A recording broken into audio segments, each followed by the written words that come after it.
Everyone is playing, you're not yet. EWC Play is your all-in-one platform to compete in fantasy, pick'em, and quests for a grand total of $300,000 in prize pool. Build your dream fantasy team in 5 different games and track your score with live results tables.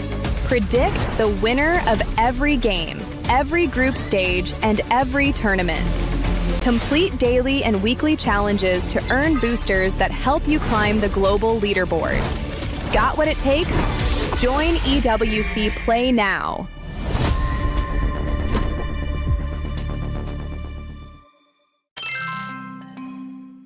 we're going to be playing True or False MLBB edition, this time with the entirety of Team Spirit. Gentlemen, please line up. If you think it's true, just take one step to your right. And then if you think it's false, take one step to your left. So very first one, there are 132 playable heroes in MLBB. True or false? The answer is false. There's 133 playable heroes. Second, Tamuds is the mentor of Diroth. Go! Ну, по-моему, да. I don't know. It's actually true. So everyone else got it right. Meanwhile, Sunset was the one who got that wrong. Malefic Roar increases physical penetration by 20%. Okay. Yeah, you all got it correct because it increases physical penetration by 30%. Yeah. Exactly. Hanabi is from the Monyan Empire. Let me be one. Давай, я с тобой повторю просто. It's false. Hanabi is from Scarlet Shadow, Full unlock. Cadia Riverlands. Okay, we got one last one. Savior is half human, half elf. What? Savior is half Xavier. human, half elf. Да, неужели он эльф Санс? Oh, okay, we're kind of split into this. It's Kid Bomba and Hiko were correct because it's true. So, you as a team can decide whether or not you start hitting each other with the hammer. Of course. Get some nice slow motion shots of just hitting each other.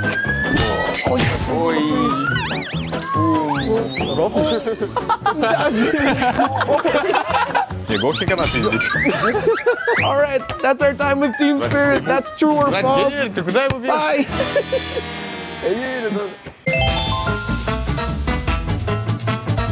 We're playing True or False MLBB edition this time with Team Falcons PH. Are you guys ready? Ready. Yes. All right, True or False? Chip is Angela's adoptive sibling. And the ones who are correct are Flap and Marco. Second, Freya is known as the Battle Maiden. And it is false. Freya is known as the Valkyrie. 3. MSC at EWC 2026 Grand Finals will be on the 2nd of August. No. That is false. They're correct. All right. Number 4. Brute Force Breastplate is made up of 4 pieces of equipment. It's actually true. What? It's the ring, it's the little health gem leading to the belt, and the jerkin. Last one. Juicin has the ability to summon Ember Dragonflies. 3, 2, 1, go. Oh, it's split up. Why did you answer false? Because it's fireflies. Okay, you guys are close. It's actually because it's butterflies. Oh yeah, butter. Dragonfly. So it's false. You guys can decide whether or not you'll hit each other with those hammers. All right, while they hit each other, I think we're good. See you guys. Bye-bye, bye-bye. And so the tournament was able to continue after turning the computers off and on again. For the rest of the club championship, What's going on? Guys, why did she stop talking? The rat got out again. Guys, let's reset the rat. Reset the rat. Come on. Under the couch. Under the couch. Oh, no, it went the triangle thing. Triangle thing. Do not let that rat find its family. Come on. If the thing starts a union, we're in trouble, guys. No. Over there. Over there. Come on, we're losing time.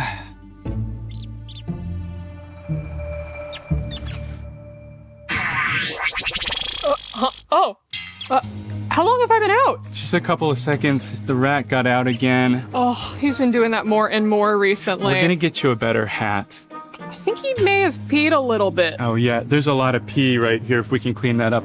Obviously, unless you can read the prompter without it. Well, are you crazy? I don't do my own stunts. Just give me some cheese or something. Okay, hey, cheese, let's go.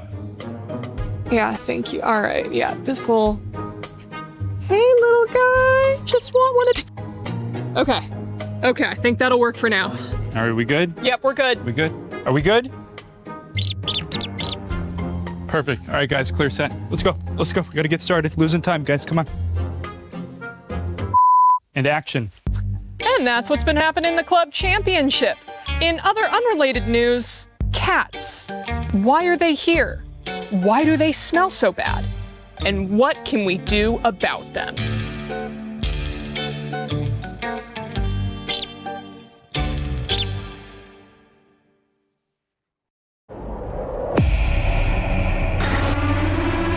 The echoes in the land of dawn continue to resound. The champions who once ruled have fallen. Team Liquid Philippines will not move forward in MSC here at EWC 2026. As the throne stands empty once more, a new era has begun to take its shape, and a new king must rise above. Team Vamos. Their journey seems far through trials and scars, yet they believe they will rise above all stars. Team Vitality. The dream they chased has led them to this stage. A new chapter for Indonesia begins on this page. Pro Esports. They defeated the champions who once led the way. The world will see how they earned their place today. Team Spirit. Through every setback, their spirit grew strong.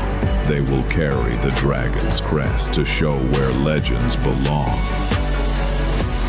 Yangon Galacticos. More than teammates, they are a family forged through the fight. They chase for glory to make their nation proud for life.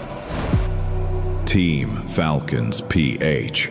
The trophy slipped away, but never their fire. Now they return to reclaim the title they desire. Onyx. Their road is tough, with new challengers across the lands, but they'll face every battle and make their final stand. Aurora Gaming. The world has begun to speak their name. This is Aurora Gaming's time to reign. 8 contenders remain. Some fight as the new hopes of their nation. Some fight for a glory that was almost within reach. But all 8 paths lead to the same legacy. Play is in our DNA. Whenever we let it out, it becomes our superpower. Now imagine an entire city being built to supercharge it. Kadir City, powered by Play.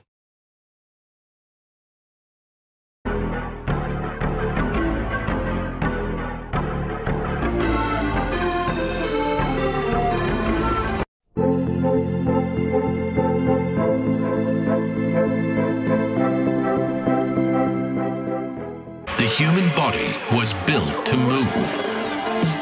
Not trapped at a desk in one singular posture for 12 hours a day. It's time your chair evolved. This is Secret Lab Titan Evo. Ergonomically engineered for you, gamers, hybrid workers, artists, backing your every move.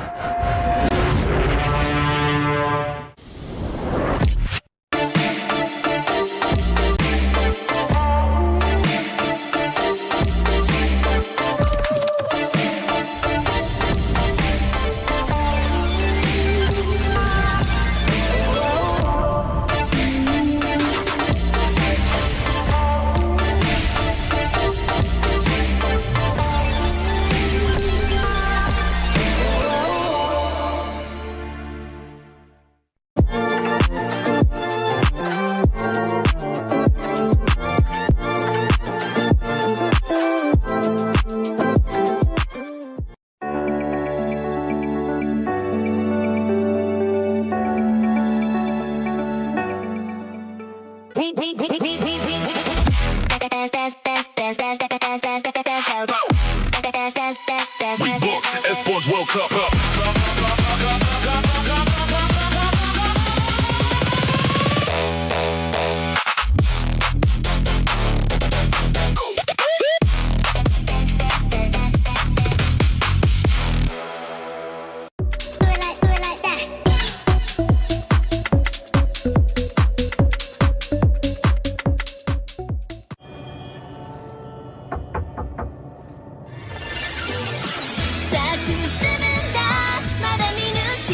境目指していこうドキドキしようよ準備開脚早まだまだないこの世界を楽しんでみた順番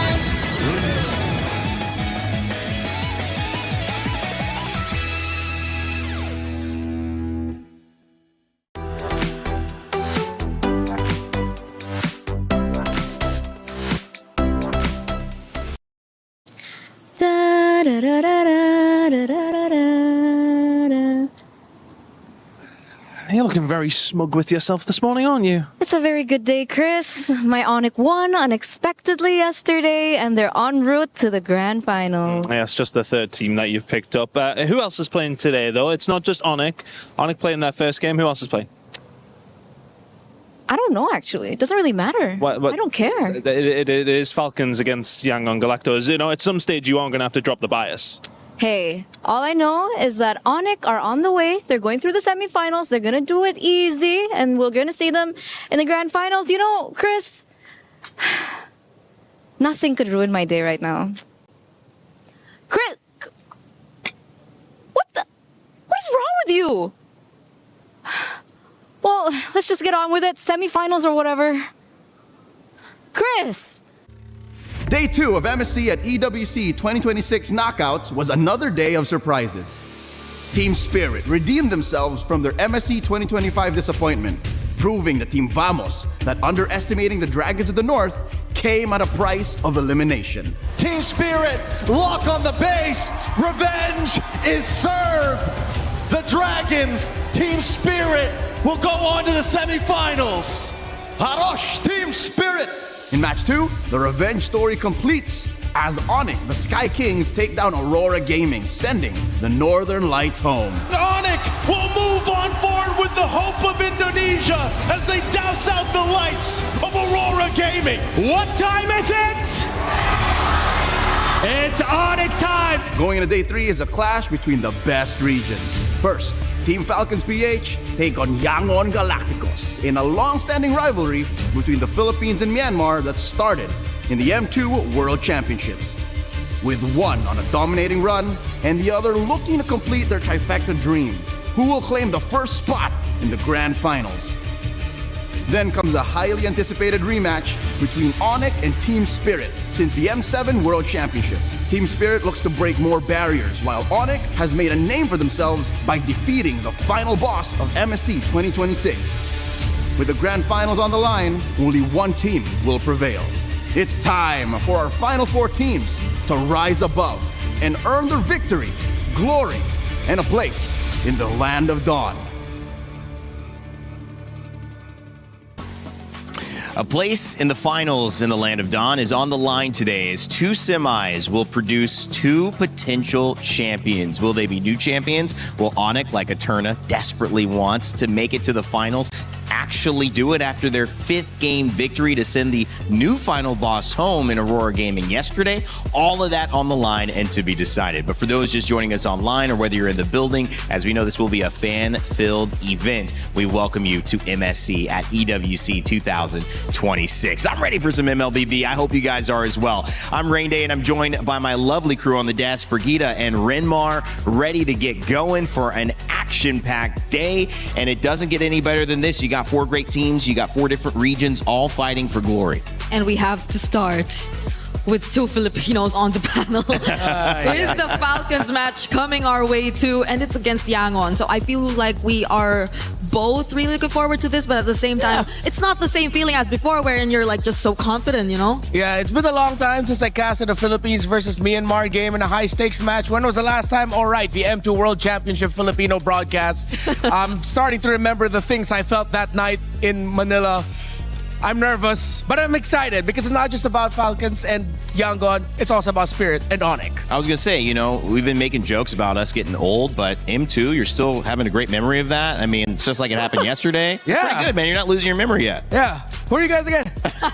All right, before we do the introductions, let's introduce you to what happened yesterday to catch up with our SDC Rewind, which gave us a glimpse of what this story would ultimately become. We had so many twists and turns at the beginning, it was kind of like Game of Thrones. We had no idea who was going to die, who was going to live, who would be the king. And at this point, Aurora yesterday came in as maybe the front runner. And it was Onyx on the back foot who were trying to prove themselves yet again, after having a disappointing loss, their initial outset to Aurora. 4 upper bracket rematches, Brig, but we had very different results on the other side. I think it's really only been just one similar result to what happened in the group stage out of all the matches that we've seen here in the knockout so far. And that just goes to show that adaptability is really something you cannot question when it comes to the teams, especially those who've already made it this far and made it through that lower bracket run. Yeah, we've talked about adaptability a lot this MSC. I think yesterday was just a continuation of a new trend in our storyline, which is growth and evolution. The teams who had questions on their backs heading into the knockouts of can they get better, can they improve, the teams who went through a harder route actually got to show up and show that they got to grow and evolve, and Team Spirit is prime example of that when they not only swept, dominated Team Vamos. Yeah, it's great because I think it's a trend that's been observed even way back in MWI or even Wildcard to our finalists, to one of the finalists, especially in MWI, which was again Navi, had a very shaky start, but then eventually they proved themselves to be deserving of a grand final spot.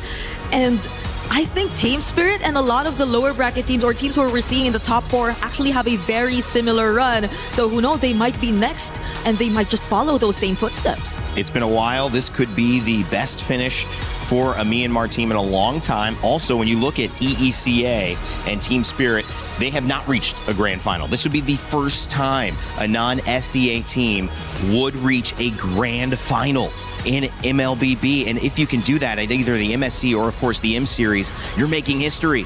And that is what is on the line here, as unfortunately on the other side of it, many teams' keys were crushed. But that also has implications not just for our tournament today, but for the overall tournament that our lovely club championship reporters have been keeping us up to date with. It's happening as a bigger part of the EWC ecosystem, which is why we need to show you the Aramco Club Championship rankings. Not Svenseer still at the top, but with every single game, there are new implications, especially for Team Falcons here, as Aurora Gaming are now out and Vitality are out as well in that 3rd position. Team Falcons are the only team in the top 10 in MLBB, so the potential to grab even more points, to go for the potential back-to-back club championship title, Brig, that is on the line here for Team Falcons. Yeah, because you even saw Team Vitality drop yesterday. Yeah.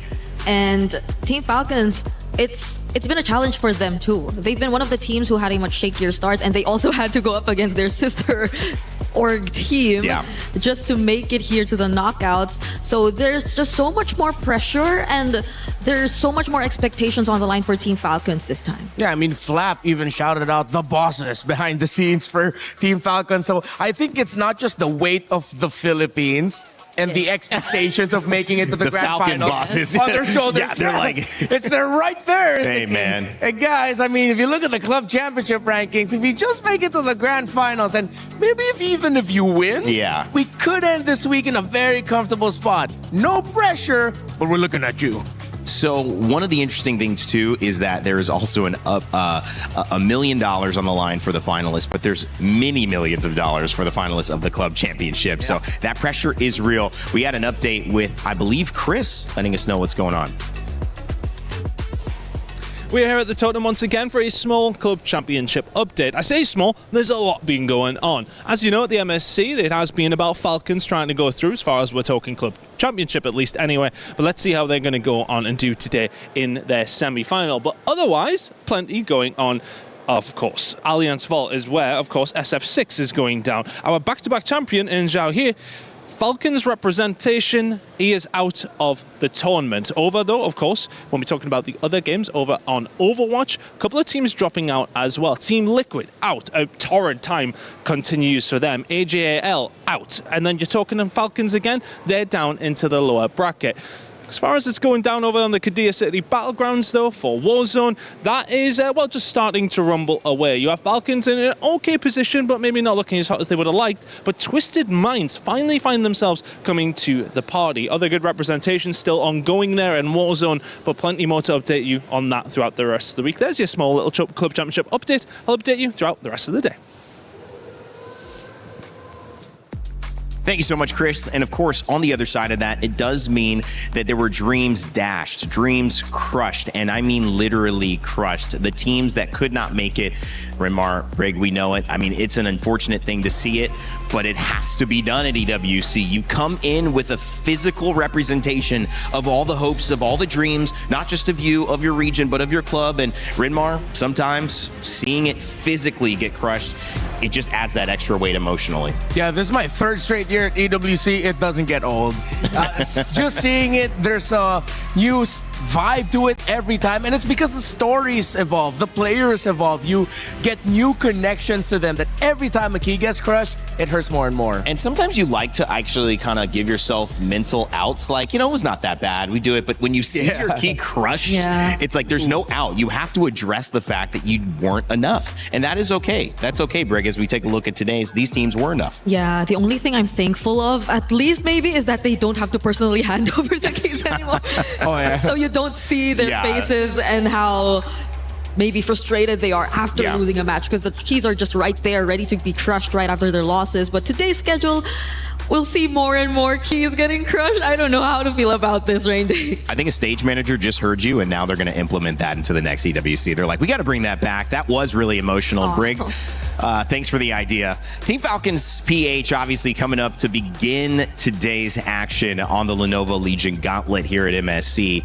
And we already mentioned the original implications there, but when you look at who they're facing in Yangon Galacticos, we have to preview the team that is now still undefeated. This team has not been able to be measured against, and whether they are the best team in the planet, whether they're the best team in France, whether they're the best team in the galaxy, Yangon Galacticos just have not been dealt with, and I wonder if we'll see the same today. Yeah, but I think they have a chip on their shoulder that isn't something that they put on themselves, but what the community put on themselves, the asterisk of the competition that they went up against. So a lot of people are arguing they went up against GK and Pro twice. They haven't really met their real test just yet, which, yes, coming from the perspective of from the region of the Philippines, I was gonna say, with Team Falcons PH, I have to put respect on Yangon Galacticos' name. Yeah. It's not just the quality of who they went up against, it's the quality of how they won.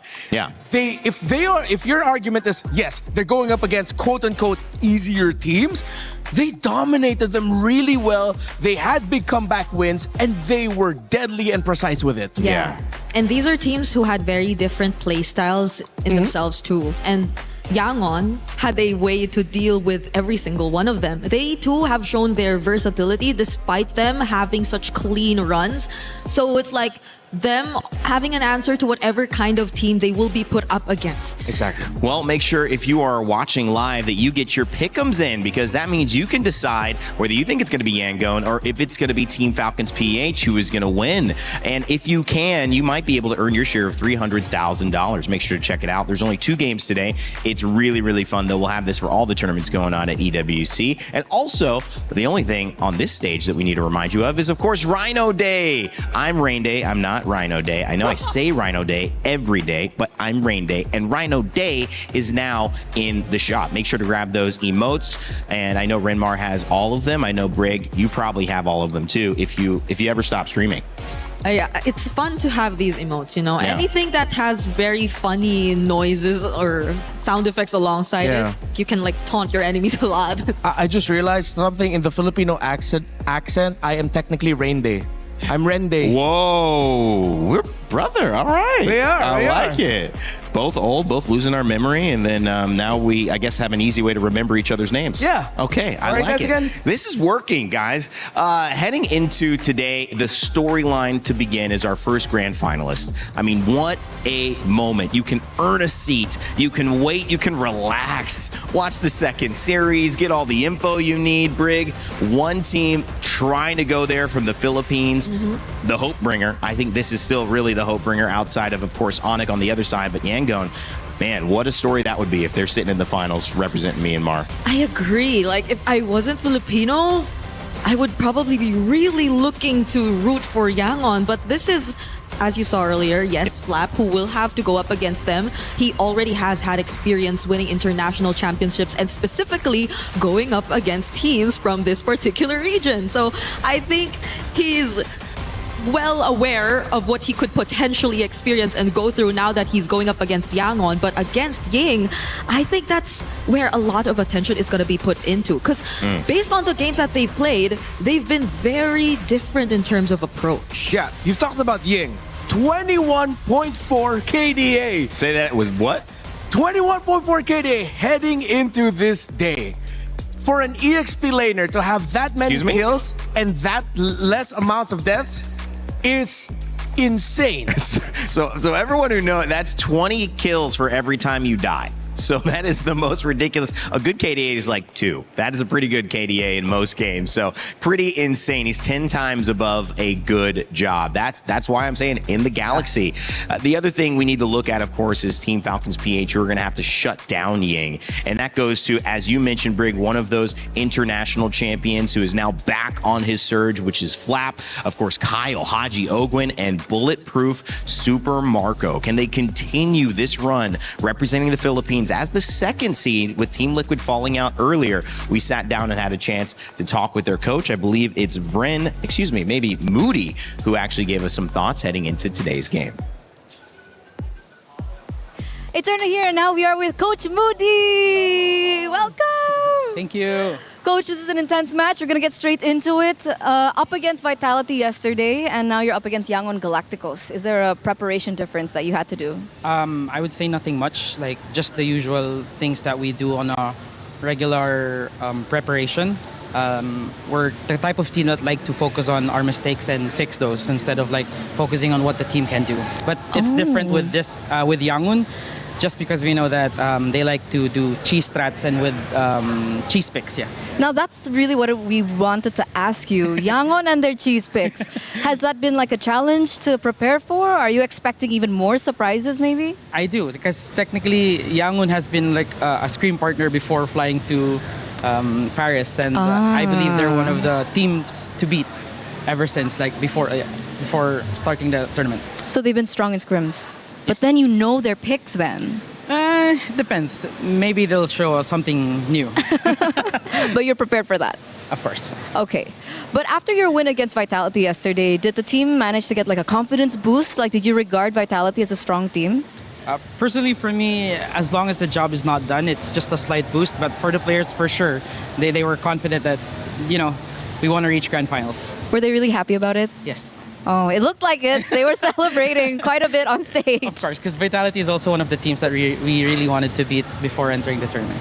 For sure, and you're up against YG now. But we do want to ask you, when it comes down to drafting phase, side selection, how important is that in this current meta? I think it's very important that, I don't want to say too much, but it depends on which side you are, and you have to really prepare, like on what's coming. Because, I just want to say that one side has an upper hand. One side has an upper hand. Okay, I'm not going to ask which side. I'll let the panel break that down. But that's really good insight because we're seeing like a difference in win rates among different teams as well between blue side and red side selection. I know though, what's the win rate? Do I keep it secret too, chat? I think I'll keep it secret too. But of course, up against YG, you are now against a fellow Filipino coach. We have Coach Marvs on the other side. Do you perhaps have a message for him in this upcoming battle? Coach Marvs, can I speak in Tagalog? Of course. Para sa Pilipinas, ibigay mo na to, and good luck. I hope that was a good message. That was a good message. I trust you. I know we just met, but I trust you. Thank you so much, Coach, for this interview. Best of luck as well for your next match. Thank you. And now we're going to throw it over back to you guys. Speaking of that, we can reveal that blue side has actually won 53% of the time in this tournament, 47% for red. But let me tell you something else. It was a lot higher in group stages, which I think means that teams like Onyx, who were winning sometimes from the red side, have pushed it more even. Will we see more dominance from blue heading into this? All of that to be found out as well. But thank you for the information, Moody. We'll let him get back to the teams. Now turning our attention to Yangon Galacticos, which have, like we mentioned, one of the best performing single player in Ying with a KDA that is insane. It sounds unreal. Of course, with Han, Kaizi, Blink, and Sanji, this team is prepared to win it all. But do people still doubt them? I'd say there are a few, but their road to EWC, if it ends with a grand finalist journey, will be anything but doubtable.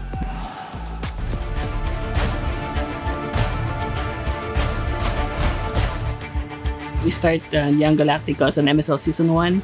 After we lose in M7, all of us, including the player and the coaching staff, decided to do better. I think we can win this one because of the mindset we adjust and the maturity of all the members of Young Galacticos. They are expecting to be a champion. If we achieve top 4, it's mean a lot in terms of the pride of Myanmar, because back then on M2, Myanmar is one of the top teams. As now, Boring scores, have they done it? They have done the unthinkable, and now they make history. The first Myanmar team to make it towards the grand finals of the M2 World Championship. Bringing the Myanmar back on the top 4, it's mean a lot to the people. As a foreigner, what makes me decide to stay on Young Galacticos is because of the dreams of the players. After losing on M7, I think I am accountable for their dreams. I really want to show them that esports can change life. Well, Yangon Galacticos coming out after an undefeated run, our only undefeated team still left in this tournament, and a lot of it leans onto Ying. How important is he going to be? Because we were talking with Maui, who helps us get set up. I still think he's like the boss of everything behind the scenes. He's doing undercover boss. I know it, Maui. You can't lie to me. He said that his FYP was filled with Barats and Ying. How good is this guy? How dominant is he? And how do you solve that problem if you're Team Falcons Philippines, Brig? I think that's what I really wanted to point out earlier too, because I felt like Flap and Ying had very different approaches into playing this game. Like they have very different ways of dictating the pace and tempo of the team fights. If it's Ying, it's really more on these tankier type of setup, XP lanes that we see, and these flashy entries with the Barretts specifically, which is why I think a lot of our FYPs are already filled with the Barretts highlights. But Flap also has the tendency to go damage and just really all out on zoning, where it's more one-time, big-time setups that you really expect from Ying, which I feel is a must shutdown if you are Falcons. Yeah, he is undefeated 4-0 on the Barretts, if I'm not mistaken. I think a good amount of his great KDA comes from his play with that hero. And then you mentioned the keyword there for Flap, which is zoning. They've always utilized the Esmeralda and Uranus for Flap, even back in MPL Philippines, as a means to take control of the part of the map that Flap is in.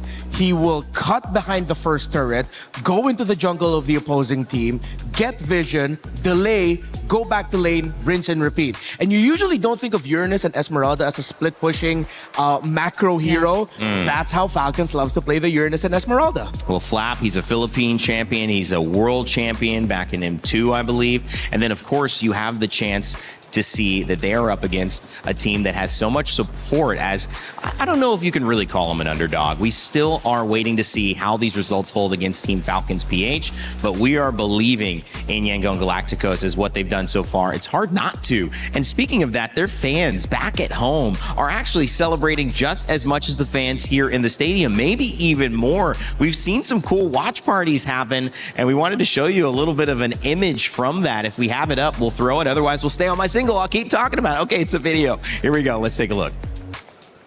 Hello Paris and hello EWC. This is Adamo reporting live from the Yangon Galacticos Galactic Watch Party in Yangon, Myanmar. Behind me are a lot of passionate fans and KOL and creators who have gathered tonight to support YG as they are competing at MSC 2026. Our player may be competing at MSC, but the support from Myanmar is very louder than ever.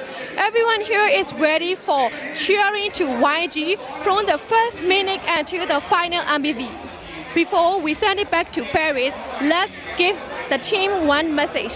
ရန်ကုန် Galacticos အများကြီးကြိုးစားခဲ့ဖို့အတွက်ဒါတို့မျှော်လင့်ပါတယ်အကောင်းဆုံးပုံနဲ့တူတူဒါတို့ပြန်လာခဲ့ဖို့ပြောချင်ပါတယ် Good luck to the YG and back to the Paris. Wow, that's fun. That's fun, Brig. Yes, it is. I met Atharmon in M7. Oh, you did? She was very bubbly, and at the time, I could already sense how the community in Myanmar was really starting to grow. And especially if you look at the social medias of Yangon, they have really huge following, considerably huge, especially for a region that we've maybe last seen dominate really or have a dominant run in M2. The entire country is behind them. But there was an interesting comment that I read. Going through the comments of how the Filipinos are wary and respectful of this team from Myanmar. So many Burmese comments pointed out just one man. They fear one man, and his name is Flap. Because they say every time they meet him in an international, Flap beats Myanmar. Well, will Flap begin the wings of Falcons, flapping into the grand finals? Or will it be Myanmar who shut them down and claim that they are one of the top 2 teams in the galaxy in MLBB? Yangon Galacticos, Team Falcons PH. It's a battle of Myanmar and the Philippines' last hope, and it begins right now.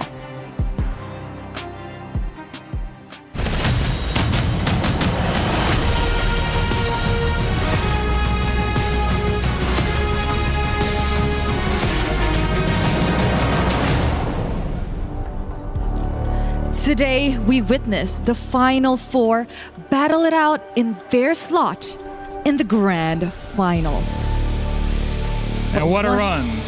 Yes, indeed, Milosh. But one thing is for sure. The question today is who will rise above?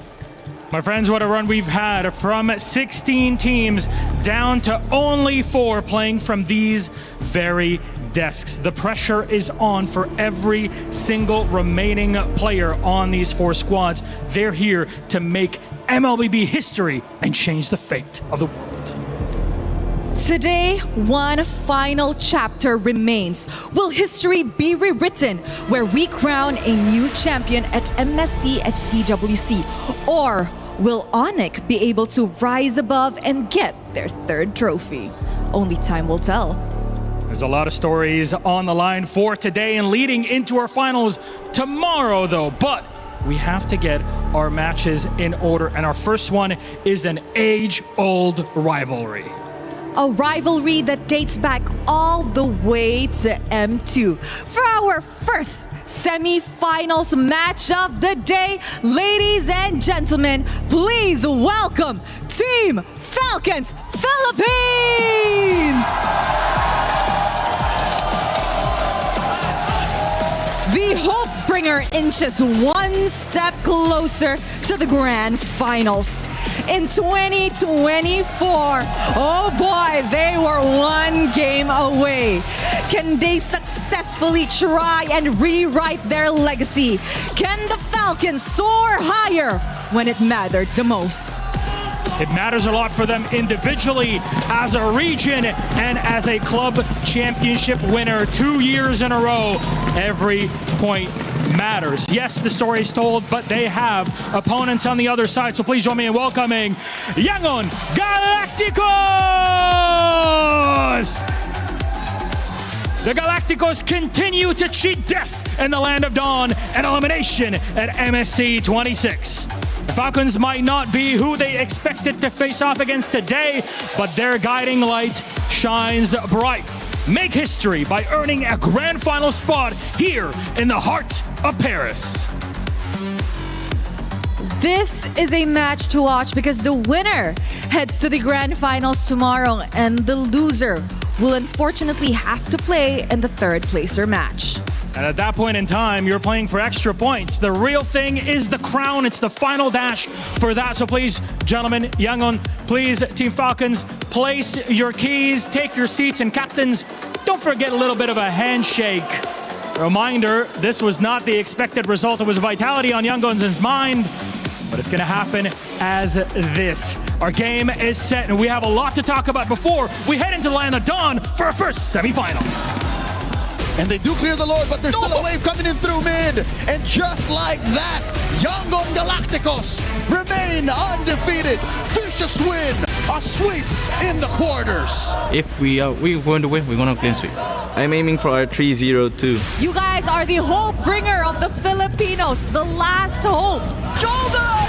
Oh, Nile falling does not look good for Vitality, and it's just Kyle flying in!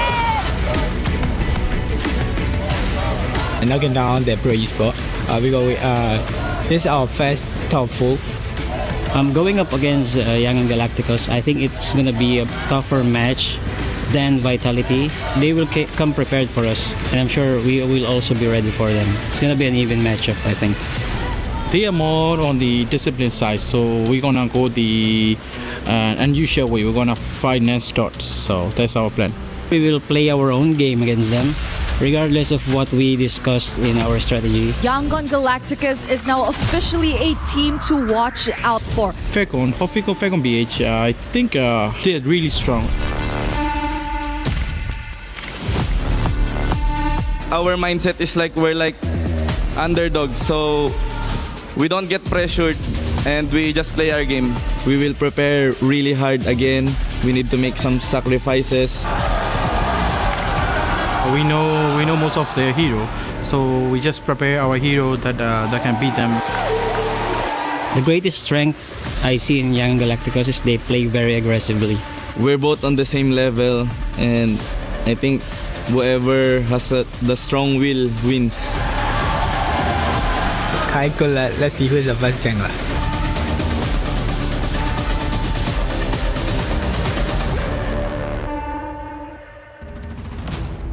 Across the galaxy and in the Philippines, from the heart of Paris, in the land of dawn, the bells toll to signal the start of this semifinal. It is Team Falcons PH versus Yangon Galacticos, still undefeated. Blink and his squad. Han on the jungle, looking to do something special here in Paris. It's crazy the amount of respect you hear from both sides before heading into this matchup. That's when you know, even Coach Friend thinks it's gonna be more difficult to go up against YG compared to how they went up against Team Vitality. Yeah, that's exactly what I wanted to point out as well. That keyword you mentioned, respect. R-E-S-P-E-C-T. Respect on their name, respect on their comfort heroes. Both teams have a lot to watch out for. Yangon has a Barretts you need to respect. A very flexible jungle pool option that if you decide to overcommit, you might just be playing Fanny for Kyle into heroes such as Fred, Guinevere, even if you've taken out the other jungle heroes available for Han, who by the way has been able to make a Suyo work really well against a Ling. But for Yangon Galacticos, if there's one pick that they really need to respect here, it's H-God himself and his Selena. That is something you cannot give to Haji anymore. Yeah, because I think it's only in the mid which they've shown the least amount of flexibility. Kaize has only ever used 3 heroes here so far in MSC. And yes, there's been a very deep hero pool that we saw from Han, but I think they struggled the most with the Fredrin. I think that was the longest game we've ever seen in, or if I'm not mistaken, back in the group stage when they decided to use it. So now there are multiple questions on the board with regards to what will they let through, because it's also not just the Barretts. I think the Ruby potential flex into the Assassins that Kyle may or may not decide to pick up, but more likely to pick up considering this matchup. Yeah. And Falcons have been playing a much more tighter formation in their team fights and have been excelling with it. Yeah. There's one pick that Yangon showed that absolutely destroys that in the Carmilla Rome that they got to play for Blink. So Yangon has shown a lot of versatility, a lot of creativity. Falcons has done that, but I think they need to go a little bit more extra mile here in making sure that they can keep Yangon on their toes in the draft. Yeah, because I can't help but think about what Coach or analyst M-God said. They know what heroes Falcons use. They just have to prepare their own responses to these heroes. And the way that they've been drafting just really shows that they don't overthink about what the opponents pick up. It's just really more of complementing each other's heroes and pulling off the strategy that they want. Yeah, and you touched on that earlier when you mentioned the mid lane hero pool for Kaize. Just 3, Eudora, Gord, Jushin. And their flexibility comes from the other 4 positions. Yeah. Meaning that Yangon they're putting action into what they're saying. They are definitely a team that have a clear identity and just go for compliments after it. Eudora started out this tournament, which we are calling the MSC of upsets, as the #1 focus on the mid lane. But since then has fallen off a little bit. Gord, certainly not banned often, but banned occasionally in the Zushin, a big role from start to finish in the bans or being picked up to play. Yangon Galacticos representing Myanmar here as the drums bang in the Lenovo Legion Gauntlet. Oh. The potential for the highest finish ever. They've already tied it with a 4th place here. But one more, set in history. And it's fate, poetic, I don't know what you want to call it, but they are tying the record of Falcon Esports back in MSC 2022. Just one. 4th place, and it was a Filipino team in green that stopped them back then. Will a Filipino team in green stop them again today? Our picks and bans begin on your screen. Dangerous Grass will be the map that they play. The Freya coming out immediately from Team Falcons. The Fanny and the Belleric banned out from Yangon Galacticos. Yep, so the Barrett's potential for Yangon is still on the board, especially considering now that they're in blue side. But the question is, does Falcons really allow that to get through? Because if they do, I think there are a lot of trades that will still be on the board if they actually open. Yeah, if Yangon decides to rush the Barretts, I mean, Falcons have gotten used to going up against a team on the blue side. First picking Barretts. Yep. I don't know if Yangon wants to lean in on that unless they saw something in how Team Vitality drafted against Falcons that they can adjust. It's going to be telling here because with the Phobius gone, Freya's open. But Marcel is available. Oh, wait, no, Freya was banned by Falcons, excuse me. Marcel is still open, and Yes, that's he something is. you have to consider. Now, with the Atlas gone, if you're gonna ban the Belleric, then it's gonna be a clear Marcel pickup for Yangon Galacticos, which means Falcons can pick up the Valentina for Haji so that they could get the golden hour. Well, there's usually that Marcel picked up as kind of the let's not play him, let's not deal with him. Someone has to take the, I don't know, L for that because it's not exactly a target ban. It's more of just a meta ban. But neither team so far wanting to do it. And we've seen Marcel lose, not often, Brig, but we have seen that. Yep.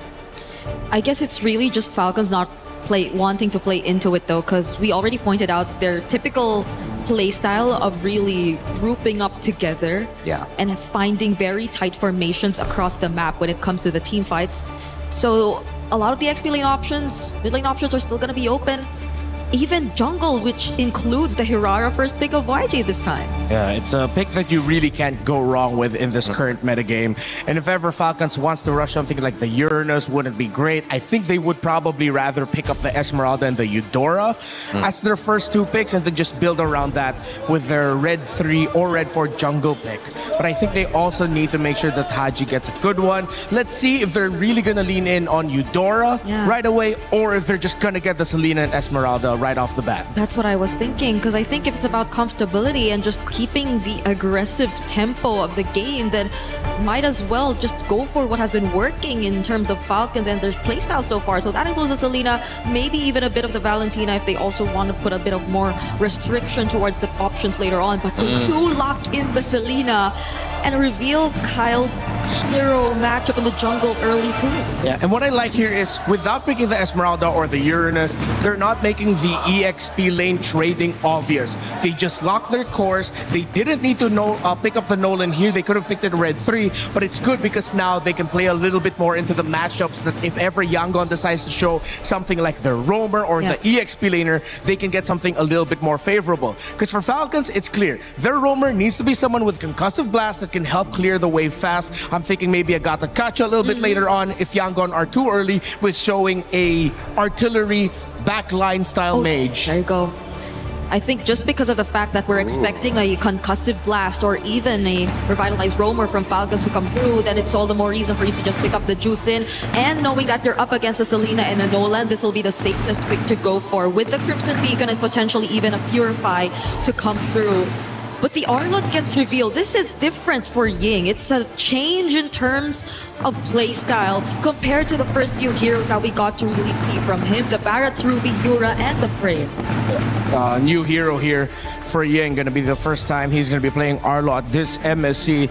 And there have been many drafts where I remember us discussing with a lot of the dives, with a lot of that aggro trading, people would be saying that, hey, the Arlot would have been a great pick, but it was either banned out or overlooked. Now Yangon are picking up early, which has to be somewhat alarm bells for Falcons, and acknowledging that Yangon are not messing around. They're really here to dominate. Yeah, and it's Falcons this time to get a hold of the Barretts, which at this point, if you're really looking to lock down certain heroes, specifically even if it's the Hirara, it's looking to be a bit tricky, so there will be potential different targets. If you're looking at really just shutting down or taking out one member during the objectives, might as well be a Blink hero later on, since I think that's been a trend in the previous games too. Whenever you see a Barretts on your team and you just really want to take out the roamer or the front lines, which at this point they're really narrowing down because they even took out the Carmilla.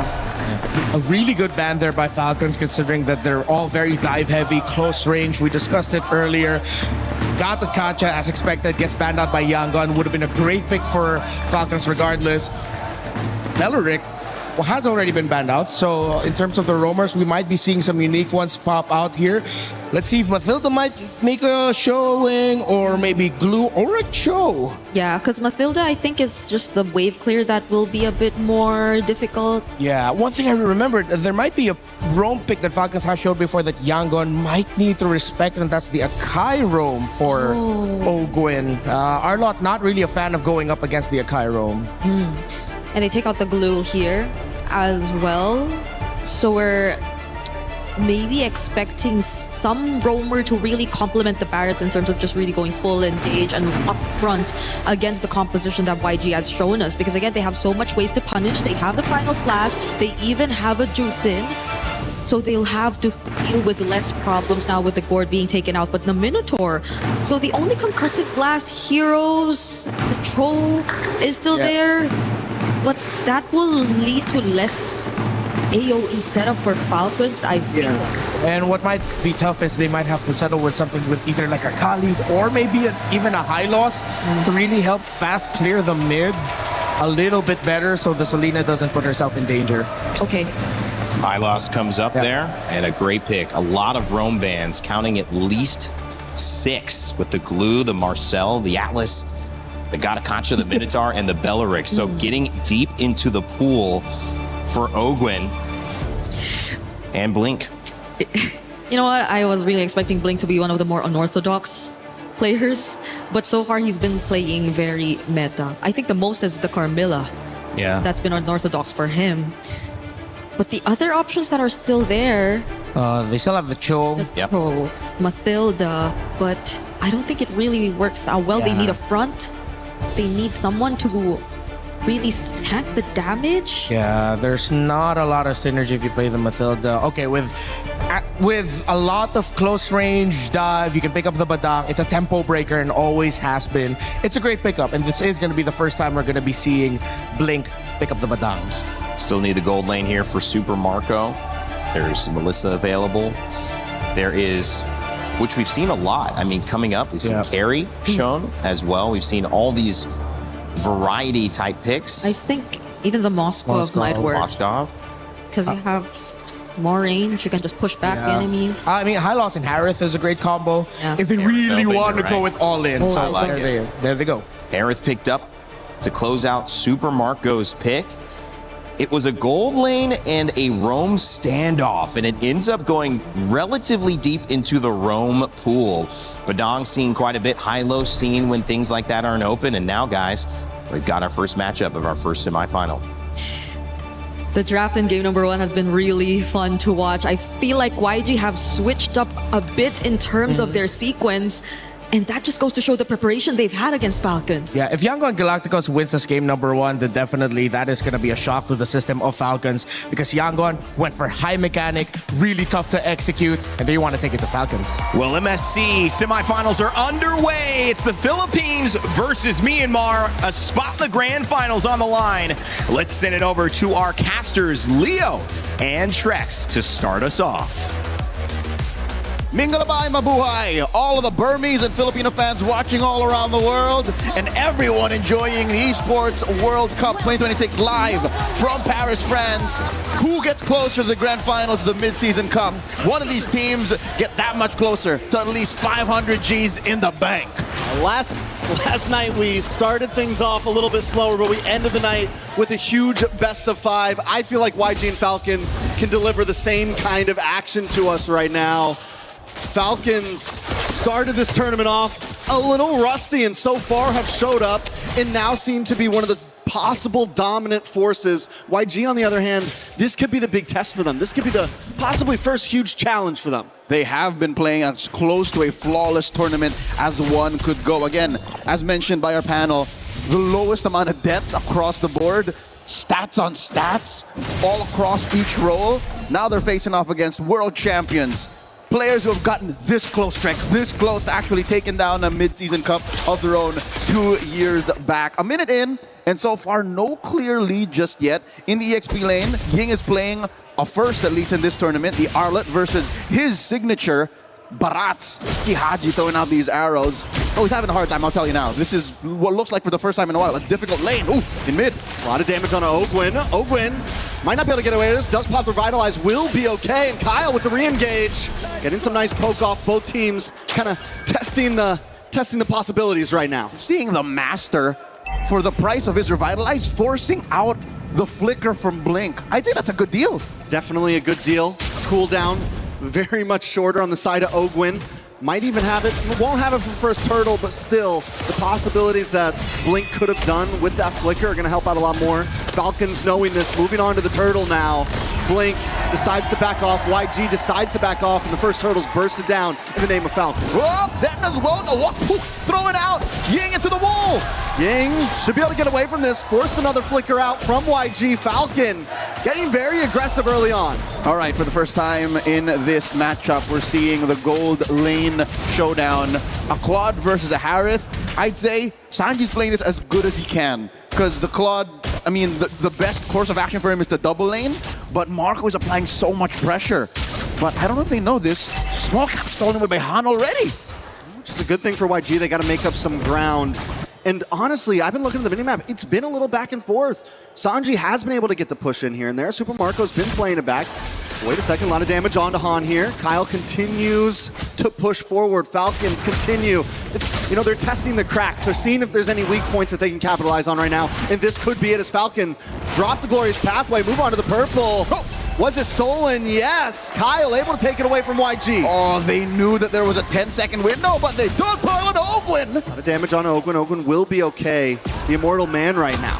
Oh, they know that the Master still has his Revitalize off of cooldown. Now Falcons looking to equalize, at least in the gold lane. Apply more pressure. No gold shields taken just yet, so neither have a huge lead over the other. Sanji and Super Marco at deadlock. I mean, the offlanes have been essentially at a stalemate. The game has been essentially at a stalemate. Still 0 deaths. Both teams have been getting little punches off here and there, a little gut shot here and there, but no knockouts quite yet. I love it. Narratively speaking, Trex, it's like they picked off from when the Filipino-Burmese rivalry was in its peak.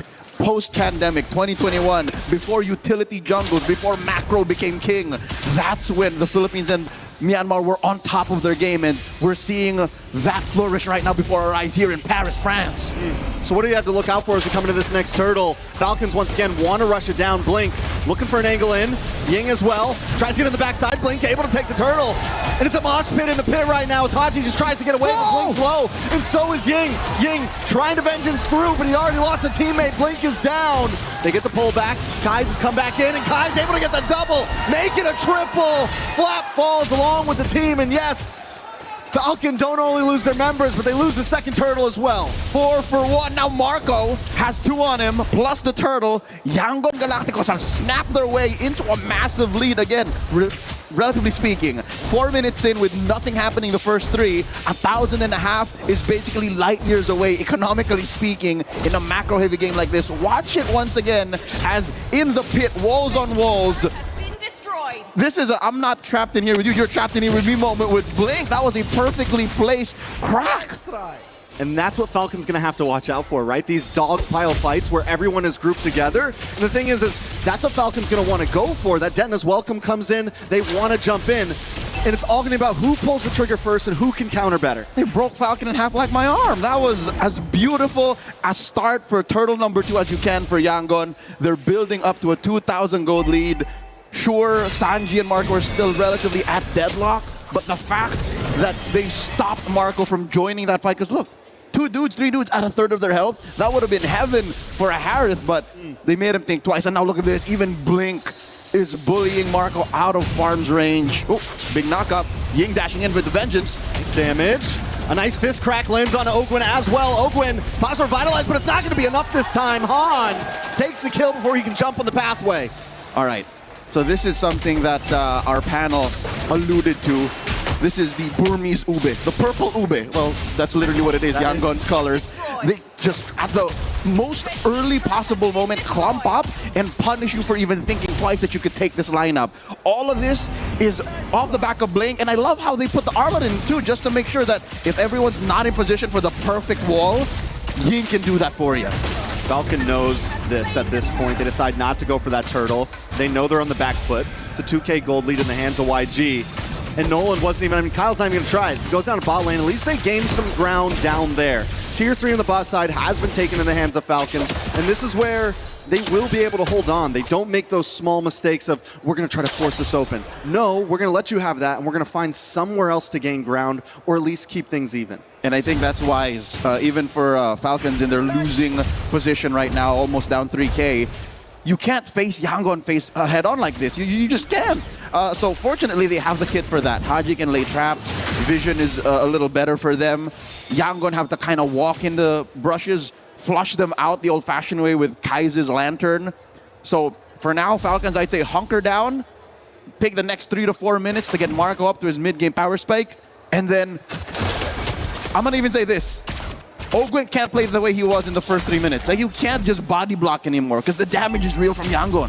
Yeah, especially at this point. You know, the first round he could get the Revitalize off. First 2 turtles. Even second, he was able to get the Revitalize off. But by the time that gold lead got past 1.5 into the 2K range, we saw Ogwin finally get bursted down before he can even start running.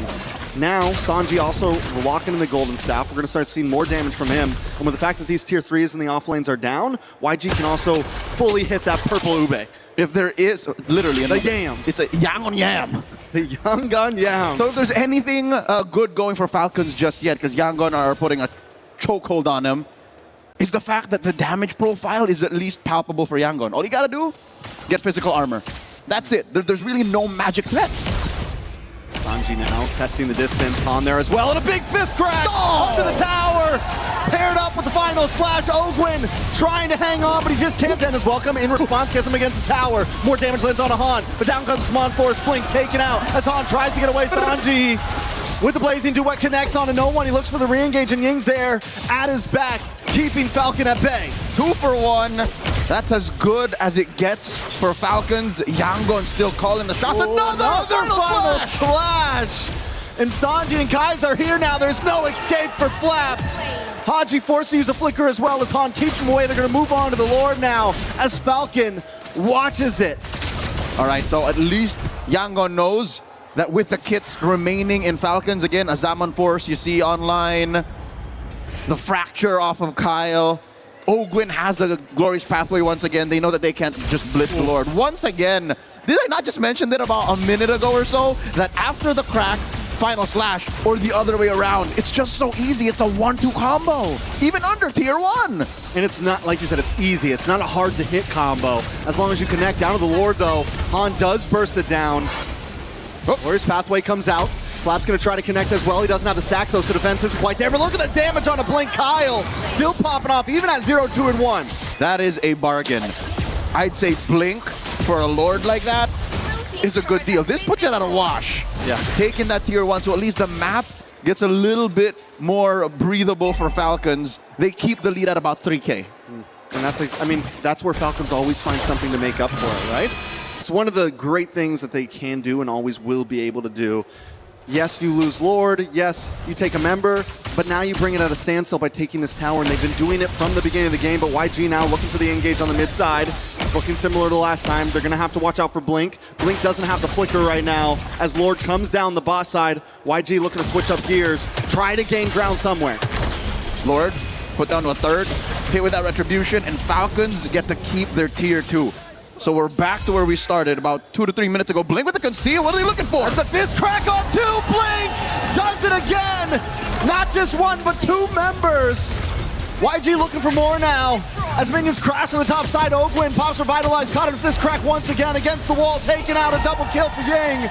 Mid tier 2 falls as well, and YG are gonna work their way up the map to take more. Again, the ease of execution, the on-demand crowd control that Yangon Galacticos have drafted into their lineup. That's a final flash that could have been, but it doesn't matter. They're able to pop Holy Shields in mid and top. Bottom lane, don't even get me started. Amazing start. I'm pretty sure that conceal almost counted as an ult. When Falcons heard that, all they could do was skedaddle. They knew it was coming. They were running away like, once you hear it. Right, so YG now have taken all the tier 2s on the side of Falcon. It's a great start for them. Falcons moving around the map. Not completely conceding just yet. Nope. And so far it looks like they might even try to get this purple. There's a glorious pathway sent in and a choke. Denna's welcome. Might have came too early. A mega kill for Han. Maybe a slight misplay by Flap, thinking they could do something to at least get their purple. Ogwin in enemy territory, enemy jungle. As YG closes in on him, he does buy time though, and YG's onto it. They send the rest of their members back to the mid, back to the top to try to defend. I think that was all part of the plan for Falcon. Little two-step there. Ogwin, I think, was just trying to go for the self-execute. He wanted to die to the turret instead of conceding over more goals, more XP to his opponents, but alas, they just found their number. I'd say if Falcons wasn't so sure that this was a fight that they were willing to go, they should have just conceded the purple. I think that was all in the hopes of maybe finding a good shot, but 12 minutes in, maybe after we check Haji's items, we'll know if they're ready, because if yesterday's match, Game 3, between Team Spirit and Vamos, if that was any evidence that a late game Selena is still something to respect, then maybe there's still something left for Falcons. Maybe if they cross that threshold, what, 16, 17 minutes? Yeah, but the thing is, it's at 12 and a half. They do still have inhibitors. The fact they were able to slow down Lord number 1, we've seen this happen before, right? It means with their inhibitors, as long as Falcons doesn't make a huge mistake, they can probably survive this push. The Falcons don't just want to survive the push, they might want to fight for the Lord itself. It's Flap TZ, checks the tri-bush. Nice try. Whoop. This is a dance. And Yangon Galacticos' lineup is just much better built forward. Glorious pathway dropped in. Kai's in a bad spot, will take some damage. Kyle makes his way in, but Blink once again with a conceal play. Falcon knows they have to back off, create space. Han able to get the Lord. A big final slash on to 3. They collapse down and Kyle falls. Flap next on the chopping block, taken out as Ying and the rest of the team move on to Super Marco and Ogwin. Ogwin drops from on sports, but it's just not enough. He tries to dash back, he tries to get away, but a maniac for Han is secured. Haji's got to go back to base. Haji's got to try to stop them all alone. We're not making it to 15 or 16, ladies and gentlemen. I believe it ends here. Yangon Galacticos are in the base. You thought it would be even, but YG take game number 1 with a 9K gold lead, stating their business here. 2 weeks in MSC, and Yangon Galacticos continue their undefeated run. Choose Arthur, YG. Falcons left reeling, only 3 kills on the board. Yeah, that wasn't a game right there. That was a statement of why we're here from YG, showing that, listen, no matter what, we are ready for this. And don't get me wrong, yesterday we saw games like this start and it went back and forth, and if anything we can tell from this game 1, we're definitely in for a series. As soon as Yangon found the ults on their 2 initiators, the Arlet and the Badang, it was all but over. Haji wasn't much of a threat. I hate to say it, but waiting for that final moment, waiting for you to be at the late game power spike might have been too much. That's expecting Yangon to just lay down and take it, but even against traps, even against the macro play that we know Falcons to be so good at, Yangon just said, no, we're not even starting. And yeah, well, Yangon did such a good job. A lot of times, a team like that, where they try to engage too much, they make some mistakes, but YG didn't make any mistakes. I do think we will get a bit more of a breakdown from the panel Take it away, guys. Thank you, gentlemen. Ying continues to not die. Had 3 more kills to bump up that 20-something KDA.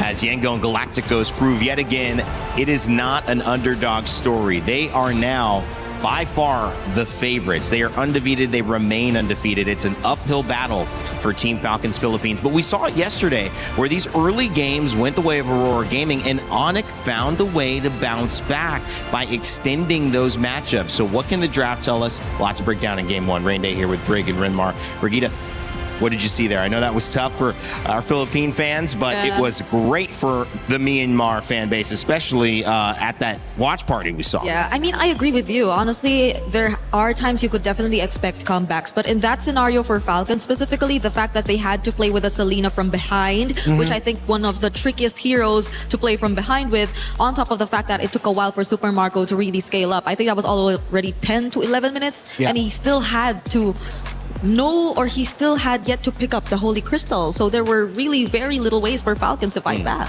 Yeah, once Falcons lost Turtle 2 in such a massive way, of course, with the beautiful combination of the Juicen, Arlot, and Badang together, up against a lineup that wants to get in your face and dive often, those 3 heroes have proven time and time again throughout history that they're great with breaking tempo and ruining your focus in team fights. Because in the moments where Ying would start dashing in with the Vengeance second skill with the Arlot, the target acquisition of Falcon starts to dip. You're wondering, okay, who are they actually going for?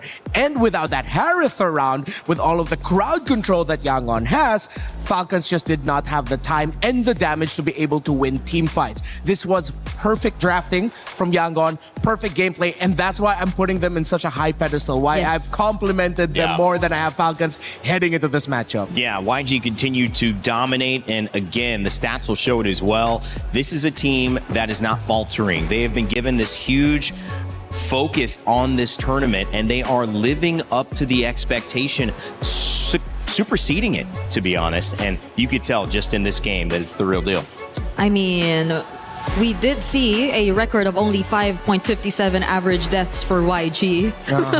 And look at what that goes down this game. Reflected here in this game.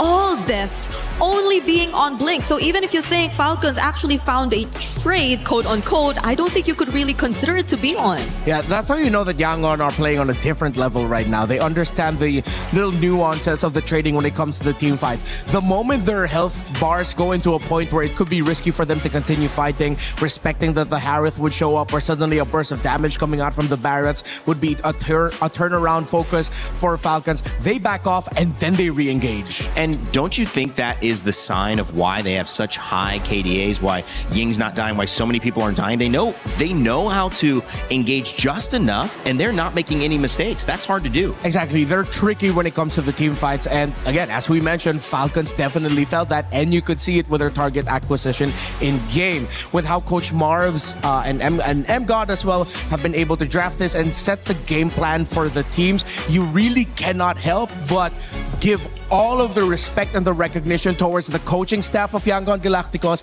and the players for executing it. I'm pretty sure that went exactly as how they discussed. I want to hear more of your thoughts, Brig, about the draft, about the game, whatever you picked up on, because YG take the win. Team Falcons Philippines looking to jump back in. I know you've got some Telestrator stuff prepped up for us.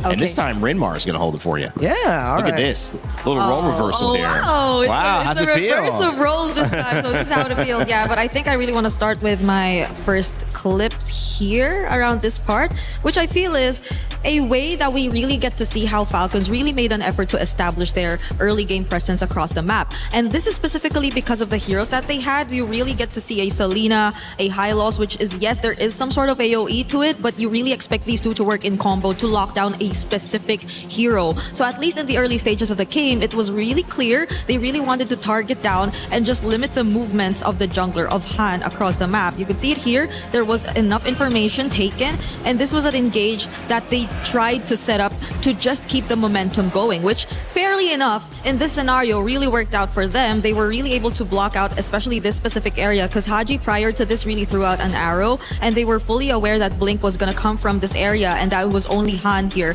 you couldn't really just expect Kaizen to do much either on the Juicin, so they just really went in for this engage. And you would have thought that this is already Falcons just stepping on the gas, just continuing to put the pressure on. But I believe this is what really mattered the most. The moment that you got to see this engage and this perfect layering, because mind you, if we would also pull it a bit back, they weren't really able to take note of the fact that, what is this? Of the fact that Blink was just in this brush and that the attempt would come from both Blink as well as Ying at the same time. This was something they really weren't able to anticipate. And if you really take a closer, where's the play button? I know what you're trying to do. If you just at home, if you just move your face closer to the screen, it'll look like she's zooming it in. It's okay, Brig. Guys, this is live. This is what we love about. How did you lose the play button, Bri? She's deleted buttons. Hey, where did it go? Okay, maybe we just do not click on it anymore and just move on to the next clip. But that was really the point of the play, essentially. If you look at the third clip, this was also something that was highlighted by our talents. It was firstly from the rotation up top, but this is a sequence of events that just reflected that same idea. YG were just playing with that ube quote-unquote similar strategy of them just constantly grouping up and taking advantage of their team fight prowess against a lineup of Falcons who initially really just wanted to go for specific heroes but already failed in the beginning. So there was just very little room for Falcons to find a way back, because even if you, let's say, lay down the glorious pathway, which is I think something that will also pull up here in this last clip. Yes, it was Falcons starting it through the glorious pathway, but the massive and big setup, which really should have came in from Flap, did not really come out. It took a while, and it was enough room for YG to already set up the team fights in their favor. And I think that's really was a bit of contradicting ideas that you get to see from Falcons, because at the same time you would really want them to go in and be proactive with it, but there was just no damage to complement it as well. And it was a tough task to accomplish, considering that they've already pretty much let go of their win conditions in the first few minutes of the game. And with the play the Brigadier showed earlier, it was also another point to add on to just how well they're fighting, because Blink was perfectly marking where Super Marco could have come from through the mid lane bush, just when they thought that Falcons had an angle where they can drop in a Zaman Force, sandwiching the members of Yangon Galacticos. Yangon Galacticos already read it perfectly. It was a great showcase, I think, of Yangon Galacticos finding their rhythm. And of course, we're going to get that game up to you next in just a moment. We're going to start that draft. But my question that I want to raise to you is, was this really a dominant draft? Because to me, I think there was just one thing that was pressured differently than most other drafts we've seen, which is the roam position. We got really deep into that roam pool. We saw Atlas, we saw Glue, we saw Marcel, we saw Belleric, we saw Minotaur. We saw so many different options in that spot banned that it forced the Hylos. Good pick in general, but against the Badang, the Arlet, the Hirara, the Zushin, it just didn't do enough. It wasn't enough peel. Yeah, Yangon Galacticos knew exactly what they were doing. They picked the Arlot in blue 2-3. They banned the Gatot Kacha that we expected to come in earlier in the draft, and the Minotaur, because they knew that the Gatot Kacha could have been the pick that would have messed up their lineup a little bit more. Hylos' stun is singular. Gatot's stun is for a group.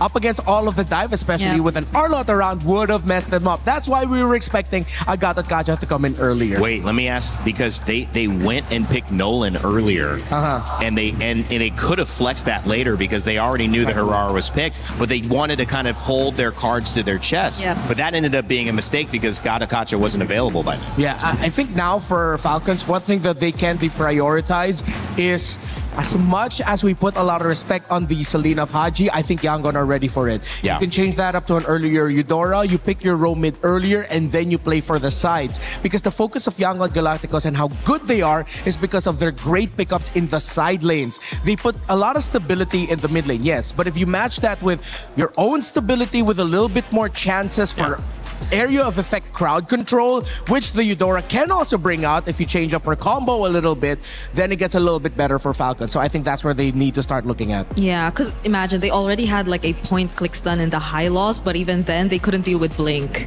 Right. Blink just was constantly able to find the setups that he wanted because it's not like he was after Ogwen or anything. Right. He was always getting past Ogwen, and Right. that proved to be a problem too for Team Falcons here in this game. Yeah. I mean, it's just a character issue, I think, at that point. Yeah. I mean, Hylos just can't do it. Bellerin can. Exactly. And I think I want to double down on something that we've said a lot in the past. When one of the casters can predict a good amount of the draft, we were able to go 4 out of 5 for the Falcons draft. Then that means That means they're definitely predicting it. Yeah, exactly. And it really felt that way. Yangon, I know I've already given them a lot of flowers so far for this series, but they deserve it. They are on point. Well, Falcons Philippines have a long set to go. It's not a best of 3 anymore, so they will have many more chances, at least 2 more games to figure this out. And if they can do it again in game 2 to tie us up 1-1, well, it might be a revisit of another best of 5 like yesterday that goes the distance. Let us know what you think. Of course, you can get your pick'ems in. They're already closed for this series, but coming up, they will be available for the next series later on as we see Onic take on Team Spirit. But this one's still history to be made. Yangon Galacticos proving that a grand final trip, that's very, very reasonable to expect. Now, your move, Team Falcons Philippines, as the fans are ready. Let me tell you, if you don't see it now, if you can't hear it here, they are alive. So even after a loss, they're doing this. Imagine after a win. Yeah. I feel like Yangon knows this. That's why they started off that game. Gotta kill the crowd. Exactly. We did say that Yangon picked a lineup in game number 1 that would have put a shock to the system of the Falcons boys. It was a little bit harder to execute, more mechanically demanding because of that R-Lot, and they made it look easy. Yeah, we're entering the semifinals with Yangon still not dropping a single game. If this trend continues, that will be a crazy record That would be for the Myanmar representatives in an MSC run in history. That's probably never happened, right? I mean, if at least they're tying somebody, because that can't have happened 3 times. Undefeated, getting to grand finals. We're getting ahead of ourselves, though, guys. We know it. We're excited. Like, we feel the energy. I know you guys at home feel the energy. Let us know what you think, because EWC has not disappointed. The MSC of upsets. So anything can happen as we see the bans. Barat's taken away, not going to be on flat this time around. The Valentina as well, and a Fanny Atlas. So Yangon, they didn't have to ban Atlas, and they didn't have to ban Freya, and that, I think, gave them an advantage in isolating some of these picks. Now they have to, and they have to consider, if we don't ban Freya here, we're going to give that to flat. That could be a problem. Yeah, Falcons, their 3rd ban, if it's going to be a Phoveus, will be telling, but Yangon's ban of the Atlas is telling as well, where you know and expect that most likely we're going to be seeing another assassin performance by Han. And at the same time, it's putting a little bit of a dent onto Falcons, who don't ban out the Phoveus, they ban out the Marcel, because now you have Freya open, Hirara open, and that's what Yangon looks like they're going to be playing around. That, okay, go ahead, pick up the Freya, but we're going to get the Hirara. And you already saw us be ready to deal with a lineup that wants to all in and dive. What if we put another extra threat on top of your head, which is what if we suddenly show up with a Juice and Hirara again, and then your Freya's suddenly going to be thinking twice about every engagement. Or maybe even the Bellerin, because I doubt the Freya would like either of that. Just heroes that could stop the potential engage and just prolong team fights, which I think the Freya would greatly like, but they ban it out instead, would rather not hand it over to Falcon. So the Hirara option and pickup can be considered here. If you're Falcons, just have to be mindful of the other potential trades. That will include the Bellerin we mentioned earlier. Yeah, it looks like Bellerin is primed and ready to get set up as the first pick, and they do lock it in. Yangon don't need to rush that Hirara, but I think they might actually be okay with doing so. Han is brilliant with it. And then let's see if they're going to rush the Eudora right away just so that they don't have to worry about it, or they're going to lean towards some of their old favorites. Again, Eudora, Gord, Juicin. The mid lane for Yangon has played only 3 heroes. Make that number 4. Oh, no, still 3. It's still just the Eudora. I like it. And you get the Hirara back. Feels good. So same old stuff. Why would you stop not just a winning formula, but an undefeated formula? Right? Yeah, there's not much to change up, especially for Yangon here. Now the decision for Falcons is whether or not they go Uranus or Esmeralda. You don't see enough to warrant an Esmeralda. If you pick up the Uranus, it looks great overall, but then you're up against most likely an Esmeralda in the EXP lane. Unless Falcons take something out of the Yangon playbook and decide to pick up a little bit more of an aggressive EXP lane hero, I think they're going to lean in towards the idea of just prioritizing Roman mid now. Wouldn't be surprised that if they go for pokes as early as now, they decide to go for the Uranus. Okay. They save their mid for later, they still pick up the Nolan. Which is different than the first draft where they were all basically showing the same lanes and they were just fighting over Rome and Gold. So the bans will be different here in this second phase. Yeah, maybe since they know the matchup, the EXP lane can be an option here, because honestly, I feel like the hero pools for Rome and Gold are a bit too deep for Yangon, that they could just really play around it in the second phase of the draft if ever they wanted to. Yeah. Now the difficult thing here for... Yangon decides to show the Claude right away. I feel like there's a little bit more of them trying to manipulate the draft so that Super Marco doesn't really have a lot of picks. Because I was worried for the draft of Falcons, wherein if Yangon stretched this out long enough and it gets overlooked by Falcons, they could show up with the Melissa later on, knowing that you're already up against a Belleric and Uranus. No one's going to be able to reach her. But this is, again, just more confidence coming from Yangon to take out the Claude. And let's see if they're going to continue to just focusing on the heroes of Super Marco by either banning both, they take out the Clint, or they ban one gold laner option, and then they just pick up more heroes that can mess them up. Remember, Falcon still has a Brody that they can play with here. Yeah, and I feel like at least for Yangon, them picking up the Claude here in this part of the draft will already limit the options for Falcons in terms of the mid lane in a sense. Because you'd really would want to consider a bit of more range as well in order to just reach and get a bit more access to the backlines of Yangon, but knowing that there's a potential dive with a Blazing Duet as well from a Claude, then they might be a bit more iffy to go for the stationary artillery mages that we were previously seeing from them as well, because I believe Falcons was only one of the few teams to also pick up a Farsa. Does feel like they have an answer potentially to the intense engagement that we saw from YG and the Belleric and Uranus. That should be able to at least slow people down, survive a little bit, maybe catch you off guard with an ultimate, Wrath of the Dryad, make things difficult to get out once you do overcommit. But now what's the other play around it? Because Zushin getting banned, how do they access these characters? How do they get to the Claude when he gets in and gets out? How do they make sure the Eudora doesn't have too much presence in these team fights? Up in your face surprise stun. They ban out the Esmeralda. I think they can go for a Vexana as a consideration pick later, then pair it up with something like a Brody, or they dig deep into the bag of Falcons and decide to play the map a little bit more and they go for Low Yi Brody to close it out. But still, with Yangon not showing their Roam and EXP, they will have to show one of those picks now. Picking up the Low Yi and the Brody to close it out, and then if ever they have one really strong formation breaking EXP laner as their last pick, then Falcons, that would have been checkmate for them, and Yangon going 2-0 in the draft. Ooh. Yeah, at this point, I feel like there you go. Yep. The Ruby does show up. They've already taken out the Juicin, which I think is one way to tell that they really just want to go in. They really want to get these melee heroes and fighters in the draft to complete their lineup. And the Selena still gets picked up for the second time here for Falcons. Well, I really thought they'd go for a little bit more AoE here, but they already do have the Belleric anyway. I still think the Low Yi would have been a fantastic pickup, but let's see. Maybe they still have so much faith in this Selena that the constant vision provided and the arrows is going to be enough for them to read Yangon's maneuvers. I'm thinking now, because at this point it looks very tight. The formation looks very tight for Falcons. Who knows what Blink would be considering again in the Roam, because we've seen a lot of options which I think would work out really well for them here in the scenario.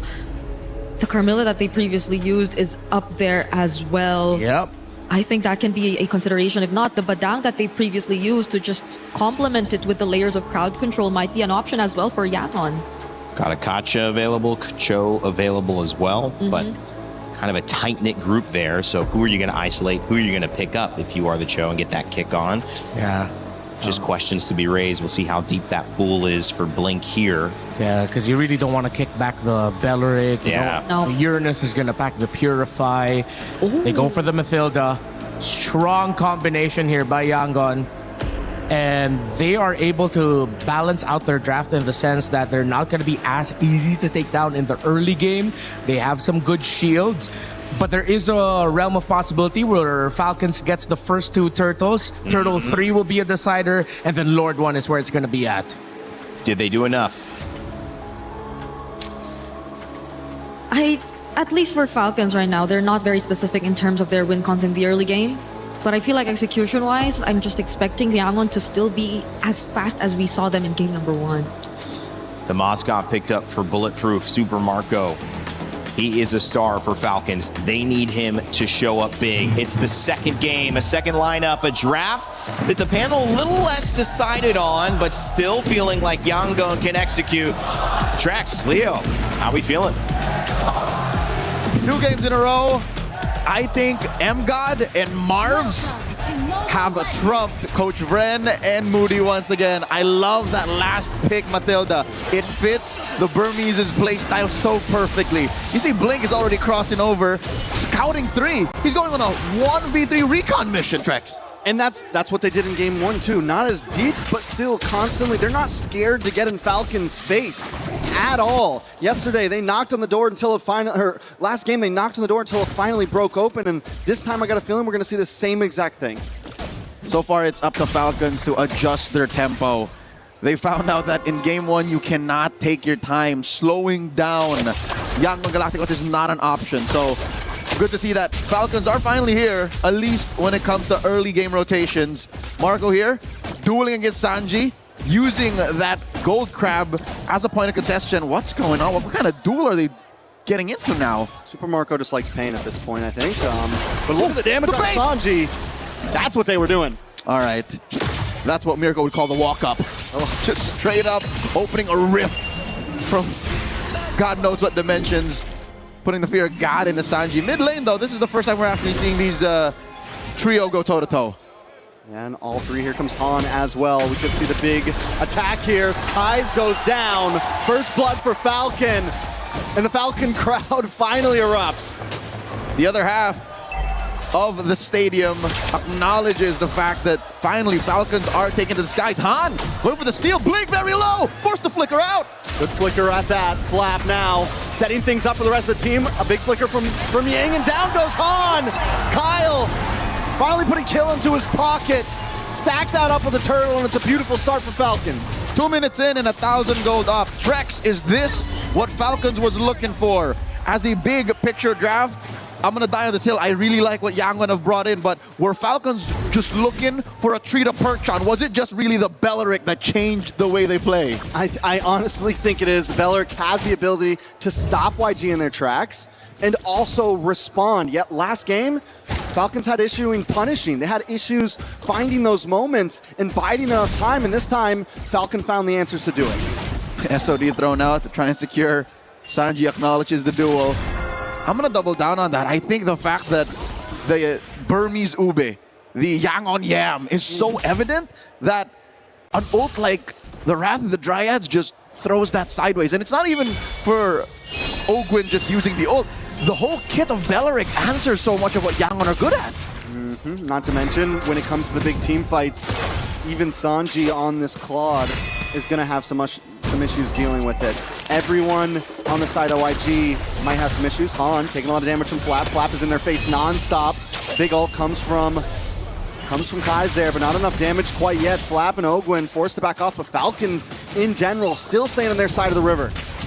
They're gonna threaten Han here. Oh, the flicker! Dryad comes in! Picking Han off! That one's gotta hurt. Another pick onto Han, 0, 2, and 0, and we're just getting started.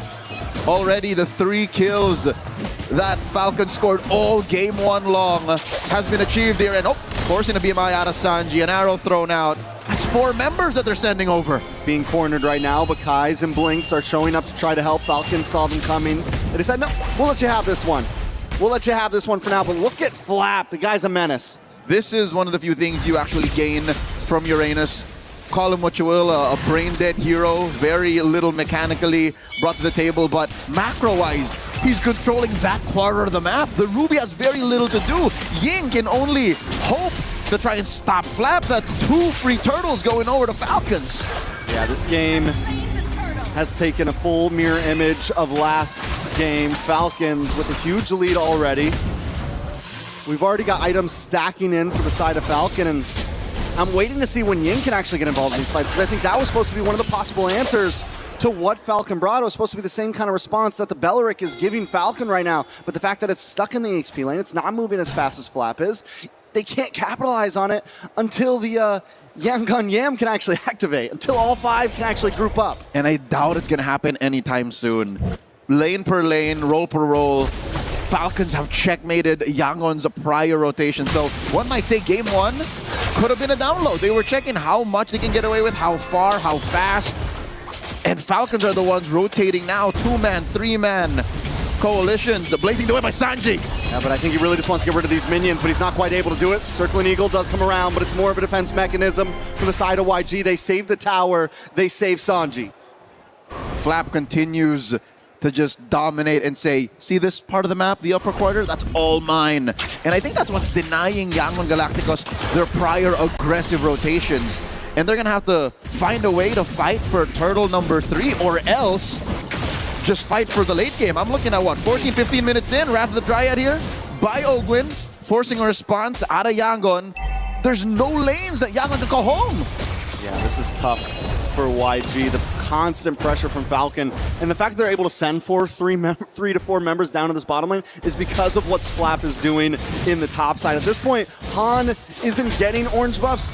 He's being permissioned to get it, but wait a second, a lot of damage on Ogwin. Ogwin with sliver health. Falcons don't want to let him go down, but YG doesn't want to let him get away. Ying finally able to put a kill on the board.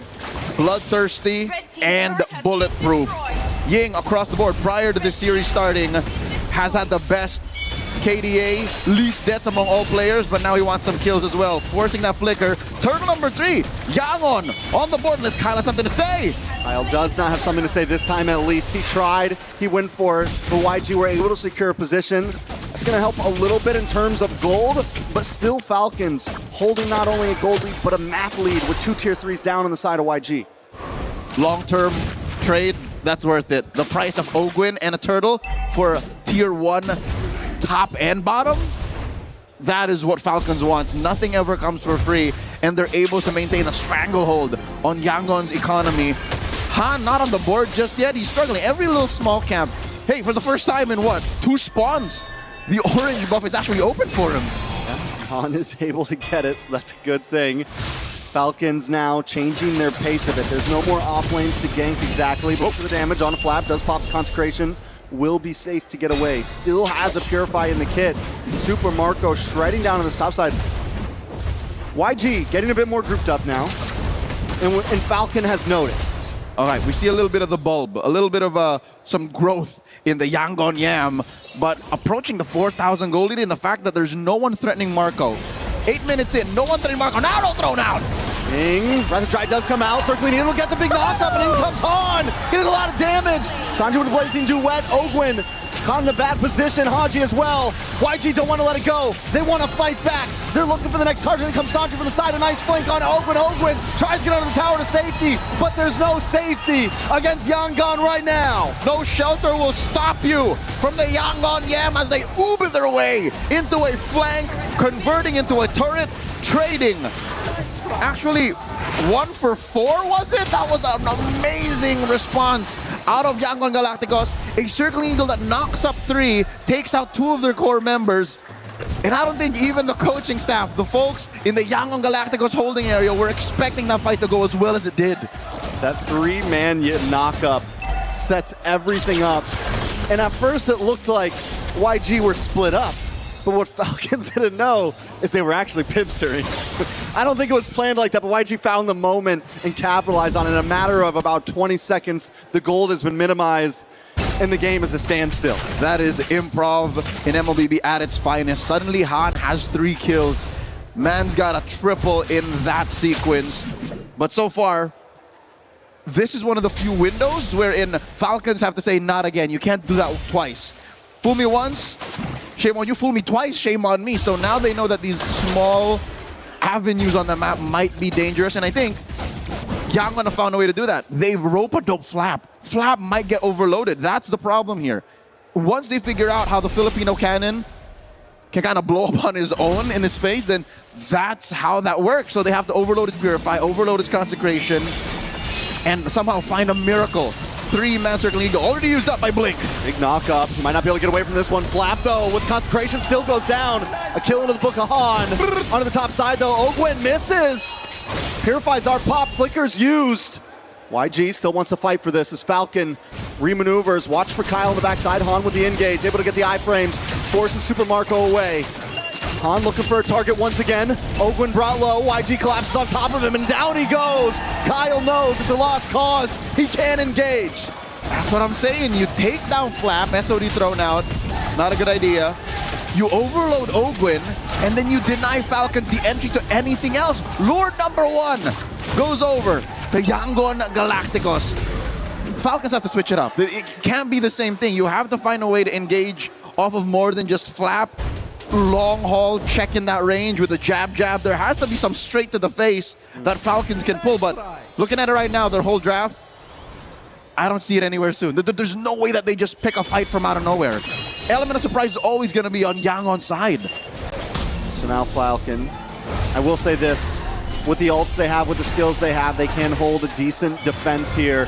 And if YG oversteps their boundaries, one big Wrath of the Dryad could counterplay. But maybe that's the answer for Falcon. Let YG come to you a bit. Let them engage and see if they overcheck themselves. Which has been, I think, what Falcon has been trying, especially in that Lord Dance. It's just they dogpile on the Flap too soon. Fortunately, Flap has his Purify once again, 30 seconds off of Ogwen's Wrath of Dryad Flicker combo. But I think the damage has been done, man. Couple more kills on Han. Sanji left unmolested. 0 deaths on this Claude. Sure, it's been a difficult early game. They spent, what, 2 or 3 death squads to try and gank him out of that lane, but he never gave in. He never caved. So I'm guessing a good chunk of that gold, despite Marco having a good, first 5 or 6 minutes, has been closed in. Like, this is more than just an equal gold lane matchup. If anything, I think Sanji has more gold than Marco now. Oh, I'm offended. Plus the stun, Flap is forced away. This time YG doesn't cause the full collapse, and they know when they can, they know when they can't. They decide to back off. Let's see if anyone walks into Kyle here. Kyle holding left mid brush. Oh no, Flap walked into 3. Purifying Consecration gone from Flap. 60 seconds to Lord still though. This Burmese Ube is lethal. Not more than 30 seconds are they ever apart from each other. That's amazing. And again, that's what Red 5 Matilda gets you. The fact that Blink can be within 2 or 3 seconds a step away from where he's needed with a flicker too. So they're basically, you know how Louis folds the map in half? Yeah. Blink kind of folds the map in 2 quarters, which is almost half. Fair enough. Mathematically, almost half. Looking at the items, true enough, Sanji is 500 gold up on Marco. Even with Marco building the Wind of Nature, that doesn't protect him from Kaiser. It doesn't protect him from Blink's Rogue Wisps. So Marco is never truly safe. All right, so what's the big answer, right? Ogwen didn't go with the Revitalizer or anything. He has the Flicker, so there could be your opportunity of surprise, but who's going to be the bait? And it seems like Falcons maybe 2 split up. Maybe they need to group up as well. In an effort to split up Yangon's Ube. But wait, look, they're blitzing the Lord. Oh, there's no response. My God, Falcons score! And then the conceal, the hit and run. YG are going to try to close this. Oh, Trex, true enough, you said maybe Falcons should group up, and they do. They blitz the Lord, and that's the price you pay for playing the Ube so tight. Yes, you can be within 2 or 3 seconds grasp of your teammates, but not the whole team to be in to respond to a Lord take that quick. What was that? 5, 6 seconds? Yeah, that was fast. Oh! Wait a second. Marco. On a Marco. Circling Eagle gets the knock up. Han closes the distance and gets the kill. That's going to help a lot for this Lord push. Oh, YG just need to get back to base now to defend. Not a little. I think that was careless of Falcons to not check that lower quarter and have Marco walk into a brush that had 3 members of Yangon in it. So with Marco getting picked off, I think that neutralizes the Lord take. This is a wash. All they get is, they get the tier 2 on the bot.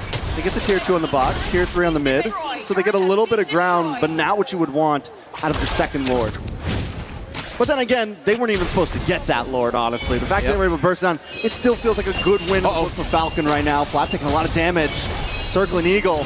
How long does that thing last? YG gets the offended. Responds with a rather dry, but it's not enough to save Flap. The game is already locked in, and look at the blazing duet from Sanji. They lock on to Super Marco next. And Falcons have 2 men left standing as YG knock on the front door.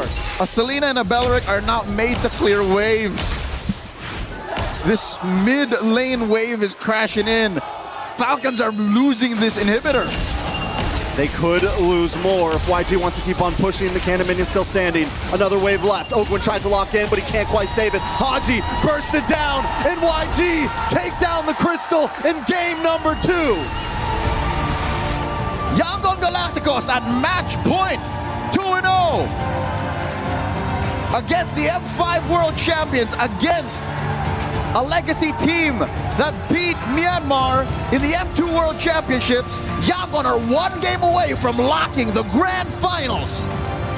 YG are showing right now that they have not forgotten the rivalry, that they've been remembering. They've been keeping tabs, waiting for this moment.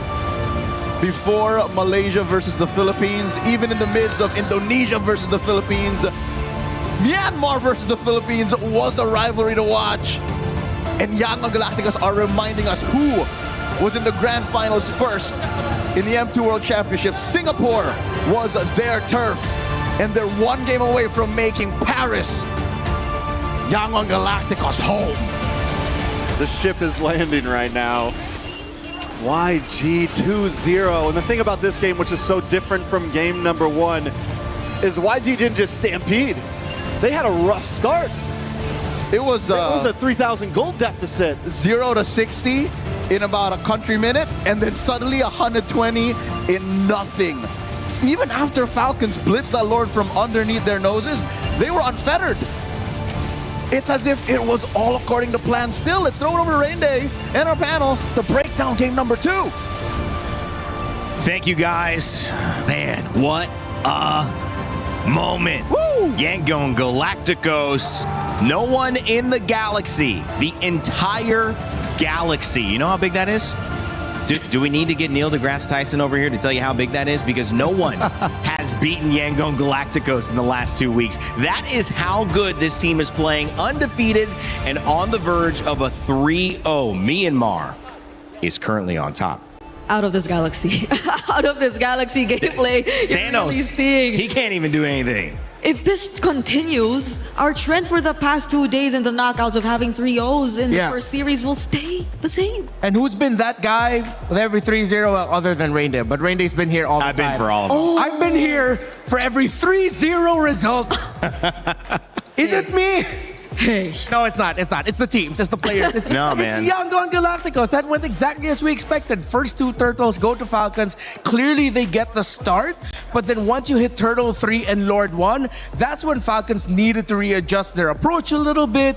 And Yangon is online to be aggro because, again, their gold lane is so good. Their Claude, as much as I was wary of it in the sense of why pick it up early, you see why you pick it. Because it's similar to how it's played in the Philippines, where sometimes, even if you don't feel the impact of the Claude, as long as it can farm up, you're fine. I also think that Blink is having a bigger participation in the reason this result is going this way than we're giving him, because his hero pool on Rome, he's showing it's deeper and more effective than a lot of others. You see a high-low sometimes picked up last and you go, oh, that didn't quite work, and that's where you might lose the game. But with Blink, he's running Matilda, he's running Badong, he's running whatever he needs. They're banning out everybody and he's still effective. That is so hard to give to your team, but he's doing it time and time again. Yeah, because I think Falcons had all the reason to just play aggro and keep going after YG in the early, especially their mid duo, because it's not like Kaizen nor Blink even opted to go for a Purify anyway.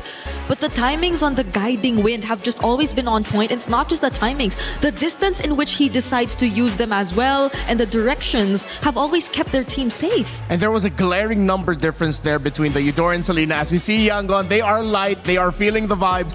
Eudora dealt around 42,000 damage. The Selena could barely scrap 14,000. Man, that mid matchup you've been trying to figure out. Yeah, exactly. That's why I thought that they deprioritize the Selena and go for maybe something like a Lo Yi. You're up against a great team fighting team. And I will die on this hill. Right now, Yangon Galacticos are the best team fighting team in MSC 2026. By far. And if you have a mid laner who can mess up that kind of tempo during the fight, such as a Lo Yi, wherein you have an option to play the macro game, as we saw Falcons play the Moskov, then that could be good.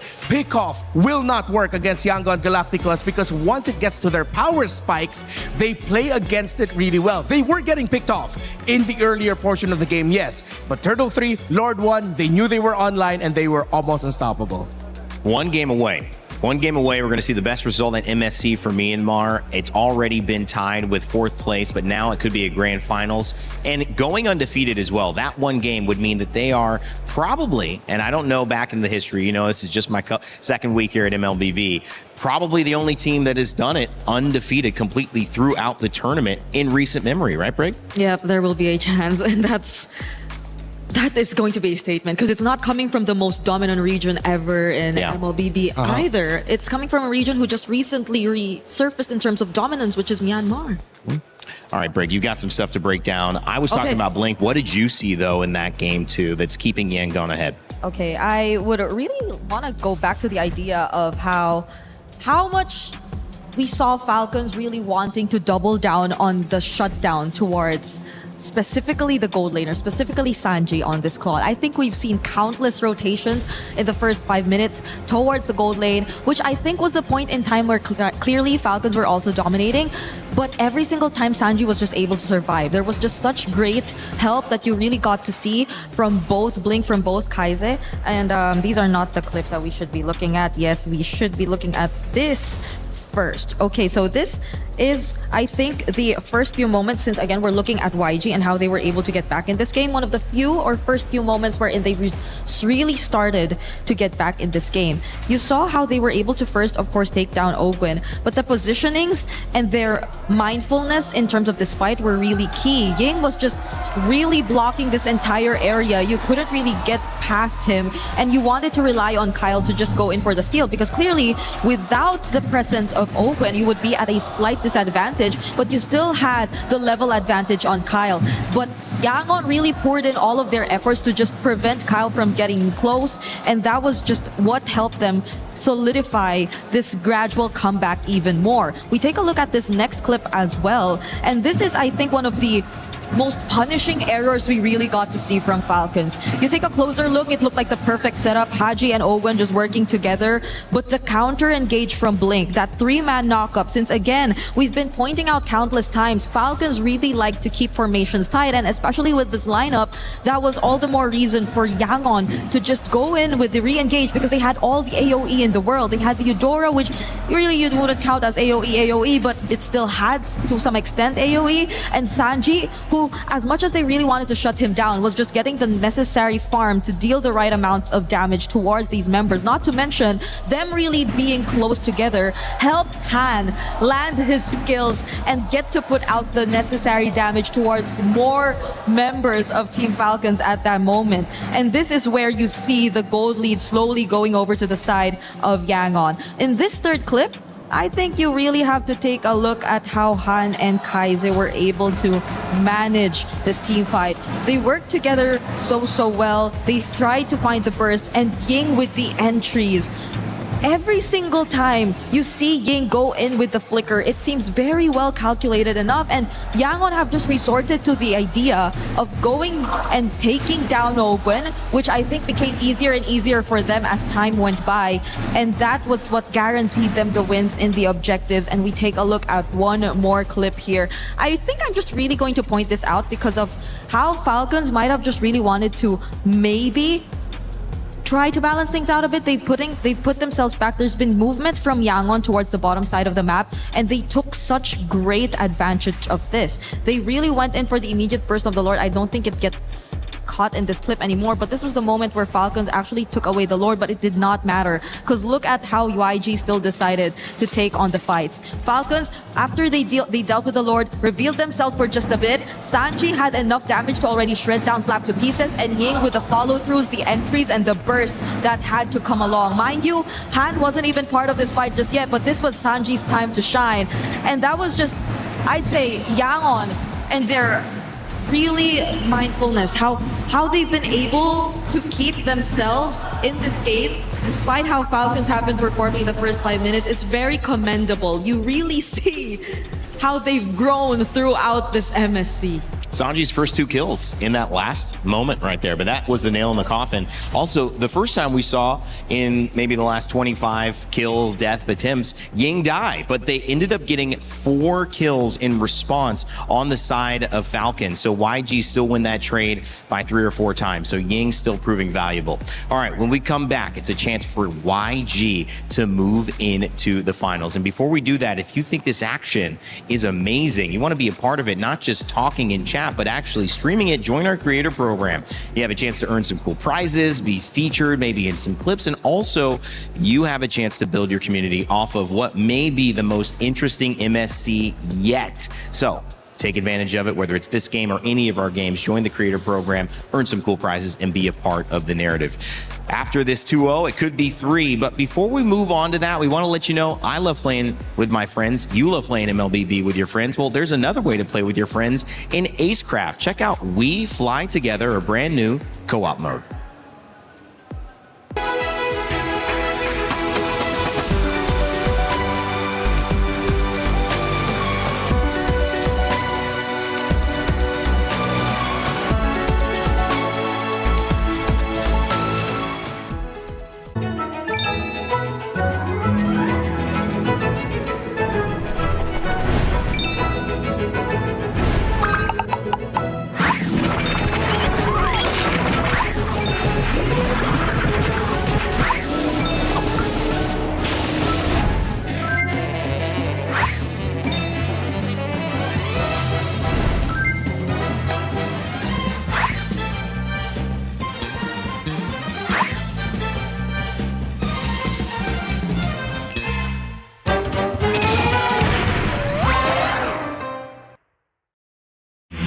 A lot of people are haunted by their past. I'm inspired by it.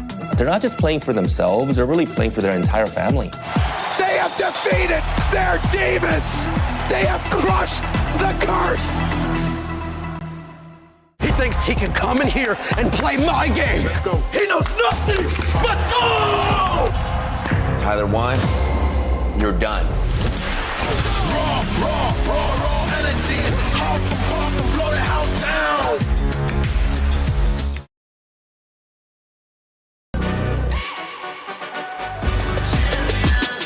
This ain't no regular thing. I came for the ring, you know what I mean. You see my name in the lights, better get right, I'm champion.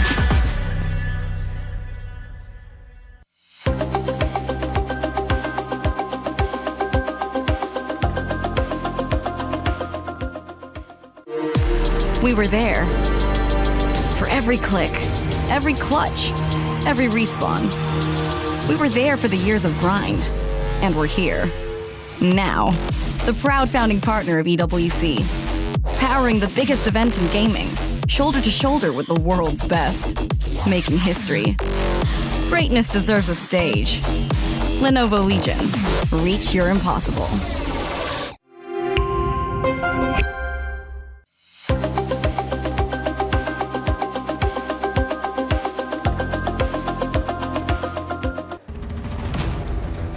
The Lenovo Legion Gauntlet holds the trophy for MSC, which at this moment, we will see who will be fighting for it.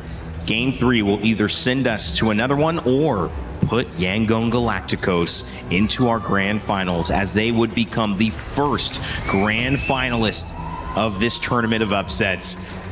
It's going to be a fun one, guys. The fans standing by. And they have been silenced on the side of Team Falcons PH. The last hope for the Philippines, well, there's still hope. As long as there's one more game, you could keep pushing it. But it has to happen now, Brigida and Renmar, as Super Marco, even himself, I wouldn't say he looks happy. And I think that's just maybe a bit of focus, but also maybe understanding the task at hand. If they are going to survive, they don't need to just win one. They need to win 3 games in a row against a team who is undefeated. It's hard to read Marco's emotions because he has been historically very stoic. Even his happiest moments, it looks like he was unhappy with it. No, but that's really just how Marco is, man. Yeah. But definitely, I'm pretty sure that's what's running through Falcons' minds right now. They drafted well in game number 2. They just, again, weren't able to execute it all the way until the end. There was one play that Brigida showed earlier with the engagement onto, I believe it was Blink yet again, or Ying, when Ogwen dropped down the Wrath of Dryad that was around near the orange buff. They missed out on a key target to make sure that you get taunted, and that's the Eudora. That's the layers and levels that Yangon is playing right now. If their main conditions in team fights, whether it's a great source of crowd control or a great source of damage, if you can't take it down fast enough and if you can't focus it down, Yangon has a chance to turn the fight around. And I can't believe they're doing this with barely switching up the mid lane. Like it's right. Still just so 3 picks for Kaize, for Yangon. And mind you, Falcons, I think they're trying to do the same, but it's not like they have the most stable of mid laners as their priority. The Selena has been an on and off pick, which is very, again, difficult to play from behind with. So maybe, or might we see a change here for Falcons now that they're in this position? We'll find out. It's been fantastic drafting from YG.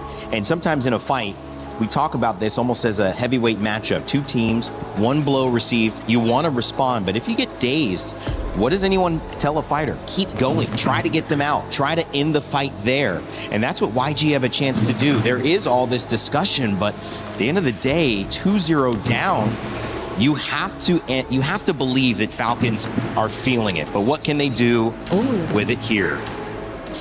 YG, they still hold the perfect record. If they do it here and they go to the grand finals, they will be the first team in MLBB international history to reach the grand finals with a 100% win rate. Wow. That's crazy. I think the boss just went and looked that up for us. Thanks again, Maui. Barat's Eudora Fanny banned. The Eudora ban from Falcons saying we're taking at least one of your cryo picks away in mid. What needs to change here, Brig? I mean, you're not convinced. It's hard to be convinced. It's an uphill battle, but what? Do you like the Eudora ban? You like that, just getting that out of the way? I think it will help in a way, but it's just really more on how Falcons maintain that early to late, because I think they're not, it's not like they find or have a hard time securing that early game, especially if they get to dictate the matchup in mid.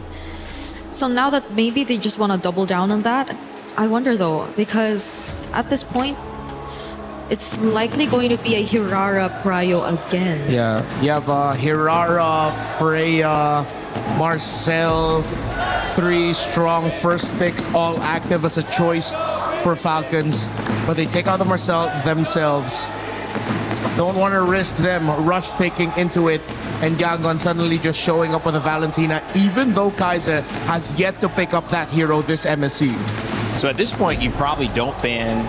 Well, I know. What do you think, Redmar? Do you just not ban the Hirara and not ban the Freya? That way, if you give it to Falcons, YG still get the Hirara? They might do the same thing and just ban out the Freya again, but then there's still an Atlas they have to think about, and I think maybe that's what Falcons might lean into. If it's not going to be the Marcel, then maybe we rush pick the Atlas and see if Kaize really won't pick up the Valentina. And then slowly, that's where Falcons might be able to build their draft foundations on heading into the next games. Atlas been banned all 3 games, but this time the Barats and the Eudora interrupt, and so it allows the Atlas to be let through. But I think the Hirara here just feels so comfortable for YG, they'll probably be okay with it. Take it away from Han. Is it the Hirara or is it the Atlas? Which one will it be, Falcons? Because they I guess the only worry that I have if they go for the Atlas is that YG will have a pretty good idea of how the team fights are going to look like again for Team Falcons, and then they could just resort to some of the more unorthodox options that they've previously shown us, which I think would work out great against the Atlas. So they will revert back to Hirara Nice call. Cryo first. Yeah. But that will hand over the Atlas to YG too. I think Yangon can double down on the crowd control. They might rush Juice in here, along with another power pick in the meta. Juice in. Wow. Atlas Zushin could be tough. Or they go for Uranus instead and a safer one. Oh, there you go. Okay, now they probably don't mind the Atlas coming through. They show it. So I think this is one of the cards that Yangon has been holding close to their chest. Not just this entire series, but this entire MSC to not show Valentina until this moment. Is that a new mid, by the way? He's getting off his 3. It's only been Eudora Gore juicing. Here's number 4. But Falcons, they win a trade in the XP. They get the Esmeralda while getting the Claude away from the hands of Sanji. Okay. So at least it'll be a match in the XP lane. It's just the gold lane that'll really matter later on. If you're looking at what Sanji could potentially pick up later, but he has a lot. He has a lot of options, honestly. And in jungle, though, what could be the option for Han? He's had a lot. Okay. They're going for Sanji's pick. I wonder if they'll set up for either a Gwyn or Fred. I was thinking Gwyn if they also had the Atlas, or maybe could there be a chance Falcons still go Atlas? If they go Atlas, then they have the Valentina to get the Atlas ult, then they have a layer with the spatial migration. Yeah, that's actually the really tough choice here for Falcons. It's what roamer are they going to pack? All the best roamers in this metagame have great ultimates you'd want to steal. Yep.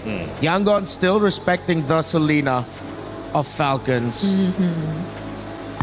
Okay, so they're the ones who will force Falcons to play a different mid lane. Up against the Valentina, I think there are a couple options still left.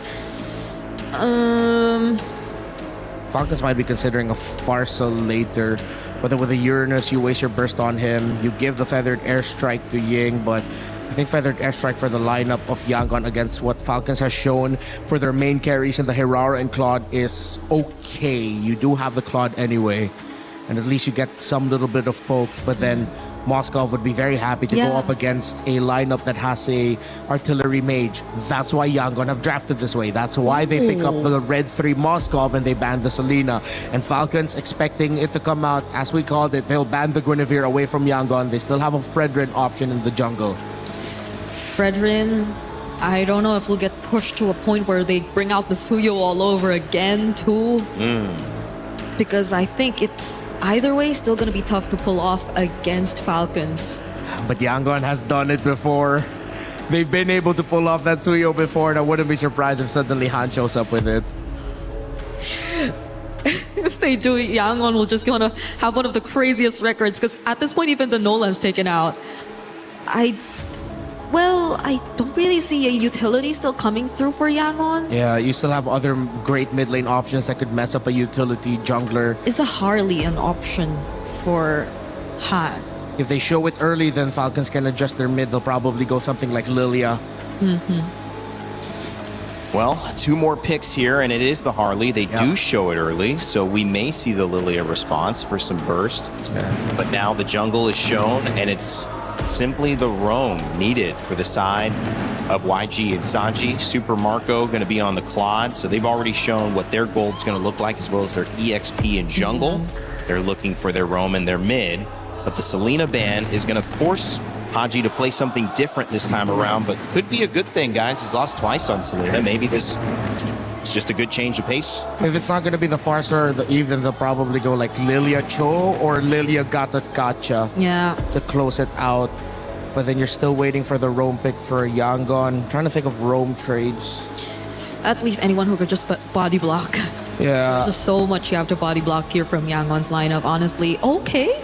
Okay. So they do go for the Farsa. It's the glue roam that I wasn't able to remember. They don't have to worry about a Vixana. There's a Valentina on the other side. Yep. Well, Yangon can just go something stable in the roam.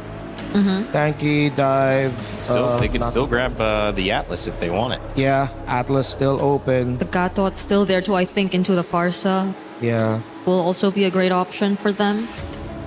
If Yangon really just want to end it and go fast, I think they'll be brave enough to go like Kali Valentina in the center. Or maybe even a Hilda. But that's really only if they're super confident with it. They need a little bit more hard AoE crowd control up in the front. But no, they go for the You Carmilla, said their that pick. earlier in the first game, but it didn't show up. That's their pick. Okay, so this is why we say they can just really afford to save Rome for last, because they have all it's these insane. options. I haven't seen this happen before. I mean, Renmar, this is the deepest Rome pool we've seen for sure on display. Yangon Galacticos, it looks really good. It's looking very 3-0-able, but not to completely discount Falcons. Yep. They still have the chance, and their draft does not look bad, but it is the Carmilla of Yangon Galacticos. It is the last hope for the Philippines and Team Falcons. There are club championship points on the line for Falcons, who are back-to-back champions. But it is Yangon Galacticos who are playing out of this galaxy right now and have a chance to become the first team to ever go undefeated into a grand finals with a 100% win rate at an international event. Let's send it back over to our casters, Leo and Trex, for Game 3. For possibly the last time in this best of 5 in the semis, it's Leo and Trex at your service, bringing you the action between Falcons and Yangon Galacticos with an out-of-this-world performance and a signature Carmilla to close off the draft. We've fallen into a whole new dimension at this point. YG showing dominant force 2-0. Match point. Knockout life. Falcons, I like the draft though, I gotta be honest. I do feel like this is comfortability for Falcons. They have some answers. Last time we saw Haji on this Farza. Yep. It was monstrous. And this is after 2 games of back-to-back Selenas coming up short. So this could be the turning point for Falcons, but that is just but a coin in the well, a hope, a dream to keep the series going. Looking at the emblems right now, so far, you can see that Flap wants just to hold down this lane. The Eternal Battle, as it's known for years past, have a Uranus march up into an Esmeralda, just holding that dead lane. In the gold lane, though, it's Marco versus Sanji, but check it out. Foot's on the other shoe. It's the Claude and the Moscow switched up. And this time, Falcons, to secure that, they made sure they got the Claude early on in first phase of draft. Up to the top side, though, a lot of damage does land down. And the Eternal Battle's over. Ying taking the first loss in that EXP lane. So not to count your eggs before they hatch, but this is how game 2 started as well. Early aggression from Falcons. Pick off here, pick off there, lane to lane winning. A pixel brush held by Yangon. They're gonna jump Flap. They're gonna pull up, jump out of the bush. Deadly Magic does land, but it's not a damage to take out Flap. Oh, Hogan looking to put stacks on. No amount just yet. The grab has not been unlocked. A full XP bar away from the ult. Turtle spawned. Falcons, heavy presence. Big damage on Ying. Once again, it's another kill on Ying. Falcons starting things off clean. YG have no way to answer. The Valentina on Yangon's side will definitely be key here. Kaiser has to play out of his mind to help secure the sweep. And their strike. Falcons just not giving it up. Haji will go down, but at the price of Han, it's a good trade. Blink now, taking Ogwin for a ride, but Kyle wants to take the purple. They decide to back off. No, play the brush. Come back in. Kai's and Blink just want to try to save it, keep it for themselves. Kyle's not going to want to give it up, but he doesn't have the retry. He's still able to secure it, still able to take it out of YG's palms. Procs and picks are enough to commit Grand Theft Purple. Falcons up almost 2,000 gold. And I hate to say it, but I hope all the Filipino fans and Falcons fans hold their breath, because this is how Game 2 started off as well. A strong Falcons presence. They are here, and they're jumping in mid. Oh, nice feathered airstrike once again lands on a Kai's. Kai's taken down low. Flap wants to try to finish things off. Flap wants to try to take out Kai's. Flap wants to get the kill, and he finally secures it. Kai's goes down. Blink next on the list. The names have been written, and Flap is writing checks. That wall was just a little too thick. If maybe an inch to the left, an inch to the right, he would have gone through. But the falling Star Moon came up short, and that's what led to another kill. The Falcons now up 2,000 gold. About half a minute until turtle number 2. Marco is just focused on expediting the early game. Feathered airstrike! Sanji cornered up against the wall. He's been here before, though, and he's going to survive once again. YG, can they get a moment like they got in game number 2? Falcons, I think they learn from their mistakes, hopefully. You get the big goal lead, and once you start to get to that 8-minute mark, 7-minute, you slow down a little bit. You keep your 3K, you wait for Lord. That moment, again, thrown back to game number 2, will come when the Yangon Yam begins. When they turn on more purple than black, and they ube their way into a punish, because that's what we're looking for. Curse of Blood. If Blink can link up 3-4 key members of Falcons, then that's it. Oh, Super Marco in trouble. SOD there as well. He does commit. Super Marco. Oh! With the quick bob and weave. Super Marco tries to hand, but he counters it. Marco! Super Marco! Bulletproof Marco, whatever you want to call him. 2 go down to the side of YG. Pulls out dual pistols from his nether regions and catches 2. Han and Sanji falls, given there was some backup from Falcons. But this is them playing on another level. Blink, fourth user revitalized. This is what we want to see, Blink. Not going to be able to make it. Not going to be able to survive. Falcon is collapsing on YG, sending them back to their own galaxy. 7-1 at the 5-minute mark. 4K up. They're trading top lane for bottom, and they want more! Sanji bites it. Flap is bloodthirsty. Once again, a replay on that sequence. I could have sworn Marco was dead. Oh, the BMI back. And then right at the perfect moment, I don't know how many stacks the AOT he had, but the blazing duet was enough to keep him topped up while staying in the brush. I think that was key. Trex, I think it was just the fact that he was staying in the bush, denying the clapback, meaning his lifesteal was pure. Even at such an early point in the game, what was that, 4 minutes in? His lifesteal, whatever was in his kit at that moment, was enough to keep him at what, 10% HP? Yeah. Hence why the sequence happened. Marco is on a roll here. This is as good a start as you can get on a Claude 5 minutes in. Yeah, 2-0-2, you've already taken the tower. And now, Falcons are going to start yamming up first. They're going to start pushing together, grouping up.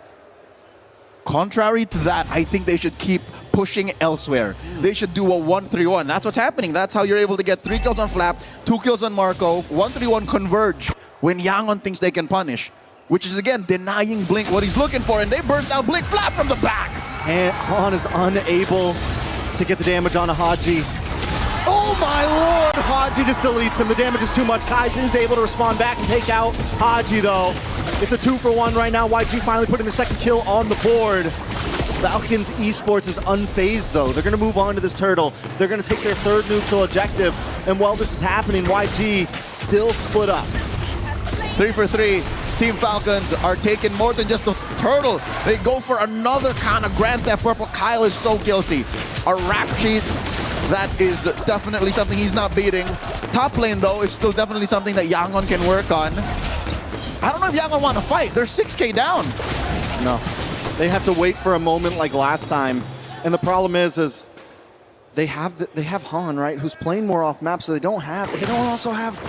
I think the Ruby was a big deal last time, able to kind of slow down Falcons in their engage. And Ruby is another way to spell CC. Crowd control is something they're kind of short on right now. The only real way that they can find someone is off of the Spear of Misery, off of a Circle of Blood, and maybe off of Kaiser's stolen ults. But that aside, all Yangon are playing with are great mechanics, amazing macro, and a hope that Falcons clump up. Mid lane's gonna fall, bottom lane already lost their tier 2. This is the best way for Falcons to continue. If they want to continue their life in MSC, force this series to go to game number 4, split up the map, deny Yangon their ube. And they have essentially become so much more objective focused. Instead of game 2 where they were looking for lots of fights, willing to just go for the kills. Yes, they're getting kills this time, but wait a second. Nice stun on multiple members of YG. But even there, they don't commit. They know what the job is, and that is take towers, get turtles, get lords. This is when you know that your team is doing well. When a glue is able to just build a glowing one. He's got enough in the bank to splurge on a full-on mage item. Even Flap and Ogwin alone are able to threaten the likes of Ying and Blink, forcing battle spells out. Purple denied once again. I want to say that's 3 purples now that have been stolen from the side of YG. Ogwin is forced to jump off with a grab. Han gets a deadly magic off, but every time Han lands a deadly magic onto someone, he can't fully commit. He can't get all the damage out there. Sanji just built his golden staff there. A whopping 2,000 gold between the Claude and the Moskov. Nary a shadow of Yangon Galacticos should be seen near the Lord pit here as Falcons score a major objective for free, uncontested. I'll tell you now, even after Flap and Ogwin, even Super Marco's basic attacks are going to start to hurt even the front line of YG. Doesn't even need to pull out the Blazing Duet, just a pew, pew, should be enough. Won't feel like a block, block.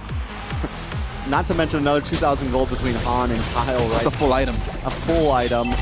Nice falling Star Moon does land on a blink. Falcons looking to try to finish things off. Han tries to respond with the Deadly Magic onto Haji, but it's just not enough once again to take anyone out. Holy Defense has been busted.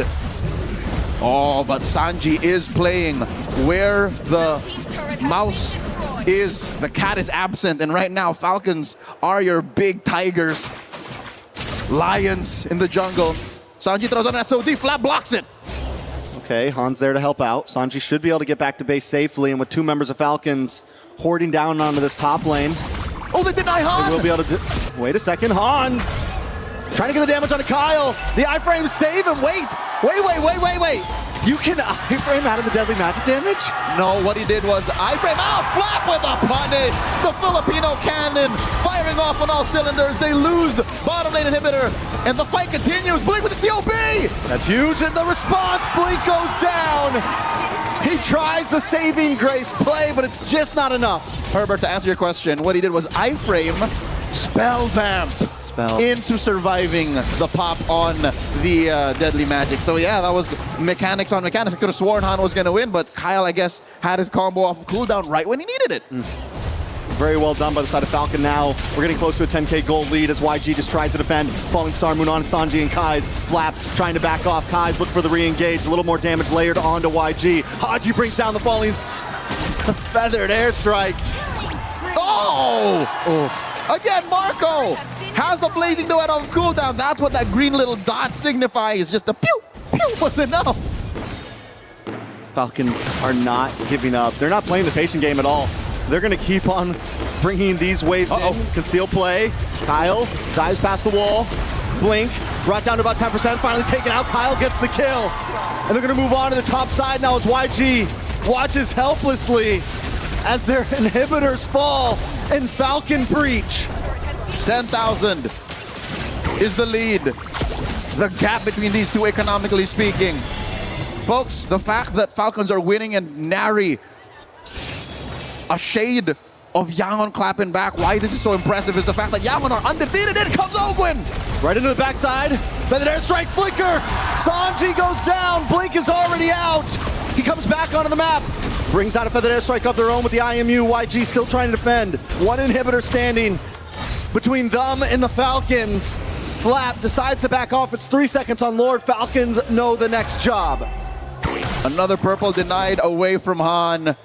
And no one falls. 0 casualties from Falcons in that push for that top lane inhibitor. Almost taken mid as well. The problem with what Kaiser was doing there was, yes, it was the right thing to do to take the feathered airstrike and to clear the waves.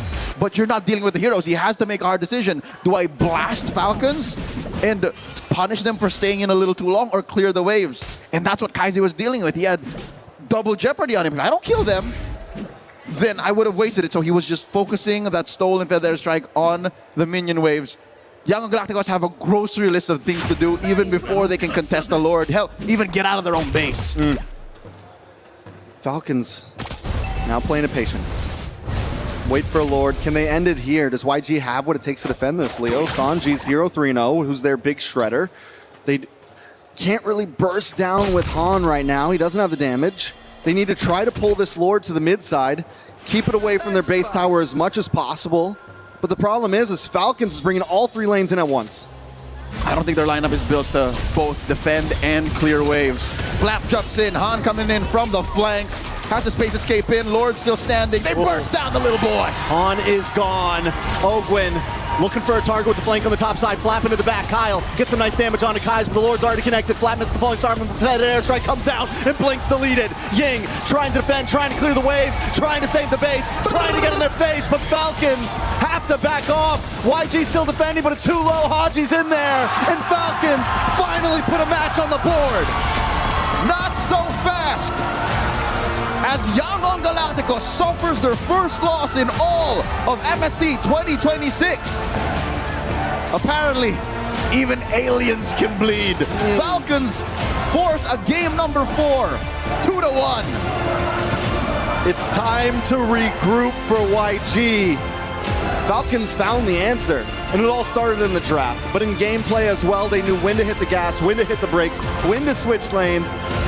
Very clean from them to put one on the map, and now it feels like anything's possible.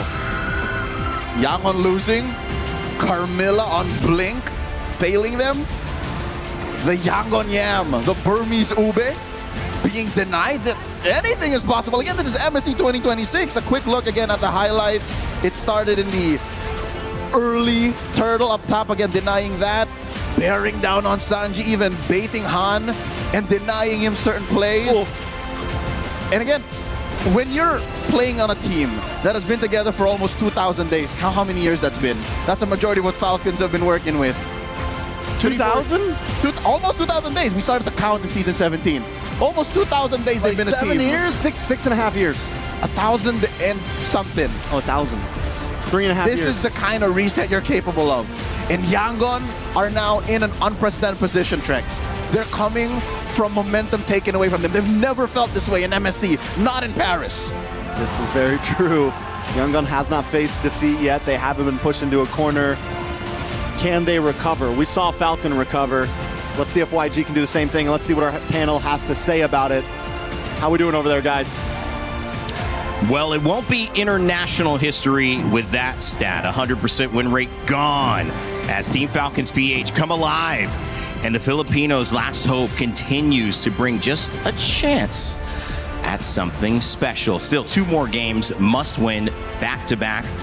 But it does bring a lot more energy into the Lenovo Legion Gauntlet. Brigitte Brynmar, what a game. I know you've got some stuff queued up, but Brig, reactions, finally, they get the win off their chest and they can breathe at least a little sigh of relief. Yeah, I feel like everyone supporting Team Falcons here in the Lenovo Legion Gauntlet can afford to breathe just a little bit, because that was a very dominant way to get back in the series. You know, they started off strong and they clearly shut down the XP lane multiple times. I think that was a huge difference maker, at least for the series. The fact that Ging wasn't able to do anything as much as he did in the first 2 games, and the switch up in mid, you see and feel the tempo change. Yeah, with the Falcons getting the Esmeralda, and of course at the center having that glue roam. We thought about Yangon and respected their deep bag of hero pools. Well, Ogwen, this wasn't the first time that he was able to show off a glue roam, but it was huge impact.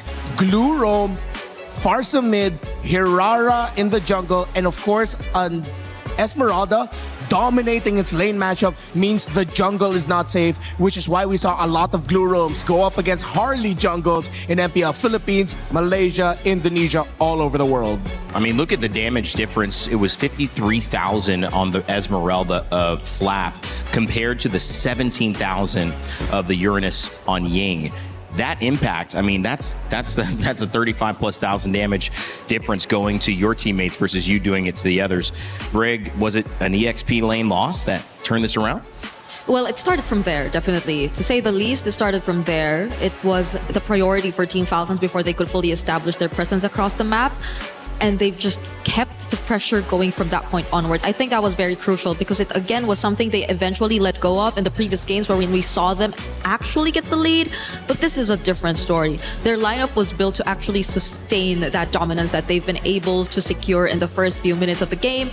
And YG's lineup was not built to delay the game. They could barely actually go for the defense. They could barely prolong it to a point where Sanji could actually make the plays, though he desperately tried. I think you could also witness through the last sequence how desperately Sanji tried to go for the defense, but again, the farming, the gold, it wasn't just there yet. Yeah, it was 2 in the favor of Philippines as the drum sounds and the fans chant back, mix both of those up. New word, chants, who knows?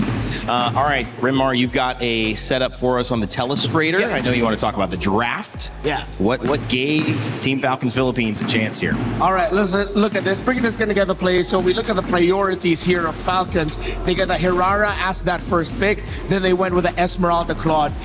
the Esmeralda was like the easiest Esmeralda pickup you could go for in the world, as Yangon Galacticos showed up a Uranus and a Valentina early on. This Valentina, looking back at it now, partly I could see why Yangon don't pick it as often and why their priorities revolve around the Eudora that was banned out really well by Falcons. That's where they decided to focus towards. They didn't care about the presence of the Juicin potentially showing up early on. They baited Yangon into picking up that Valentina, as Yangon was thinking Atlas is going to be the main play here. So we pick up the Valentina to turn off the Atlas pickup from Falcons, meaning that Falcons ended up walking away with the Glue, Farsa, and the Hirara that can all set up tempo, so they know that the Esmeralda's winning EXP, meaning that the Harley is gonna be the sad one in the lineup for Yangon Galacticos. We put a lot of respect on this Carmilla, but if you look at the lineup, and I failed to mention this earlier, this Carmilla really just answers one pick on the side of Falcons, and that's potentially the Glue. Everyone else doesn't care about that Curse of Blood. They'll be able to get out of the AoE really quickly. They're mobile, high dive. Carmilla doesn't like going up against that. They want that honest front to back. Falcons can either go front to back with their team fight or just surprise dive through the Claude. One last before we pass it on over to Brigida. This is some great bans here by Falcons. They took away the Guinevere and the Nolan, forcing out that Harley to come out later. And that Harley was sad in the presence of the Glue and the Farsa. That's it. It's your turn. It's my turn. Okay. Say Mike. So I think at this Good job, guys. we're gonna be jumping in game because we've already broke down what happened in the draft. And oh my, where is my play button? Oh no, not that. Okay. So as we take a look at the first clip I decided to pick up here, I would really want to highlight this because I feel like this is one of the moments where YG actually tried to get something, to at least get a trade, to catch up in what way, because their XP lane was sort of already shut down, so you would really want to consider looking at other lanes, and particularly in this instance, it was the gold lane. But you take a look at how Super Marco just managed this play as a whole, and it did not look like it was something that eventually YG could really capitalize on. Just look at the micro and decisions that came from it. But I feel like what really hurt them the most in this particular scenario was the fact that there was a bit of a delay in terms of the SOD coming in. Han had to try to go for the finish of Super Marco all by himself, which I understand in a way was sort of them trying to preserve the SOD in case they needed to use it later on. But at this point, if they were really trying to go for as much as they can in this scenario where they're really literally playing from behind, then they must have at least secured or tried to really go for the kill, because you see how punishing it eventually turned into from this point onwards when Ogun was able to catch up and Super Marco was able to respond. Yeah, that was the most important turtle buff of all time, by the way, saving Super Marco like that. Yep, it helped a lot. He just had a lot more, I feel like, confidence to just stay in the fight and eventually clear the lane. And now as we take a look at this next play, you see how maybe the plan kind of shifted a bit. They initially really wanted to go for Super Marco, but they failed. The second time around, they tried to consider Haji. But you take a look at how Han positioned, you would think it was ideal. Blink, though, suffering a huge amount of burst damage, even though Kaize was there to help Han actually try to go for the pickoff. This is very... This resembles so much of what Onyx did yesterday. Basically, it's those fast reaction times, and despite you really wanting to go for a specific target, it just does not come out easily, or just does not go the way that you want. Haji with a flicker was able to survive that, and Han, look at that. They really wanted to go for it this time. He stayed and went back, space escape, even at the expense of his own life. And even if he did get Haji, though, I don't think this was as rewarding for Yangon anymore, because they weren't really able to convert it into much. At this point, they also lost out on 2 outer top turrets, both in top and bot. So you see how desperate the attempts were starting to become for YG. This is very uncharacteristic of them. And you take a look at this last sequence. I think this is really what kind of shut down the entirety of what YG, or the potential comeback angles from YG once again, because Blink had no choice. He had to be up front together with Ying, but the damage could no longer be sustained. And even if he did try to go for the Curse of Blood, I don't think it was captured here in this clip. Falcons could just easily scramble away from it and re-engage. That is one of the strengths of their lineup. They just have such high mobility. They could reposition as much as they want. And Yangon did not want to play against the lineup who could just easily reposition like that. They had to have them in a particular area. They had to have them under control. Even with Kaiser stealing away the feathered airstrike, they could not use the combo. They could not find the hero synergies between the Carmilla and whoever they wanted to use as supplementary damage in their lineup, especially as Sanji really failed to get the necessary farm. And I think that's where we saw Yangon for the first time in this tournament really struggle in terms of executing their lineup. It also felt like they were just calling a bluff, and they said, fine, call it. We're not bluffing. And that was really the Valentina early to dissuade the Atlas because of the early bans, because he wasn't prioritized, because Falcons said, we're not going to ban him. And then eventually it ended up being Yangon Galacticos that said, we're not banning Atlas either. And then it never came. And then that made the Valentina a little bit less effective for them in this lineup. They were hoping that Fatal Links would show up and be on both sides. Yeah, and if people are wondering how come they then didn't pick up the Atlas there in the end, it's because you're up against a glue. Tempo breaking has been a common theme with the picks here. Game number 1 with that Badang. Game number 2, the Ruby. Game number 3, it was the glue that ended up with Falcons, and it's a strong tempo breaker. And this is a beautiful thing to see too, as both teams, as we mentioned, calling a bluff, so that's a little bit of poker. We have a little bit of chess. We have chess at EWC as well. Magnus Carlsen, you watching MLBB? I don't know. Maybe this is that interesting. I think it is. But at the end of the day, it's now a mind game. And you see Team Falcons PH winning it for the first time. And now the answer with Yangon Galacticos has to show up with this, which is, okay, we've been out drafting everybody. We've been winning. We have our first loss of the entire tournament, Brig.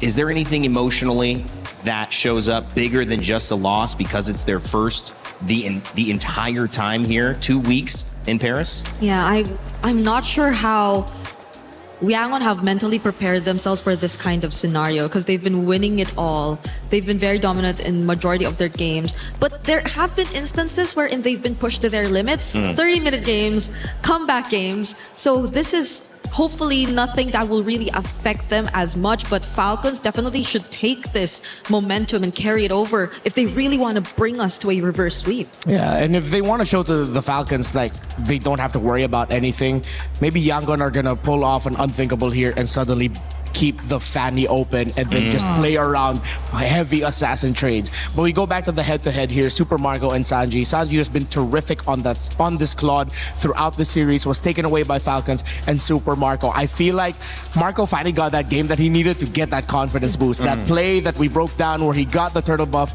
just in time so that he could turn it around in front of the Harley and the Moskov. Yeah, Super Marco might just be back and Falcons might just be definitely back into the series. I mean, it could have gone the other way. If you have that snowball happen with YG, again, Marco loses a little bit of his optimism and all of a sudden you could be seeing Falcons out. But at this point, they are back in and they are in to win it. One more game needed. You can't focus on having to go 3 in a row against YG. You just have to take it a game at a time. So far, Falcons doing a good job of that. Yeah, I'm really starting to agree with Coach Bren and what he mentioned about the difficulties of going up against YG this time. But the adjustments have been great, at least for Falcons. The first 2 games I feel have already been sort of enough to get a better grasp and understanding of how you should be attacking YG.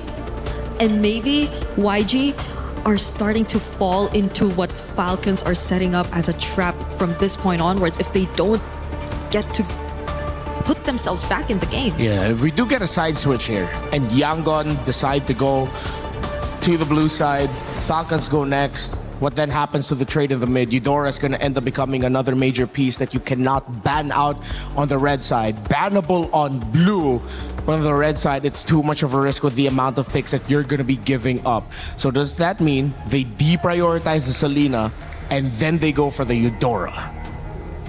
These are good questions, but I want to go to the other side of it because a good writer, a good novelist has to imagine what a world looks like if the villain wins and if the hero wins to set up what's at stake. I want to look at this side of YG. What if this was just another day at the office? If they really are a team that's going to surprise the Philippines, it's going to beat a potentially Onyx in Indonesia in the finals, wouldn't this just be like, oh yeah, okay, we made a mistake, back to it, another 15-minute win? I mean, if they're going to be that team, if we're talking them up like they could be, that's how they would respond in this game. If so, then are we seeing another Barrett's priority first? The thing is, there's a dangerous game right now, and Yangon, I think, they might trick Falcons into this. With the Valentina ban, both Marcel and Atlas are open. Belleric's gone. Okay, it's just the Atlas now. And Dodot the Valentina. So there are a lot of options for Yangon, honestly. They can rush pick the Atlas. Then Ogwen's picks, I think, might have to come in earlier. It's been banned out with the Atlas here. Falcons needs to consider picking up the Minotaur in the first phase.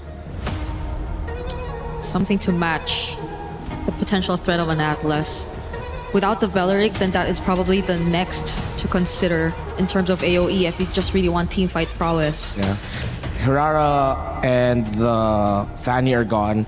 I think Falcons don't need to rush pick the Nolan. They can save their jungle pick for last and then just surprise with the Joy in the end. And seeing as they picked up the Juicin, heroes such as the Harith and the Joy might be their go-to so that they can get that smoother scale into the mid to the late game to set up for their Claude. Are YG forced to pick up the Eudora now at this point? If they really just want to play for comfort. And is it something Falcons are trying to set up? Because you see how they already have some sort of reliable damage already coming through for the Juicin and Claude to manage at least the mid to late game. Yeah, and they turn off the Gord pick with that. Because if Yangon decide to lean in towards the Kaiser pick and then go for the Gord instead of the Eudora, because again, picking up the Eudora early on, you still have the Esme Uranus trade active, and picking it this time might mean that Falcons wins that trade. I think they have to go ahead and pick up the Esmeralda, or maybe even consider an Arlot early on again. Arlot Atlas, great combo. Nolan available in the jungle, which we haven't looked at yet and is not going to be looked at here yet as well, unless Haji decides to grab it on the side for his team here on Team Falcons PH. But with the Uranus and the Eudora picked up, it's what we anticipated. Yeah. And the tough thing here now is for Falcons is they have a decision. If they pick the Esmeralda now, they lose their priority in the hero for Ogwen. If they pick up the Minotaur now, they will lose that Esmeralda. What do they want to secure at this point, Falcons? They're put in the spot here by YG, who I feel like despite a not so great showing earlier with the Uranus, this is still something YG are willingly playing into. At least they save their carries. At least they can adjust their most important roles here in this matchup. So now they're playing for Roam and Jungle. I think they still have to keep that Nolan Joy option open. Yangon has a lot to ban out. They'll have to ban out their choice of one jungle pick and then one roam pick. They can't ban out both roles because that will open up the board even more for Falcons. They have the Minotaur available for them. They can still pack the glue, but it's Falcons with a surprise ban. They themselves ban out the Nolan, and that is gonna take Yangon by surprise. Why is it so surprising? Because you're expecting that Falcons is going to be picking it up for themselves at a red 4 in high consideration. And now Yangon is forced to ban out utilities. Falcons might just be in the heads of Yangon right now because now you still have a Joy, Minotaur, and the Glue all open as choices for Falcons if they want to lean in towards that. They don't need to rush their roll pick right away. They can just close it out with a Gatakacha if ever they see a jungler on the side of Yangon that has a lot of dashes. And if it's obvious that they're going to be going for a mix of high dive and having one gold laner in the back line, playing it really safely, then you pick up the Gatakacha to close out. Falcons just opened up a wealth of options for them with this Nolan ban, forcing out an Akai surprise ban by Yangon. But at least for Yangon, hopefully they might have a potential Guinevere. Oh, never mind. Nope. Never mind. Banned out again. Okay, that would have worked real great for Yangon, but even that is now taken out of the options. So we're left with only so little for Han in the jungle. Might just be his Suyo. It's just not a lot for anybody. Yeah, it might just be either his Suyo or his Harley. Okay. And they ban out the Joy as expected. There's still utilities. Do they go back to old favorite and just pack it up with a Fredrin? Are they both looking at the Fredrin right now? Because it's honestly one of the few options that are left. At least currently, because I think Ling has fallen off. We don't really see him as a consideration anymore. The Yesun Shin.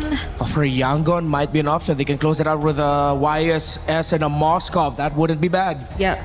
just maybe not for Falcons if they really want to keep it fast. Too greedy. So they need at least a jungle to balance it out. Fredrin is fun. Harley, if they want to, but they save it for last. As expected, they go blue into the Atlas. Oh. What do Team Falcons PH have up their sleeve here? Looking for a jungle at the very end. They'll have final say on this draft with Red Side, but it means that 2 big picks now coming out for YG. For Falcons, it's going to be high burst physical for sure because their roam, their EXP and their mid is all magic. They need to balance that out with strong physical. What do they have? Yeah, what is Yangon looking at for their jungle and gold? They get Clint? Okay, we've seen that work. And the Suyo. I think you go Leomord. Do we run it back and you go Leomord or Fredrin? One of those two? To combo it with the rest of the members, I think if they're going for rundown, Leomord is an option. But if they're playing around either Super Marco or even Haji, then maybe the Fredrin could just make room for that. Yeah. So it depends on the kind of approach they want. Yeah, the problem is if they go Fredrin, it might be too slow. Unless Falcons are going to show up a new surprise pick here. Unless there's a jungle that we're forgetting in physical. I mean, Aurora did pull off a Lucas, but it didn't work. So who knows what options could be. Martis. What's it going to be? What else showed up recently? Okay. Okay, they're still going to go for the Harley. High magic base. Yeah. And this didn't go the second round didn't go as expected as I did. I thought Falcons might go for something a little bit more surprising in the jungle. Yangon played it safely. They have their Clint with them.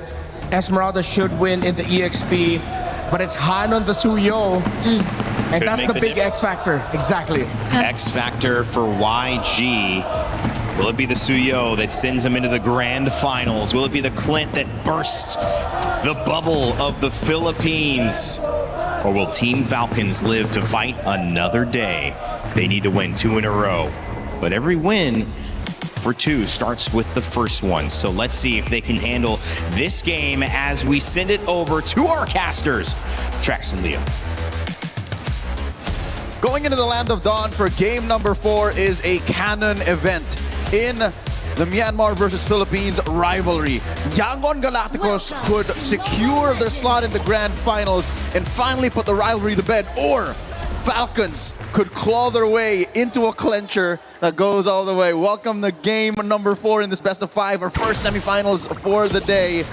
And just like that, with red 5, Falcons securing the Harley, even the whole jungle matchup was left in contention. And it worked out so well for them because the thing is even if YG doesn't go for the Suyo, Falcons can pick up the Suyo in response. They had him in this rock, paper, scissors match where Falcons always got to see what YG picked first. And when Suyo and Harley were the 2 picks to go, Harley normally got the win over it. That's right. Harley normally got the dub in that matchup.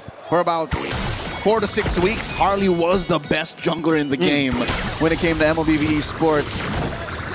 And this is not to say Yangon can't win with the Suyo. They already have in the knockout stage of MSC. But looking at the rotations, again, I'm not so sure if you agree with me, but it's evident that Yangon are playing a little more cautious. It's a very similar pace to game number 3. Falcons also, though, because if we get to this 2-minute mark, Sanji and Super Marco always just going toe-to-toe down here. If we get to this 2 or 3 minute mark and it's still 0 deaths, we have to admit that also Falcons taking a slower pace, because even game 2, game 3, Falcons were the aggressors. Ooh. Kyle on the bot side looking for a possible target, does have level 4, going to decide to go for this crab instead. Turtle comes up in 5 seconds. Kyle might be a little late to the party. All right, the expanding rivers will allow him to double time and make it there. Flap and Ogwin able to draw a line between Blink and the Turtle. Flap on this Esmeralda 2 games back-to-back is feeling like a force of nature.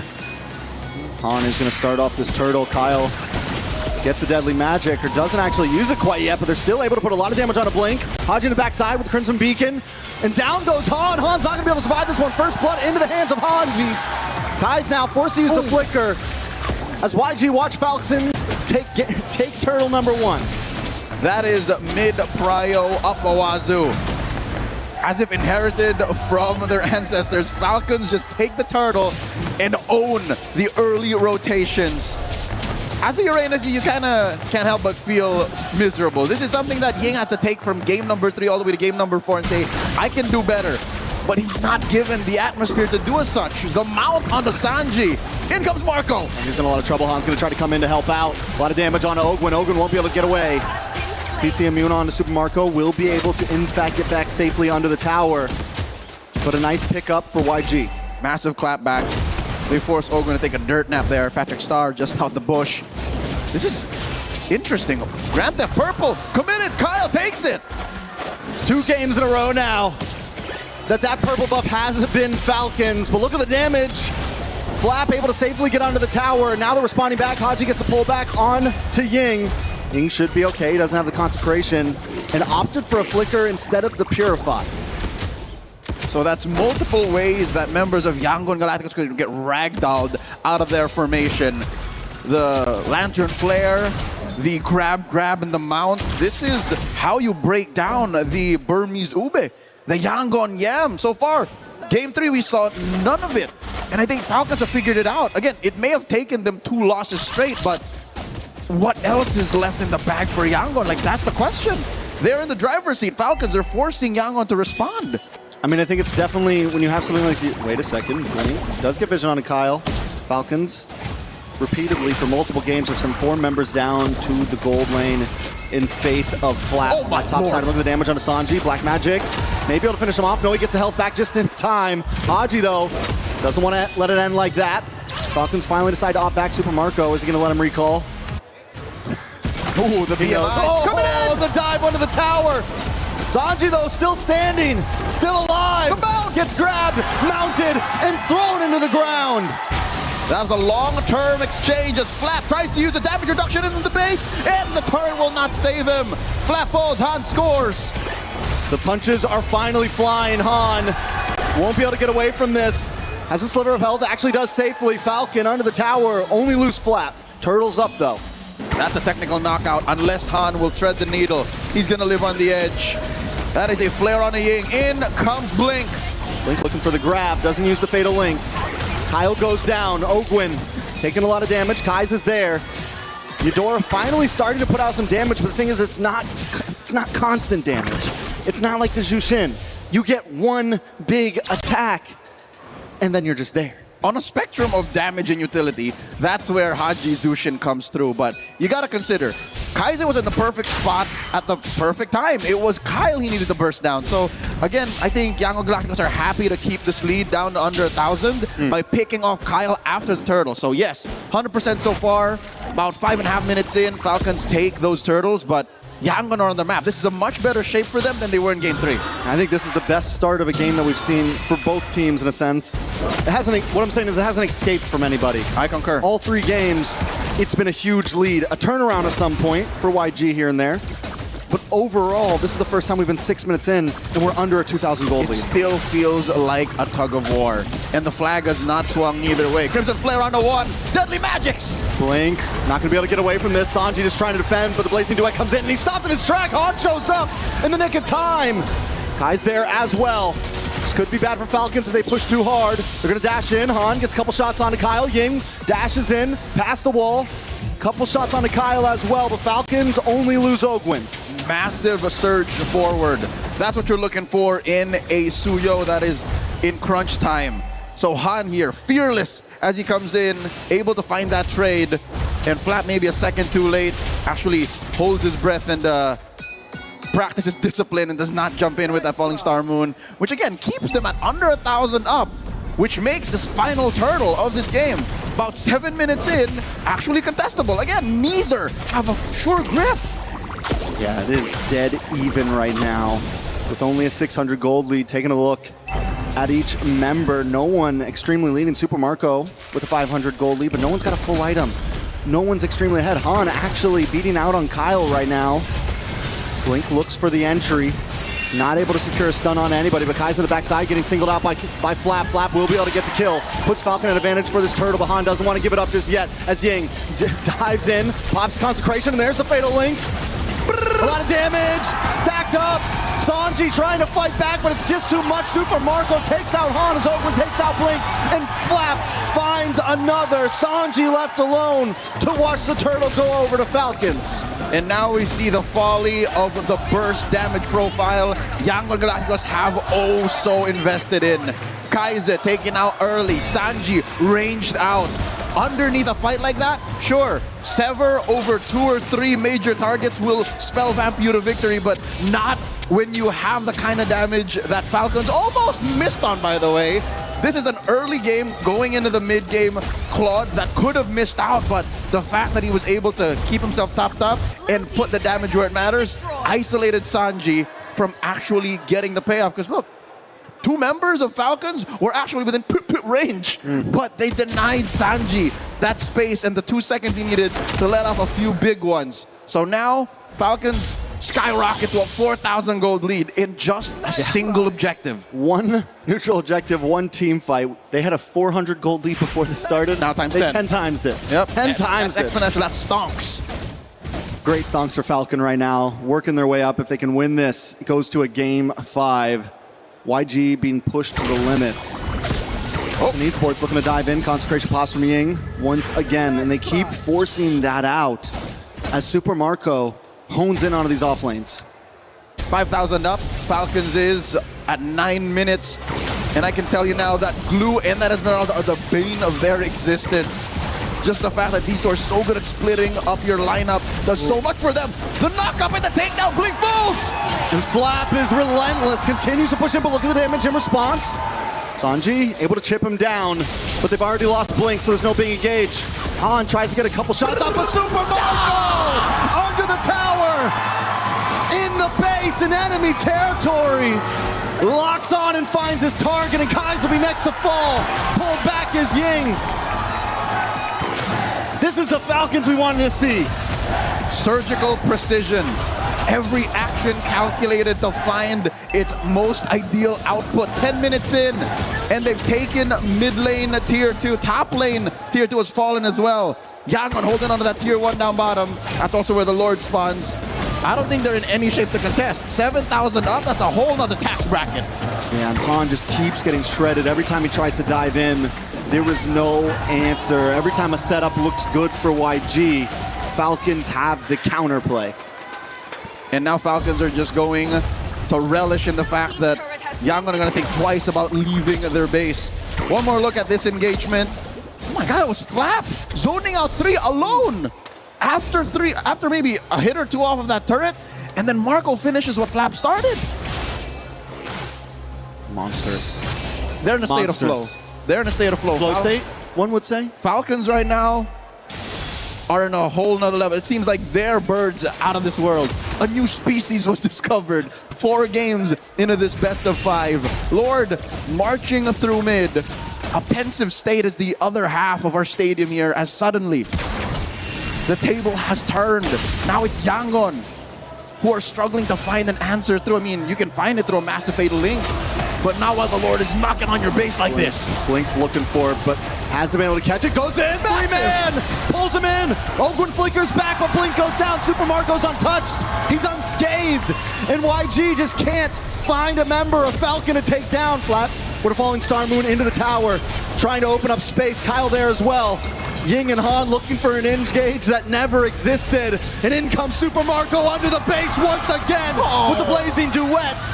He might not take a member, but the inhibitor drops and Falcons are looking for more. Even Ying has to retreat underneath all the lead Marco's throwing out. And even Sanji's bullets don't hurt as much as he'd hoped to. Falcons are now up about 11,000 gold, denying even orange buffs at small camps away from Han. He's starving, just built up his Queen's Wings, which is, again, something he needs. He needs maybe a second or 2 more underneath all that. But being 2,000 behind a little magical boy, such as Kyle's Harley, a minute before the Lord, might be a replay of game number 3, I'll tell you now. It's definitely looking rough for YG. The goal on that first Lord when you're behind like this is to try to not lose any inhibitors, let alone 2. It's going to make the second push that much harder to defend. When you're behind this far, the goal is get to 3rd Lord. Get to 3rd Lord, get to the 16, 17 minute mark, and you're good. And again, throwing back to something that was evident at the 7-minute mark, the burst damage profile that Yangon are playing with is not ideal for what Falcons are bringing in. Splitting up your lineup, pushing in hard lane after lane. Once Kaize has drawn through with the Thunder's Wrath, once Sanji is out of bullets, that's it. Yangon have to find a way to re-engage, but which they don't have because Blink is very all-in. So Falcons now just have to do this right. They just have to make a series of correct decisions. Time is on their side, and that will inevitably take us all the way. Falcons Esports, and they do play it patient. They're not trying to rush it. They know their lead. They know the amount of time they have. YG, you're in a bad situation here, right? You kind of have to contest this because you're down to one inhibitor. Blink, once again, unable to find an opening. He goes in, grabs onto Flap, or Ogwin. Flap dives into the backside of Blazing Weapon. Marco once again able to lock on to 3.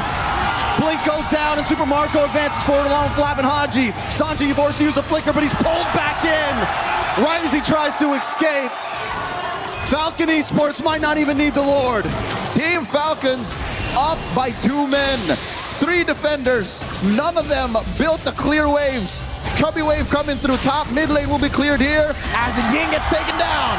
They gotta clear the waves. There's one more to do. It's Han and Kai's against Falcon Esports. A wave on the top side as well. Falcons lock on, base at 50%. Han taken out. Han still up, but finally falls, and that'll be it. Falcon Esports will take us to game number 5. With a rivalry as storied as Myanmar versus the Philippines, there's no way neither of them was gonna let this end. Not in a sweep, not even short of 5 games. Team Falcons force us to go all the way.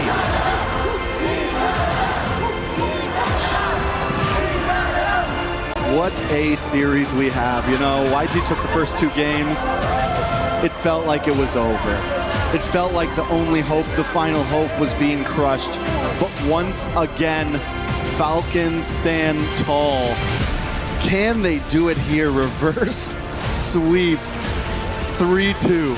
I would hold my tongue. A lot of people would say don't count your eggs before they're hatched. And again, the amount of synergy and chemistry that the members of Team Falcons have is nigh infinite. I don't think you've ever, well, we've been close to, hanging out for almost 2,000 days, but they are a team that have been through all of the ups and downs, the thick and thins, and being against an old foe, a well-versed foe such as the Burmese, the furious, out of this world, intergalactic talent of Yangon Galacticos. That is what unlocks the best out of Team Falcons. Well, I'll tell you now, I'm relieved we're going all the way. You gotta say this too. Throw it back to the interview of Flap the other day. What did he say? He said, we do better under pressure. And right now it is proving. They came into game 1, a little shaky. Came into game 2, a little shaky. But once the pressure was on, once they knew it was match point, they just kick it into gear. Rain Day, Renmar Bree, how y'all like that? I like it a lot. I like it a lot too. A lot. Wow. What a moment here at MSC. MLBB is giving us a show, and we welcome you back to the panel. Rain Day, Rinmar, Brigida, to talk about what is our second series of this tournament to go to 5. 1 game now decides between Myanmar and the Philippines, representing their region in the grand finals of MSC. And boy, oh boy, we have a good one on our hands. And I think Leo and Trex, they put it best. The Myanmar teams, when they push the Filipinos to their limit, bring out the best in the Filipinos, and the Filipinos bring out the best in Myanmar. This is why, even though it's been so long since we've seen such an important matchup in their rivalry between these 2 regions, why it's one of the best in MLBB global esports. So much respect. We've seen it. And you see all this respect converted into just more and more competitiveness between these 2 teams. They're trying to bring out the best in each other, and I'm really loving how we're getting a full 5 series again. We saw probably one of the best series yesterday between Aurora and Onyx, and this, I think, is on the road to matching what we saw from last night. And does it feel faster? Does it feel more decisive? I just feel like there's an element of this that it was so on the YG side, and now it's so on the Team Falcons PH side. I don't know whether this is going to turn again, or if we're going to see, maybe a 25, 30-minute game in Game 5. Yeah, I feel like if it gets to that, though, that will really test the mental of both. And I'm not just looking at Yangon here. It will even test the mental of world champions in Team Falcons and the members that they have there, definitely. And I think this is why we've seen the draft somewhat shift. We've gotten a little bit more old school, a little bit more to a few months ago.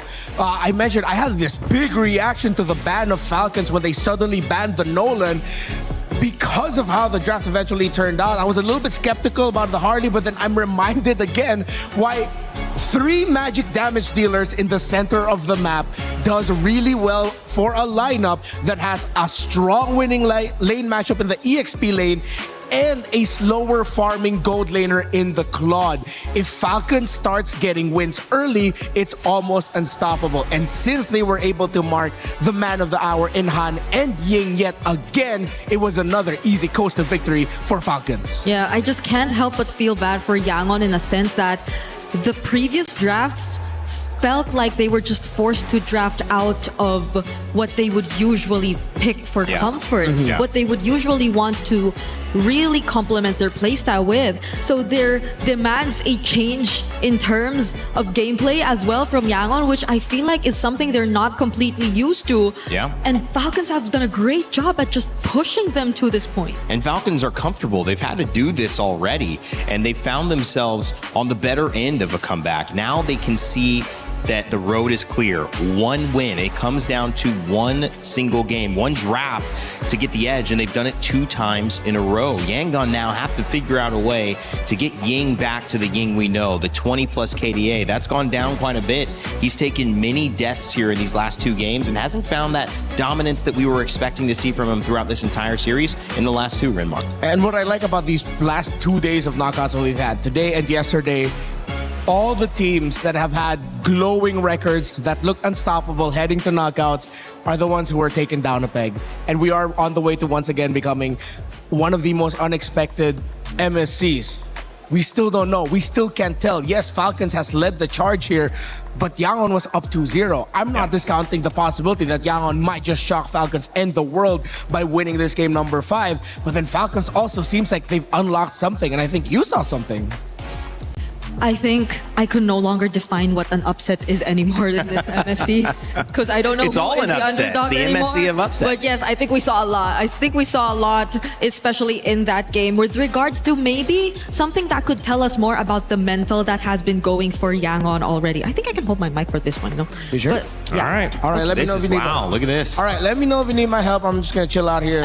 She holds her own mic, Yeah, Renmar. I'm gonna watch some really good analysis. Let's go, Brittany. You got this. Chill out, man. But I think what we were mentioning about mental is something that we could probably highlight here in this first clip that we decided to get, because as I mentioned by Renmar here, there was a clear overcommit. There was an over chase that was tried against Ogwen. Understandably so, there was a re-engage from Blink, so I feel like there was enough reason for them, I think in their opinion, to actually still go for it nonetheless. But Ogwen too had a flicker of his own, and it was very clear that Falcons were already on the way to also fighting back against Yangon in this scenario, which I feel like you really have to respect, because there are multiple damage sources, magic damage sources across the board, and I feel like this is what will allow them to cross the early to mid stages of the game. The overwhelming amount of magic damage that could just really thrive when it comes to team fights, when it comes to just singling out particular targets. And Yangon, I feel, were very surprised with the way that Falcons decided to play this game. If we take a look at the next clip as well, I believe this is a moment wherein we sort of saw that Yangon, failing the first initial attempt, just resorted to maybe looking for trades across the map. And I understand that at this point, this is what they could really afford to do. But if we take a look at this, it wasn't a clear trade whatsoever. They were able to take out Flap on the other side, but at the same time, this was a technical knockout, as mentioned by our casters earlier, because the fact that they were already able to also fight back and push Han to a very low HP resulted in them not being confident enough to go for this turtle engage. And that is what made room for Falcons to eventually still get advantage of this, because again, as much as Yangon just wanted to go for the mirror, it was on a side that technically would favor them, but Falcons were still able to get advantage or take advantage of just because they weren't able to commit it all throughout. Han, again, being very low did not result in anything that eventually could be converted here for Yangon. And we take a look at one of the last and more important plays here in this game. I barely wanted to take out a lot of clips here, mainly because it just felt like a series of failed attempts from Blink on the Atlas and desperately wanting to find setups that could potentially turn into something for YG. And this is probably one of them, but probably one of the most expensive ones as well, because it converted into an objective. They completely lost out on map control after this moment onwards. And if we just take a look at it all over again, it's not like they had the right amount of information. Flap singling out a member already, I feel, puts you at a disadvantage to still commit to the team fight, to a setup against multiple members who at this point were just mostly the frontliners you could really reach for. So that resulted in a lack of damage already in itself and just putting your teammates in more danger. But understandably so, there was very little that Yangon could play around it given the lineup, given the conditions of their lineup. And so the draft that we are about to see in this next game, I feel, is really going to be crucial if they really want to get back in Team Falcons. You've given Claw, great points by the way, Brig, and great handling that without a microphone. She did it. That was not easy. We had to pick up some notes. We did have to. They've given the Claude away, and they've won twice. Super Marco on the Claude. I think part of the issue with that, and the other one I want to point out is the Glue, which has been played by Ogwin now twice. That dang Patrick skin. I know you want to buy it in game, but it is so annoying, I would imagine, to be playing against that and how effective he's been. I think those two characters have given too much freedom. I mean, they're able to disrupt. They're able to throw timings off. They're able to get in and out. And I feel like also they're now comfortable. And what I saw from Ogwin and Rimar, what do you think about this? It just felt like the first couple games, they were forced into a deeper roam pool that was less comfortable. And they were trying to see, what can we do? There's the high lows. Can we make it work? We can't. But now the Glue, I mean, do we have to go back to just banning out those roamers? Yeah, I think you're really going to have to consider it. And I think I'm going to double down again on the genius of that surprise Nolan by Falcons, forcing out suddenly an Akai ban, which Akai was an option, but not one of the best. That's sort of just like last on the list, break glass in case of emergency. But I think it's because they were already leaning towards the idea of the Suyo in their heads, which is why they decided to play it safe and ban out the Akai. I think if Yangon are going to be red side here, and I think they have to pick red, they just have to go all out. They have to revisit getting priority in the EXP lane. Get an Esmeralda for Ying, get a Claude right away. Yeah, this is where an amazing analyst comes into play, because you can look at the EXP lane, you could also look at the solo gold lane, but you can also look at the mid lane. And that's where Haji and Kaize have been having this matchup that's kind of playing bluff or call the bluff, where you have the Valentina but the Atlas doesn't show up, where you have the Eudora but it's not effective, where you see the Farsa come in but it doesn't control. Talk to me, Brig. How do you get this matchup? Do you focus on these two? Because so far it has leaned in these last two games towards Haji. I feel like Kaize, we saw how the advantage could really work in their favor, especially if him and Blink are able to just individually and together just really find the tempo, especially in the mid. But the fact that recently I feel like Blink has been forced to play more passive and reactive types of roamers compared to when he was on the likes of a Badang, who could just individually go in from creative angles and just let Kaize do his thing. I feel like that put a lot more pressure on Kaize in terms of positioning and keeping himself safe rather than trying to go in for the more aggressive plays as well. I think it goes hand in hand in a way, which is why Falcons, I'm amazed at how they've been able to handle and shut down these two, because it's not just them that have been struggling to at least manage the early, it's also Falcons dealing with Ying. So in the draft, in game execution, Falcons have seemed to address so much of what YG has brought to the table. Well, this is gonna do it. Best of 5 comes down to game 5. And Super Marco, they call him bulletproof. Bryn Mawr said he has sometimes a stoic look about him, but we could finally see him relax a little bit after tying it up. They've done enough to get back into the set, which is more after looking at a 2-0 deficit, you would even say was possible, but now they're back. And it means that this draft is everything. This draft could determine and will determine your first grand finalist at MSC. It's been a lot of trades. We've talked a lot about the coaching staff of Yangon Galacticos and what they've done in the first 2 games. Now it's time we put respect on the names of Coach Moody and Coach Vren, what they have been able to do in the draft to solve the problems that Yangon threw at them in the first 2 games, solving them in the last 2 as we go to a faded game number 5. Question is, which one of these 2 teams are going to show the decision early? The decision to go for a lineup that can end the game before 15 minutes, to go fast and win fast. I like the Arlet on Ying. I just feel like what has worked in this tournament, you've got Undying Ying, and you have to somehow get him back into a power position. You've just got to do something that's aggressive, something that he can take control over in the game, not die, cause disruption. Oh, they saved it up all the way until the end. Yeah. Fanny Herrera banned out. Will Falcons really leave the Marcel open? At least the Atlas problem isn't there anymore, you know? Yeah. So maybe we could just set aside the Valentina just a bit and leave them to play the kind of mid laners that they really want. Yeah, we'll go back to more Juicins, Gords, Farsas.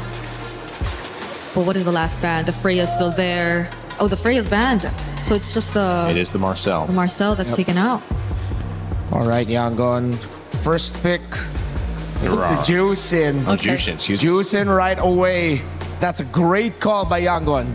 It's a deny on something that was comfortable on the side of Haji, and he just won last game with it. He might have played it 2 games in a row, and this is a takeaway as well from Sanji, who was great on the Claude in the earlier games of this set, but now Super Marco's won 2 in a row. I mean, you gotta feel happy that he's on that character again. If Yangon get the Badang early, this is gonna force Falcons to pick up a Minotaur at red 3, unless they really are leaning in towards the glue.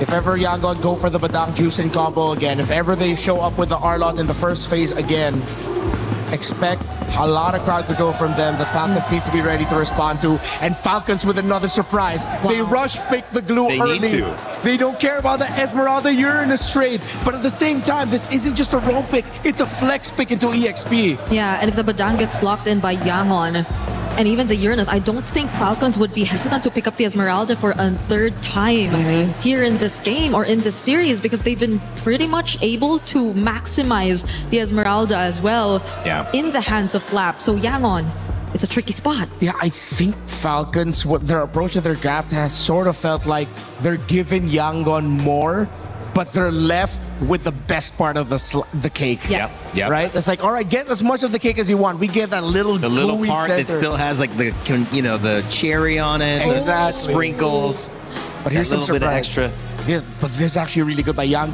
good, it's Instead good. of going to the second phase, instead of leaning towards the aggressiveness for Han, they play again with the idea of control. They pick up the Guinevere and they get the Moskov. That's been banned out in that second phase every time. You guys have looked at it and said, ooh, Gwen would be good here. No, thank you.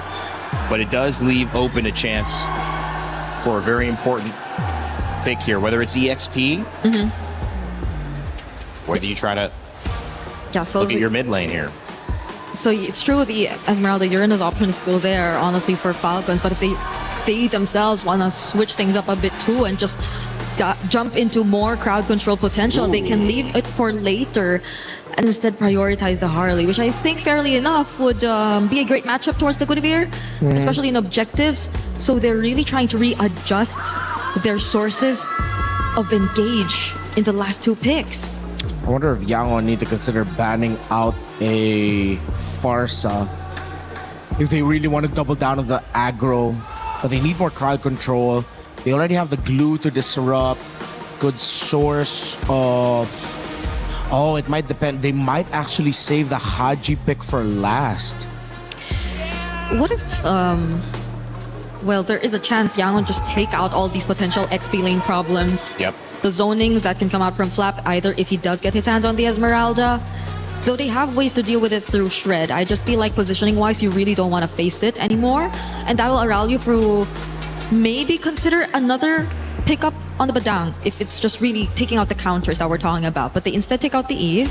Which I feel like means Yangon just showed a little bit of where they are mindset-wise, because their 3 picks are pretty great against a lineup with an Eve. And the fact that they still decided to ban it out, maybe that might be something that Falcons just now have a hunch on of, oh, wait, they're overthinking a certain aspect of it. The EXP lane is really where the focus for me has shifted. The R-Lot has gotten banned. I thought that would be a great pick to get Ying back in comfort. But now you have the Uranus and the Esmeralda. Is the thought, Brig, that if we save this and you pick up Uranus or you pick up Esmeralda, we just get the other one? There is a chance, but there is a chance also that we look at something else, because I think the Arlot Guinevere also really would have been a great combo. If Yangon are looking to just layer down, and taking out the Eve means they really want to go for a certain setup, right? Yeah, because if ever Falcon shows their mid laner now and pick up something like, I don't know, a Vexana, Yangon can go for a very aggressive EXP laner that can just break that formation. Zetian! With all of this dive, with the counter set it has, with the Fury of the Phoenix, a lot of control, a lot of vision. The thing with Zetian lineups is, especially with a Harley, especially with the Claude, if Yangon end up with 2 strong high invade Roman EXP picks, it's going to be deadly for them. If Falcons lose this early game, it's going to be hard to come back. I think Yangon can lean in with just pure total aggro. What about Keto? Up against Zetian, because of her knockback, it might be tough, especially with the glue around as well and the Esmeralda still open. Sora is actually a really great pickup. Whoa, all right. We might get Valentina EXP here for Falcons and Flap. That's an overwhelming amount of magic damage again. Yeah, and it's a counter to the Sora in the lane. As Yangon end up with the Kali. The Kali not good if ever Flap ends up with his own shifting skies as a Valentina Sora cosplay. We're going deep into the pool, baby. We love to see it. Last pick here for Team Falcons. Yeah, it's either they go for that, or just the next laner who could match the Sora and just disrupt positioning, and that's gonna be a Phoveus option for them. Dangerous. Yeah. Who would have thought the Phoveus was actually still up there? Yeah, they needed an anchor, actually. The Valentina would have been the more defensive option, but the Phoveus could be used to bait out some skills from Yangon, and then the glue goes in. This is anyone's game. Yangon and Falcons will take each other to the limit with this draft. No holding your cards close to the chest. You gotta lay them all out on the table. It's the river. Even though we're playing dangerous grass, but in this case, they are all in. It is Yangon Galacticos versus Team Falcons PH. It's game 5 at MSC, which means we're gonna get our grand finalist after this. Drex and Leo at your service, calling the final game in this best of 5. More than half a decade of allure, more than half a decade of hope and glory on the line, and of course, the first ticket to the grand finals of MSC at EWC 26. Let's get it on. It's been a hell of a series. It's game number 5. It feels like a grand finals if you ask me at this point. YG with another draft in their pocket. Falcon as well. We've had different picks throughout every single game. And I love the way the panel put it. They are digging deep. It could be anyone's game at this point. Already so much aggression from both teams. Both junglers possibly have to go back. Blink has a quicksand guard, so he should be okay. The draft has definitely evolved. Again, they're able to split up the Zushin and the glue. And then, of course, Neri and Esmeralda in sight. Early invade gear coming in from Yangon Galacticos. And that Phoveus from out of nowhere. Again, multiple conversations I've had prior to this game starting amongst the community. Is Phoveus dead? And here at Red 5, possibly the most important game in this series, Phoveus comes up in the hands of the Filipino cannon. It has been, and also in this series, it's been a banned pick. It's been one that Falcon hasn't been able to get their hands off, and the one times that it is let through, it's not even picked up in the beginning. It's picked up at the end as a last thing in the Swiss Army knife for Falcons. Can Flat be the difference here? Ying as well on the Sora, another pick we haven't gotten to see a lot of. So much on the shoulders of these EXP laners right now. Ying and Flap. Fortunately, neither of them have died. And again, this game has taken a turn after we've seen so much action in the first 2 minutes throughout the group stage. Early knockouts, we could have sworn the meta has changed, but no, when the best of the Philippines, the best of Myanmar come through, macro reigns supreme. Early presence here, Han holding that pixel brush. Blink with a pull, Ogwin flushes him out. Kyle here, holding on. Oh, sees Blink. Han will get to level 5 before this turtle. Kyle's gonna try to go back to this orange buff and scale along with him. Both teams taking it slow, so slow. They know exactly what is on the line. Down in the gold lane, the swap back and forth between this Moskov and this Clint has consistently happened. But one thing we have to point out, Super Marco on the Claude has been monstrous. Denying it from Sanji alone is such a power play. And I'm glad that we were able to take a peek at the gold lane, because that's essentially where the duel is happening. And as we speak, it's happening now while these two teams dance around the turtle. We do have a level up on Han between him and Kyle, which means Falcons have to really try to get an advantage here. They have to try to stun, and there goes a pursuit onto Han. A lot of damage locks in, but Ying still able to take the turtle. Gets a knock up on Ogwin, crashing down. The fists are hitting hard, but Ogwin's there now, taking a ride onto Ying. Falcons look for the response. No members on either team go down. Turtle goes over to YG. Marco going for that double. Rampage Sandstorm jumped in. Blink spent his ult to deny Marco a clean double wave. All right. I like the way both teams are playing right now. There's sustainability around the map. There's crowd control on both sides. There's engage, re-engage. This game could definitely go the distance. There's a combo that they're waiting for. Falcons want to get the perfect Fury of the Phoenix into a chain on that demonic pursuit. The demonic wave into infernal pursuit, bap, bap, bap, that's what they're looking for. For YG, came a little closer, came a little easier, right? A flicker into a shifting skies. So we're taking aspects of games 1 to 4 and putting them into practice now with some new picks as well. So this is a series that's been building game to game to game. Falcons have a small lead, but you can only really chalk that up to a little better mobility across the map for them, since, you know, Harley is slightly more mobile than a Guinevere. Easier double laning from Super Marco. And I think that's what we're looking for, a mid-game power spike from Falcons that could eventually turn YG around, make up the difference for that ease of execution. But you could say the same for YG here. All it takes is one good combo from them as well. One nice Violent Requiem paired up with the Beacon, followed up by the Shifting Skies. There's a lot of possibilities on both teams to make one major play to give them that 2,000 to 3,000 gold lead. They're neck deep in crowd control. They literally have a bit of crowd control on everyone. So that's what Falcons is trying to skirt. That's what they're playing around. Again, the fact that it's only Marco who has a Purify and Haji who has his passive. Once that's popped, then Yangon has free reign. That's what Falcons is taking all this time for. What's insane about the amount of crowd control on both teams, there is only one Purify between 10 players. Both teams putting their all on an aggressive route, or on a micro route, I would say, looking for the outplays, looking for the chance to make something happen with these flickers. Kai's trying to make entry for Ying. Blink there as well. Han finally comes in, get the Violent Requiem. A lot of damage locks in. Super Marco comes over to Blazing Duet. Kai's able to take out Flap as Marco unable to put any damage on a Blink in the backside. Han does go down though. It's 1-for-1 Flap for Han. YG end up losing out on that one. Not so fast. There is a chubby wave left over by Sanji in that push up top. Falcons quick to find redemption as they push down bottom. Kyle! In a lot of trouble here. Space escape was at such short range. That was 3 members of YG dogpiling on him. And that will even the playing field in that last trade, because yes, the tower went down on top side, but tower also falls to Super Marco.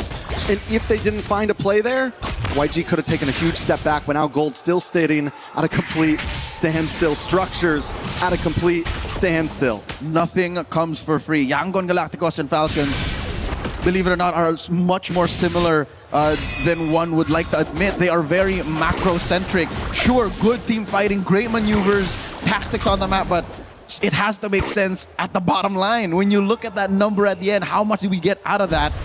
They have to have gotten their margins checked, and that's what that kill was on a Kyle. Kyle has to watch himself again. It's a death per jungler, Han and Kyle. The EXP lane, though, I think this is where the difference lies. Flap is a little more willing to sacrifice himself, while Ying is still the hero play. Ying still counts his shifting skies as if it was the game changer. It was the win. Ooh, nice steal by Sanji.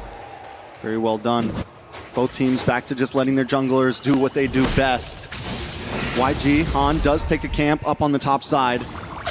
He's holding a level ahead of Kyle right now, and it's kind of been the story. Even though he's on the Guinevere, he's been able to keep himself ahead in terms of juggling. It's with those little camp steals that he's taking. A little lizard here, a little bug on the top side. Anything to try to get the level advantage on the next objective. Which is something that Kyle has to watch out for, because more than just a cleanup, Kyle has to also keep up with the farm, which he hasn't been. He just reached level 10 now, while all this while Han was already level 11. So now in this final turtle, each of them a piece. We'll see how, with the Fury of the Phoenix, finally maybe Falcons can find that combo. Turtle down on 8. Ogwin jumps on Han. That might be the answer right there. Han unable to get it. Haji takes a turtle. Raging Sandstormer to the backside, but it's still not enough. Super Marco with a blazing duet. Ying goes down. Kai's on the run. It's a double kill for Kyle. Sanji takes a tower off map. And Falcons are capitalizing, but Sanji helps save the day, helps even the playing field by taking out Kyle as Falcons collapse onto Blink. Blink going for a ride. That's Ogwin hitching along. That's the flicker. Blink denied further damage by flickering back, and you know the saying, better flickerless than dead. And only if Falcons could have cut down their losses, which I can't blame again. Kyle is such a softie. Looking at this whole lineup, Kyle is the most vulnerable of them all. And the reason how this worked is the perfect synchronization of all of their ults. Look at that, all the greens gone.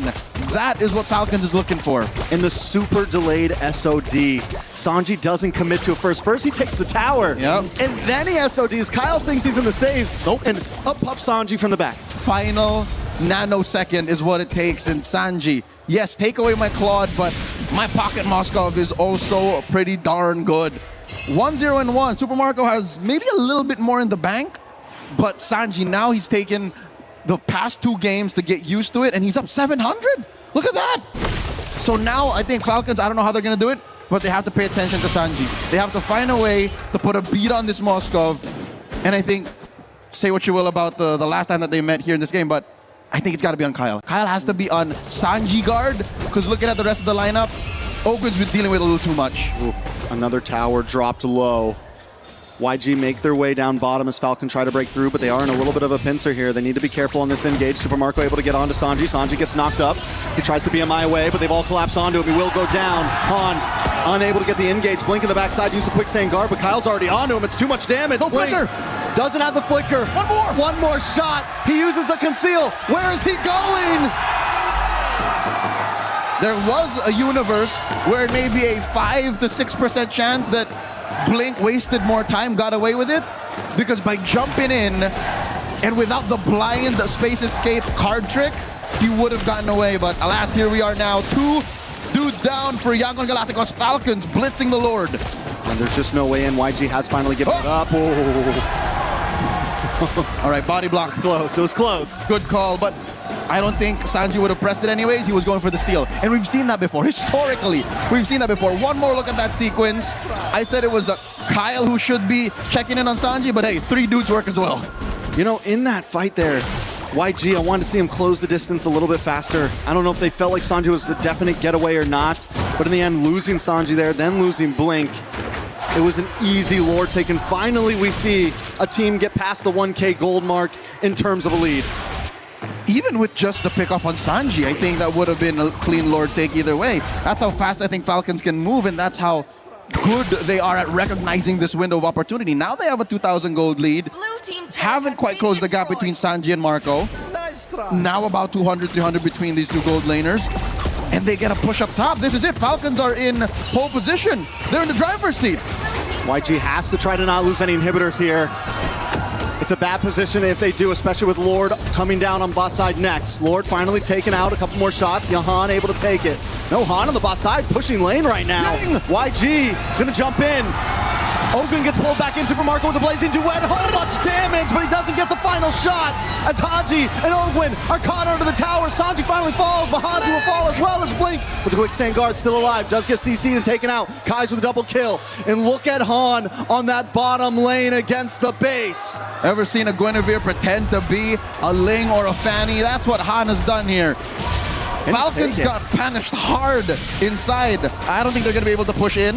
In comes Flap, Flicker, Dark Wave. Fight's happening. He should be fine. Magic. Han's okay. He's good. Han's okay. Turret did not fall. But that's as good as it gets for YG, all right? Inside their base, they get a good punish. Sure, they traded Sanji out for it, but they also get a push down bottom. And the gold difference is equalized as well. Yep, again, about 500, 1,000 between them, but just the same. Yangon Galacticos are about their wits. It's not like they lost their footing. It's not like they're panicking. And believe it or not, despite the free lord, Trex, despite the free lord, the map is at equilibrium. That's how good YG are at macro. Even in terms of tower health. Almost like down to the line. Down to the pixel. That is how equally matched Yangon Galacticos and Falcons are. Kaiser picking up a Ice Queen 1 here should help with the spell vamp. Should be able to slow down the forward push of Team Falcons. Looking at the rest of their kit. All right, finally, Kyle is firing off on all cylinders. That's something to marvel at, despite the fact that he has a hard, 7-8 minutes that he had to play through. But Marco isn't on the board yet. No kills for this Claude just yet. And I think that's what he was looking for. That's why he was so gung-ho to go into the base. You know, it's been all eyes on Sanji, though, on this Moscow, but I think the real problem could start to be Kai's. 4-0-1. He's been untouchable. He's been putting out great damage. What is that, at least 2 or 3 stacks? Yeah. It's clean for him right now, and it's only going to get better and better as YG start to burst down or at least keep pace on this Lord. Super Marco wants to pull it to their side. The dance is on. So with the draft that they have, Falcons has a slight advantage on the Lord Dance. Claude, much like the Melissa, can do a singular Lord Dance blink here. Warning shots. Pew, pew. BMI forward. Might force a response out of blink here. For Marco. Man-to-man mark. BMI back. Back. How long does that BMI last? I mean, feel like he was chasing him for a minute there. As long as the SOD could. And Shifting Skies, final Requiem. He catches Ogwin. Kais gets the kill. Deadly Magic isn't going to be able to finish off Ying. Blink in the backside, able to pull Super Marco away as Kais gets a double onto Flat. That was the target. That was the bait. And Super Marco wasn't there to help out the team. Now Kais is on to the next one as Haji falls. Blink goes down. But it's still not enough. 4 members drop on the side of Falcons. Kaiser is out of this world. Massive stacks gain. Falcons fans are at the end of their wits. A singular mistake, maybe a second too long, held inside a bush. A moment of hesitation leads to a 4-for-1 trade.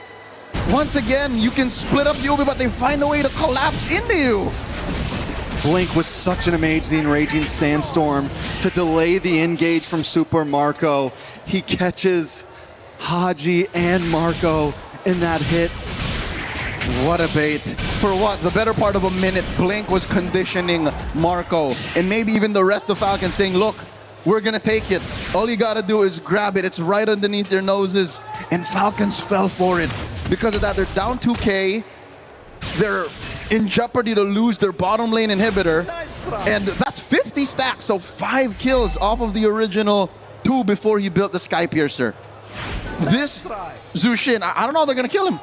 I don't know how Kai's going to die here because, again, prior it was the Sanji watch. Now it seems like even Blink is immortal. How is Kaiser going to get his stacks cut in half? I don't think there's a way. We will see, though. YG with a beautiful delay on this Lord push. They're going to be able to focus on this mid and top side as the Lord slowly makes his way downtown. Perfect sync. Mid lane tier 2 drops. Sanji hidden from where the sun don't shine. Is that him on a Malefic gun? I'm pretty sure he has it already. You're not supposed to be able to hit from that range. Blink here. Put down to a third. No way this Lord doesn't jump in. It cracks the inhibitor down bot. Inhibitors finally fall.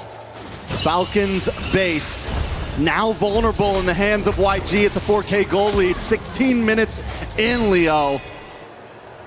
We've had a lot of one-sided games so far in the past 4.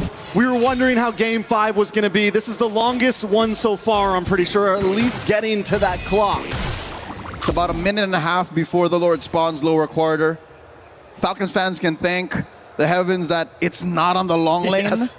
So that's less of a worry. But given the double clone jutsu BMI on the Space Escape, they can afford it. But this is still something that they could use to their advantage. So far, Yangon Galacticos, man to man, just up on every single role. Again, I can't even count Kyle over Han because Han is a utility jungler.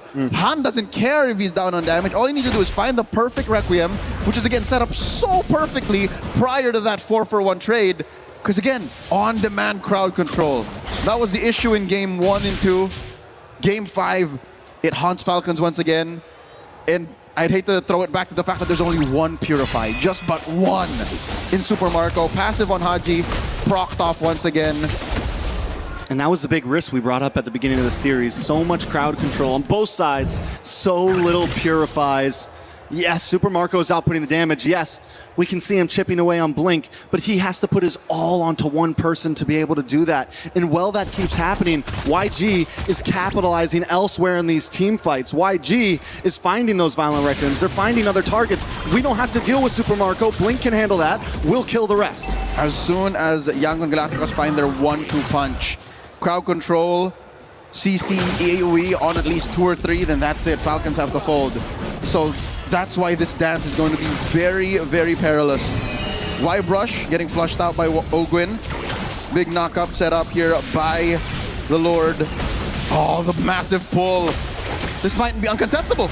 I don't think they can make their way in. Kyle's not there. Han able to get it. Into the backside flap. Able to get a nice deadly magic. Han taking a lot of damage. Blink though. Taken out by Super Marco. Blazing duet. Kyle falls though because Ying is there to save them all. And Flap will be next. YG doing what we thought they couldn't. Haji falls and it's one man standing. Ogwin against the world. Ogwin against it all. Kai's with the Maniac. The final nail in the coffin. Falcons took the fight. And Yangon will take the spoils. It's been 5 years. 5 years of doubts for Myanmar. 5 years to regain their old glory. And today it took 5 games to finally do it. As was in the East, Shaq B in the West. Half a decade in the making. The Burmese best the Philippines. Yangon Galacticos are the first team in the grand finals. I got chills, Leo. 5 games at that point. Falcon, it felt like they had the momentum after taking 2 losses, bringing Yangon Galacticos to the brink, to the edge, and even Game 5 went down to the line.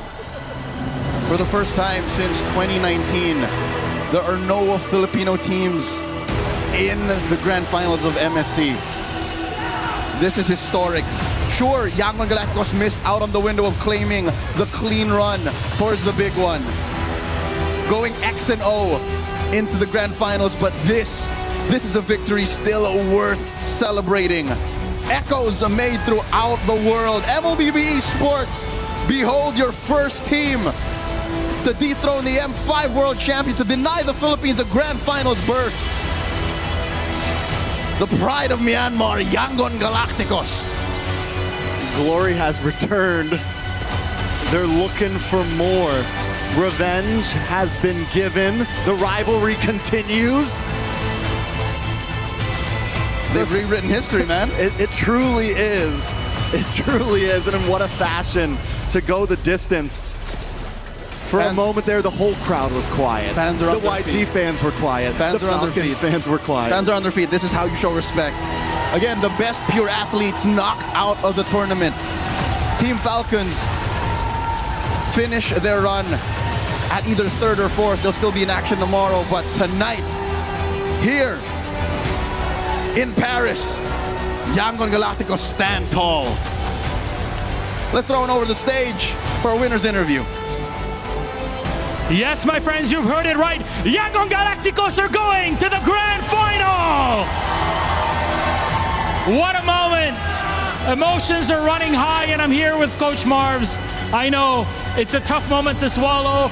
It's really, really emotional in this moment, but you have made MSC Grand Finals. What does this mean to you and the rest of the team and the region?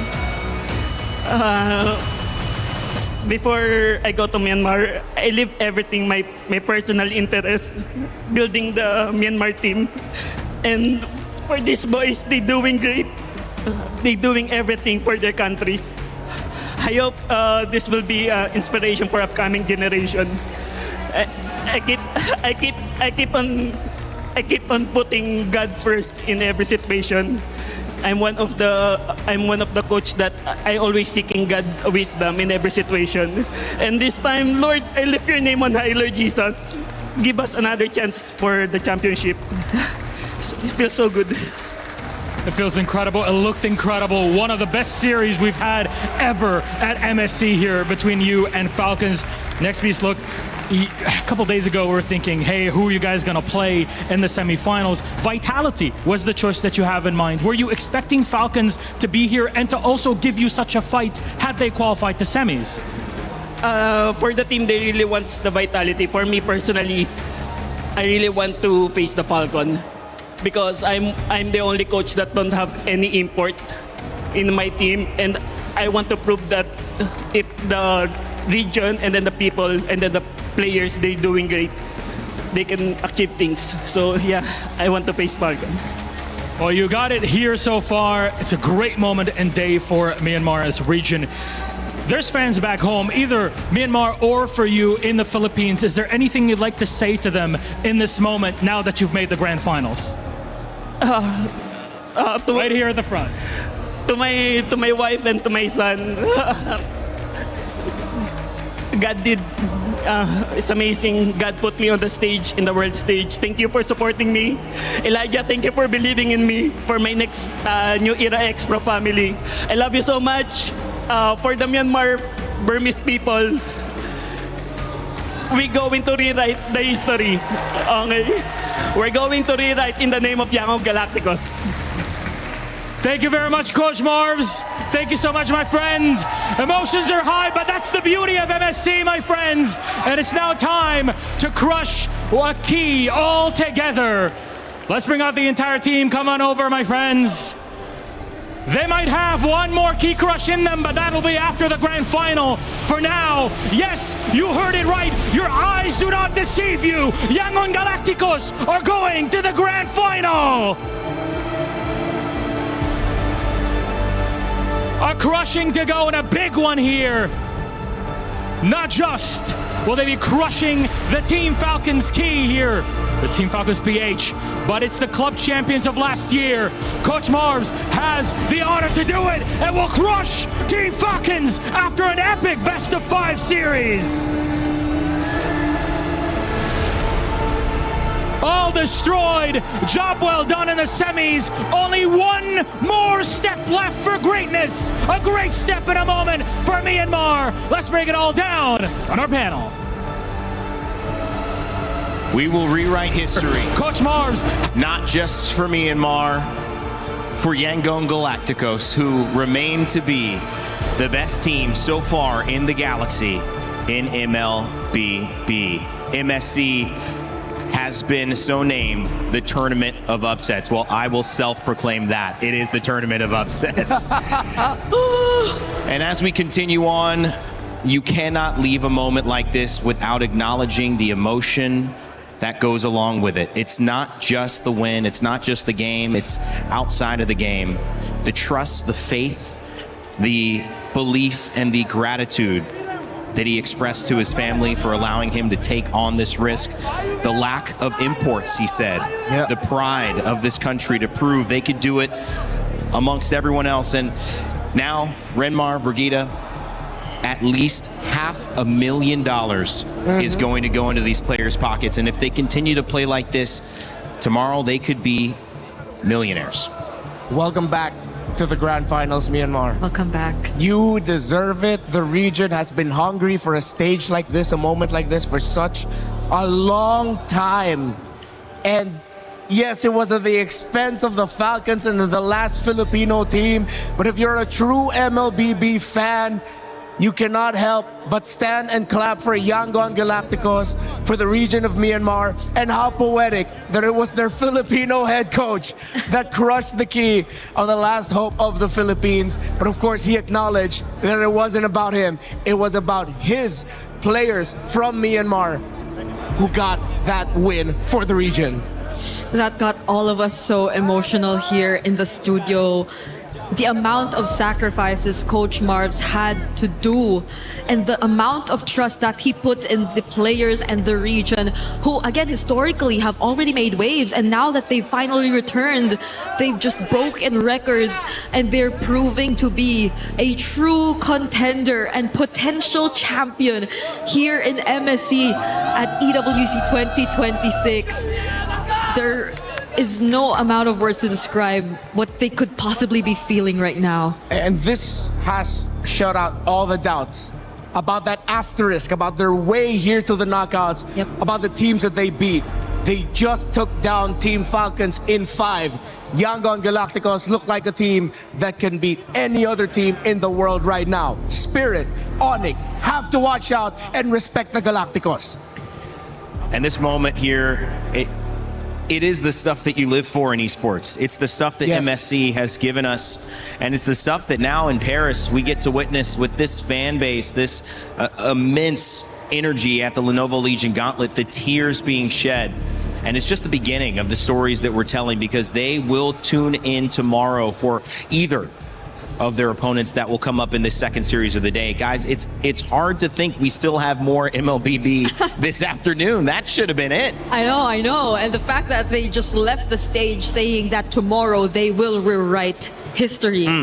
That is a claim, that is a statement right there made by Coach Marv's, and they will definitely set their eyes on whoever comes out of the second series today. We talked about how important it is that at this point in MSC, you take your losses when you can and you learn from them. And better late than never, Yangon Galacticos, at the right moment for them, learned 2 very harsh lessons in the 2 games that they lost. That's a lot of experience heading into the grand finals. And they were excellent under the bright lights. And I love the look towards when things are difficult analytically or in your life, when you don't know the exact way to go, to lean into I don't know and to accept the wisdom. What's showing up? What's available? And how can we do the best with what we're given? That was an amazing turn of events for Falcons to even tie it up, guys, because they were down 2-0. Most teams would have just gone out 3-0. Most teams did when they faced Yangon Galacticos. But as we send out Team Falcons as well, Brig, and their key is crushed, and you see the fans' disappointment, you do have to say they gave it their all. And some people, after the first group stage, didn't even expect them to get here. They had a shaky performance. It was something we constantly recalled back at the group stage, but they will still have a battle for third match tomorrow. That's right. So there's still a chance that they get a much bigger amount, a much stronger finish here in MSC 2026. It's not completely over for them, and good effort for both Falcons and YG. Yeah, we mentioned it. Besides the money, very important club championship points. Yeah. Team Falcons could still secure for the organization if they go to third. Yeah, that's a great point as well. Of course, Falcons, as their key is crushed, still looking for the ultimate win. That is the big key. And of course, that's what they're trying to get. It won't happen here. It's Yangon Galacticos who have earned that right. And boy, oh boy, they have shocked the world, but it shouldn't be a shock any longer. This team from Myanmar is playing lights out. We've had a chance to talk to a lot of players as they've left this tournament. This might be the hardest one, though. A player who I think made a huge difference in the comeback on the glue. It's Ogwin, who is standing by with Eterna in an exit interview. We are now with Ogwin in the backstage after that loss against Yangon Galacticos. Ogwin, tell us what's going through your head right now. I think we're really sad because we have a close fight and we didn't, close it. Yeah, so it's quite sad. Was it because of, what happened in the game, the way that they adapted so well in that final game, or what went wrong maybe on your part? We have many misplays on our part, and we got our early games quite well in Yangon, but we didn't finish it off in mid game to late game, so we got punished really well by them. So props to them. Was this an expected fight from Yangon Galacticos? Obviously, it's not an expected result that you were hoping for, but with that fight, was it that intense? Is Yangon Galacticos just that good? We scrimmed with Yangon, and we really expect they will do well in this tournament, and we really respect them in this tournament. So they have really unorthodox way to fight their enemy. So it's really they really caught us in the first 2 games. So yeah. But you came back. Yeah, we came back. But, Game 3, Game 4. But it's quite short. And we didn't finish it up. So yeah, it's really sad. Ogwin, this is going to be the first time in a very long time, and I think since M2, that there will not be a Filipino representative in the grand finals. What do you think this means for the ecosystem? Do you think that all the other regions are catching up? Yeah, especially in the early stages of MSC, we really saw what the other regions cooking up, and it's really you don't need to relax, because even though it's a NA team or Latam or Brazilian, it's really you really need to fight in your full potential. So yeah, it's really quite challenging and competitive in this MSC right now. And we see that, TLPH. And now you, Ogwin, no matter what happens, you put up a very strong fight. I hope you know that. We want to know what's next for you, Ogwin. First thing first, we will have a match in the 3rd place. So that's first. Then after that, we need to reset and plan again for the next tournament. Who do you think you're going to meet in the 3rd placer?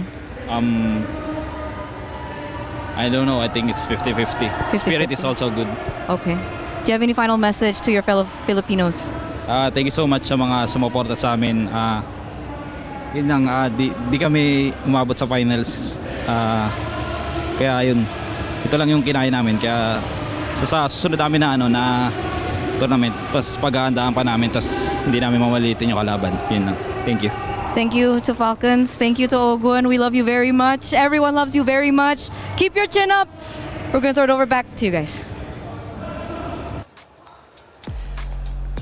I'll leave it to my Filipinos to talk about what you felt about that one. He said he messaged to the region, and I think this is kind of history making as well since M2. Yeah, he just apologized and said. Well, first he said thank you for the support. He apologized that they fell short, but yeah, he did acknowledge all throughout the interview that the world has gotten so much stronger, and that's great. I mean, Yangon Galacticos, he said this is what moments like these, wins like these, are what esports are all about. Yeah, and it's a takeaway for the Philippines as well as a region. It's definitely going to fuel a lot more of the hunger to get back on an international stage win. And it's, I think for a lot of people, rewriting history at its finest. It's such a great way to increase the competition that we currently have in the MLBB competitive landscape. I love the way that this has gone. This has been really fantastic to see as just an esport enjoyer. As you develop and you guys going into M8 this year, and you're talking about M2, you're already seeing the experience and the knowledge increase from this esport, and you're gonna go through these phases. I mean, it happens. It's happened to us. We got a Japanese winner over on the Battle Royale side of Apex. I mean, MLBB, it's a beautiful thing when you get to expand. Obviously, it may not feel that way if you're staring down the microscope of it right now, but when you pull back, you'll see great thing for the game in general. As we continue to move on, guys, I know this is the end for you two, today at least. Any final thoughts after seeing this, and anything to preview as we look at our next match coming up today? I agree with Ogwin. It's a 50-50, Let's all set our eyes on the upcoming series, because this is not looking like a fast one either. Yeah, if ever Team Spirit defeat Onyx later, then for the first time we're gonna get EECA in the grand finals, Myanmar in the grand finals against them, and no team from what we've seen as the big regions in MLBB are first. That will really push the story as an MSC of, I wouldn't call it upsets, but surprises. And the best surprises usually come all the way up until the end. All right, well, I already see your replacements coming up on stage, looking good in their suits. I'll just leave that as a, no, you can't come. Oh, It's God. on white, it's on white, The it's on fella's white. trying it's to on get white. in. We It's can't on let him white, do it's on white, it's on white. It's not your time. It's on white, it's your on white, it's time. white. I can't wait for that. Make sure if you guys think you know who's going to win, which how in the world could you know who's going to win at this point? There's no way you could. Get your pick'ems in, though, and maybe you will be right. But I just remember how many of us have been wrong so often at MSC. Maybe you won't be. I hope you won't be. Coming up after this, we're going to have an amazing game. It's going to be Onyx and Team Spirit, Indonesia and EECA battling for that second spot in the grand finals. Don't go anywhere. Be right back. Play is in our DNA. Whenever we let it out, it becomes our superpower. Now imagine an entire city being built to supercharge it. Kadir City, powered by Play.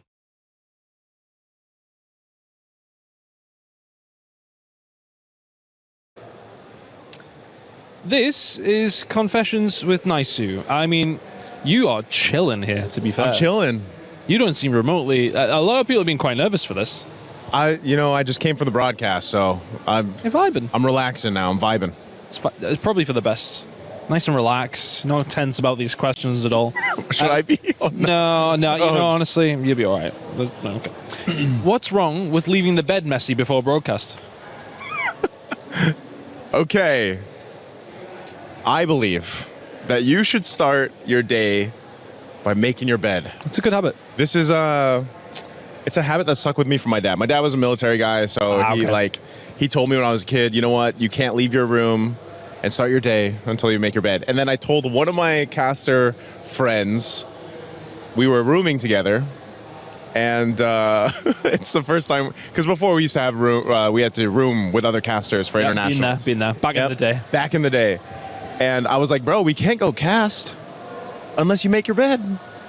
Oh, so you were like, I'm my dad now. That's it. We're getting this done. And he was like, are you serious? And I was like, yeah. And I stood in front of the hall, like, to make sure we didn't leave until he made his bed. So that's making your bed. Okay, fair. What's the deal with the M6 pass? Oh, man. Okay. I made a blunder. I think we've all had this before, man. These things do happen. Early call time.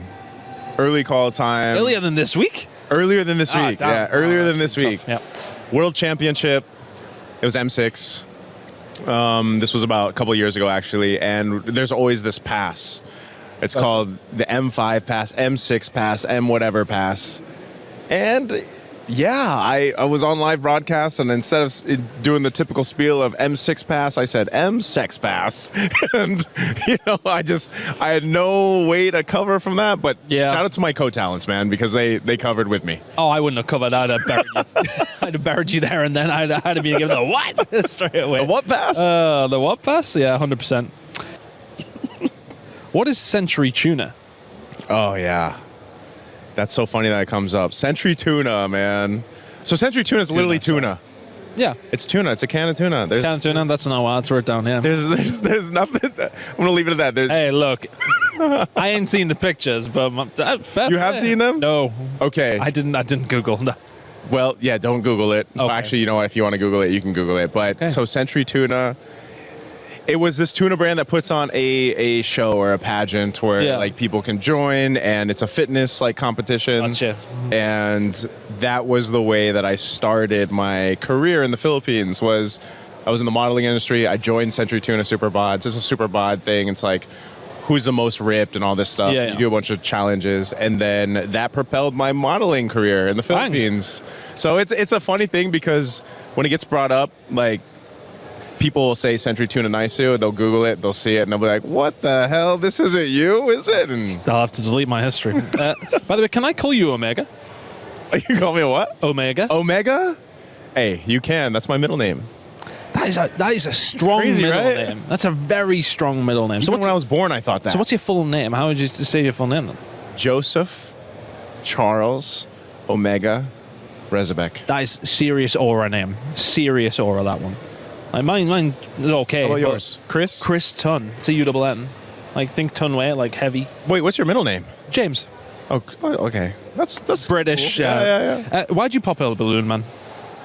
Why did I pop the balloon? Yeah. I popped the balloon because I had a preference. I'll leave it at that. We all do. I'll leave it at that. We all do. Thank you very much, Omega or Naisu, or hell you name us. Yeah, thank you very much. That was Confessions with Naisu. A lot of people are haunted by their past. I'm inspired by it. They're not just playing for themselves, they're really playing for their entire family. They have defeated their demons. They have crushed the curse.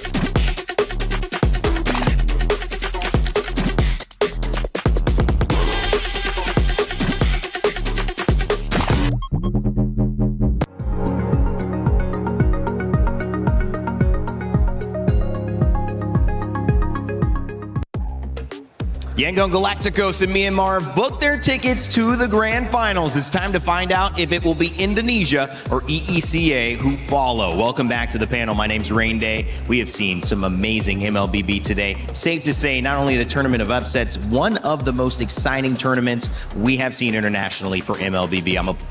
It's a pleasure and a privilege to be involved in. I've got two guys who you know well, finger guns and all, Naisu and LaFell. Bang, bang, ready for some spot-on analysis, boys. We got Omega over here, which I like. I like that middle name. Yeah. That's some good confessions, I guess. Yeah, that was pretty good.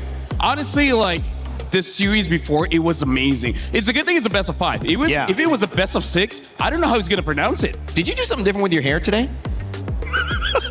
He did. I did. It looks great. It looks great. I didn't say it looked bad. I just through a lot of hairstyles. I just said you do something different. Why'd you take that wrong? Why'd you take it wrong? It looks good. I said it wasn't different. LaFell, I didn't say it was bad. Hey, it looks great. It looks great. It looks great. It was bad. Sure, I appreciate it. You know what I will say though? That's giving me Beetlejuice, like the guys in Beetlejuice with the small head. And that was giving me a little bit more like Einstein. Like you got some ideas of what's going to happen today. I agree. What's the ideas? I don't know what you're going to say. The note card he threw yesterday is still over there, by the way. So I don't know who writes a note card, brings it up to desk, throws it away, and then never looks at it again. But that's that's not mine. Okay. All right. I have no idea who that is. I just find it disrespectful. It's on my chair. Actually, I'm a chair now, by the way. You were watching. History was being made. Myanmar, man. What was the reaction in the green room? It was loud. It was loud. It was loud.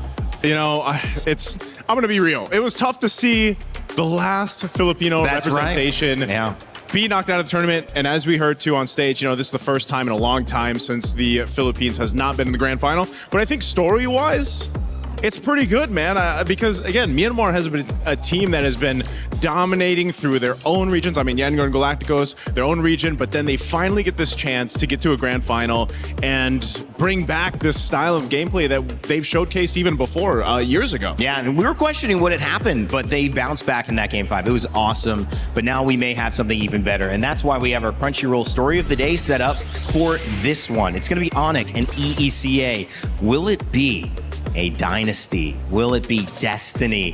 Can the TS Wonder Kids make history as the first non-SEA finalist? Well, we already have, history being made on the other side of the bracket. Why not, Naisu? I would love to see it, man.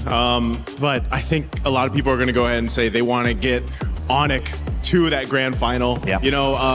And I was casting their series yesterday. It was a hell of a series, another 5-game series. Hopefully today, this one between Team Spirit and Onyx can also be 5 games because, this is where all that time going through the ropes to the group stages, then the knockouts come to fruition for a lot of the teams here. And I feel like even Onyx, they really had to adjust. But what made it work so well for both of them, Team Spirit and Onyx, is throughout the games we've got to see them, they've really showcased just how strong they are at coming together as a team, the synergy that they have, because we have had such an interesting draft throughout this MSC and the meta that's formed, but really it's the execution from the team as a whole for both of them. Team spirit has been phenomenal, LaFell. And we've seen the emotion with them too. What are they playing with? A little bit of house money because no one expected them to be here? Or at this point, do you say these guys are coming in as a potential 50-50, maybe even a favorite over Onyx? I wouldn't say favorite, but they're definitely the team to watch because almost, I would say for 2 years now, they're always so close to making it to the grand finals. And we're always thinking if they do actually make it there, they can definitely make a difference because one of the strengths of Team Spirit is their side lanes, right? Both Hiko as well as Kid Bomba is like the guys that really made Team Spirit really, really special. Yeah. Now Zara Egoist is playing pretty good. I don't know. After yesterday, what Aurora has shown, I'm just worried about even if Team Spirit has the right strategy to go up against Onyx, Onyx is just gonna outplay them with pure bronze. Well, Team Spirit have a chance to do something special here. The first non-SEA Grand Finalist could happen here today. And of course, that would be Kid Bumba, Zara Egoist, the youngest player in this tournament in the jungle and in overall. Sunset Lover, Sawo, and Hiko, special on the side lanes, special in the jungle, special all around. We caught up with Kid Bumba, who's had his family in the stands being an emotional support for him before the match. It's Eterna here, and now we are with Kid Bomba from Team Spirit. Kid Bomba, first and foremost, we saw, I think, your family come all the way here to watch you. Was that the first time that they came? Yeah. My mom was gonna watch as well, I think, today. And I think my sister already left because she has work. And yeah. How did you feel? Like, were you aware that they were gonna come for you? Yeah, I was, obviously. I mean, it's nice for them to finally come and watch a tournament live. For me, it doesn't make that much of a difference because I'm concentrated on the game. But obviously, being supported is nice, so yeah. You locked in. Kid Bomba's locked in. But did your mom say anything to you after the match? I don't think so. I mean, even if she said something when she came up on stage, I don't remember already. Was it the adrenaline rush? I mean, I didn't really care about it. You know, we just won. I know that there's still a lot of matches to go. So yeah. Absolutely, because your next match up ahead is going to be a very interesting one. I think it's a little bit of a rematch. But before I ask you about that, were you surprised that Onyx beat Aurora? I'd say 50-50. Their matchup. They gave Fighter Goat Lane twice, lost against it. I mean, if they do that mistake against us, they're going to lose as well, you know? But I think they're going to lose either way, so. Okay, so is that the takeaway that you saw from yesterday's match that you're going to bring to this match? I mean, I just don't know how you can give Freya, Paquito, and Barretts in the same draft. Okay. I think a lot of people are talking about that as well, the drafting. But so you're confident up against Onyx today? Oh, we're 100% confident. 100% confident. We're the underdogs coming into this match, it's obvious. Even if I speak big, even if I talk big, everybody knows we are the underdogs. We're facing the biggest team in Indonesia. And everybody want to see us lose. There's just some people that want to see us win. We love it. And we're going to try our best. How does that make you feel? Makes you feel amazing. Oh, okay. That makes you feel amazing. I mean, of so course, I guess why should it make me feel that. bad? For me, it's just, I came to play a scrim at 2 p.m. against Onyx. For me, it's really nothing different. And you're here to create surprises, I think, here at MSC as well. But going back to your past, right? You were able to beat Onyx at M7. Best of 1, though. Do you think it's going to be different now? It's a best of 5. Obviously, it's going to be different. I mean, now they have Keller as well. And for me, it's fate, you know? Ooh. That I get to meet him again. That we get to meet him again after the last match. And the last match between us and Onyx Philippines, when Keller played, was like the best match in the whole tournament. Not considering maybe the grand finals. So I think it's going to be like that again. A fated match. I like how you put it. But I'm going to let you go after this. I think you want to prepare for this upcoming battle. Is there anything else you want to add before your match? Not really. Not really. Okay, we're just going straight into the land of Dawn here. Thank you so much, Kid Bomba, for this interview. And of course, good luck for your next match. One step away from the grand finals. We're going to throw it over back to you guys. Straight like an arrow there. Kid Bumba just shooting from the hip, knows exactly what he wants to do and that they are the underdogs. And yeah, that's true. They're going up against the best team in Indonesia. You have to say that because SRG are out. We've seen 5 times Indonesia winners, but now it is up to Onyx to represent the region. And when you look at Lupi, Kyrie, Sans, Kiboy, and of course, the gold standard Kelra himself, it is a tall task. Eterna caught up with Kelra as well before the match. The golden standard here is back, Kelra, before your best of 5 match. Kelra, you were so expressive yesterday up against Aurora. I think after game 1, game 3, we saw you very full of emotion on the stage and even backstage. What was going through your head at the time? My mindset yesterday, just I want to win and I don't want to gumagawa po lang tanpa piyala. He doesn't want to go home without the trophy. Yeah. Why was it so expressive in that match? Like, was Aurora really good? Were you scared that they might be able to beat you yesterday? Not scared, but Aurora playstyle is very different in other teams. They very aggressive and I think their chemistry is very good and yeah. So their chemistry was really good, their playstyle was aggressive, and you expected that though, right? Coming into that match? Expecting what? Expecting that playstyle from Aurora? Yeah. Okay. But finally there, you get the emotions, adrenaline is running high. Thank you for that insight, Kelra. And community, after that match against Aurora, are saying that when you're on a marksman, it seems like you have better impact in the game. You're smiling right now. What do you feel about that? I don't know, but when I'm using fighter, it's always like that. Like it's a disaster, or I don't know why. Why are you more comfortable on the marksman? Or? Yeah, of course. You're more comfortable on the marksman, Yeah. But you think that you can make outplays on the fighter too, right? Yes, because I'm an explainer before. Okay. Before I play gold lane. So you have had experience in the EXP lane, so you're supposed to be comfortable on the fighters, but you're just more comfortable on the marksman. Yes. We saw how comfortable you are yesterday in that last game with Brody, the flicker outs of the taunt, the winter crowns as well. Even Mirko was swearing. Kelra, is that just your reaction speed, or were you able to read Pagu? Because I think I have a drill every scrim that I want to dodge all the skills of my enemy. That's why I can dodge Belleric.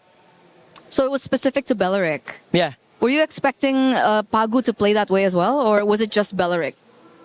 Was it just Belleric? Okay. So specific to the heroes, that's really amazing stuff as well. I think everyone was quite surprised with that. And of course, coming into this next matchup, in the past, M7, Swiss Stages Best of 1, Team Spirit was able to beat Onyx ID. Now that you're in the roster, Kelra, are you going to be the difference maker? Yes! That's it?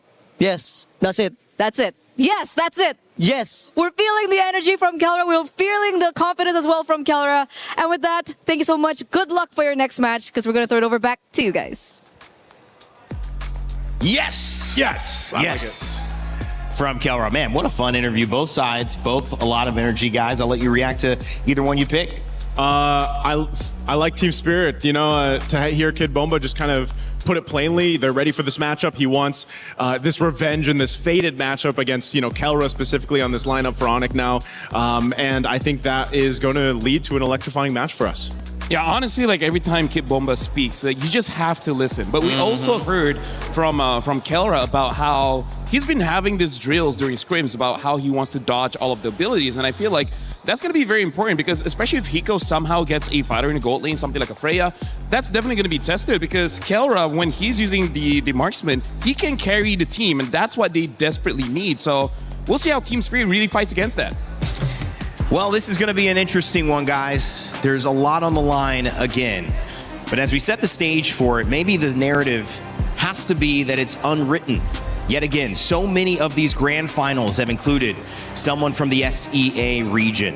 And while it will still continue to see Myanmar represent on the other side, this could be EECA's chance to push through and kick out Indonesia. The giants have fallen. Will the Onyx fall as well? Or will Kiboy have have something to say about it. Will Kelra show us exactly what that gold standard is and overcome the deficits? After a brutal Game 5, making it out alive, anything is possible. And for the hope inside the Lenovo Legion Gauntlet, the family of Kid Bumba still here, still rooting, still dreaming that this could be the day EECA makes it to the top. And you want to talk about breaking the mold? This is MSC. It has never happened this way, that it's ever been so international. And that's what we love about MSC at EWC 26. This time around, everybody has got a shot. My God, the Yangon Galacticos story, now that is one to warm your hearts too. That was definitely heartwarming. But as we move on to the second match, this match will practically rewrite the history of Mobile Legends Bang Bang as we know it. Because no matter what happens in the semifinals matchup, history will be made. Will EECA finally send their first ever representative to the grand finals, or will Onyx get a chance at getting their third trophy? Let me tell you, Rose, it's an honor to be part of MLBB history, and we get to do it all over again. So please join me in welcoming our first semifinalist in this matchup. Please say hi to Team Spirit! The last non-SEA team left standing at MSC 26. The flag bearers of EECA have left jaws floored at their 6th consecutive international showing. But are they ready for a regional juggernaut? Sis Bomba, Mom Bomba, and the entire MLBB world is eagerly watching and awaiting their rise to the throne. The Dragons are ready, but so are the Sky Kings. Ladies and gentlemen, make some noise for Onyx!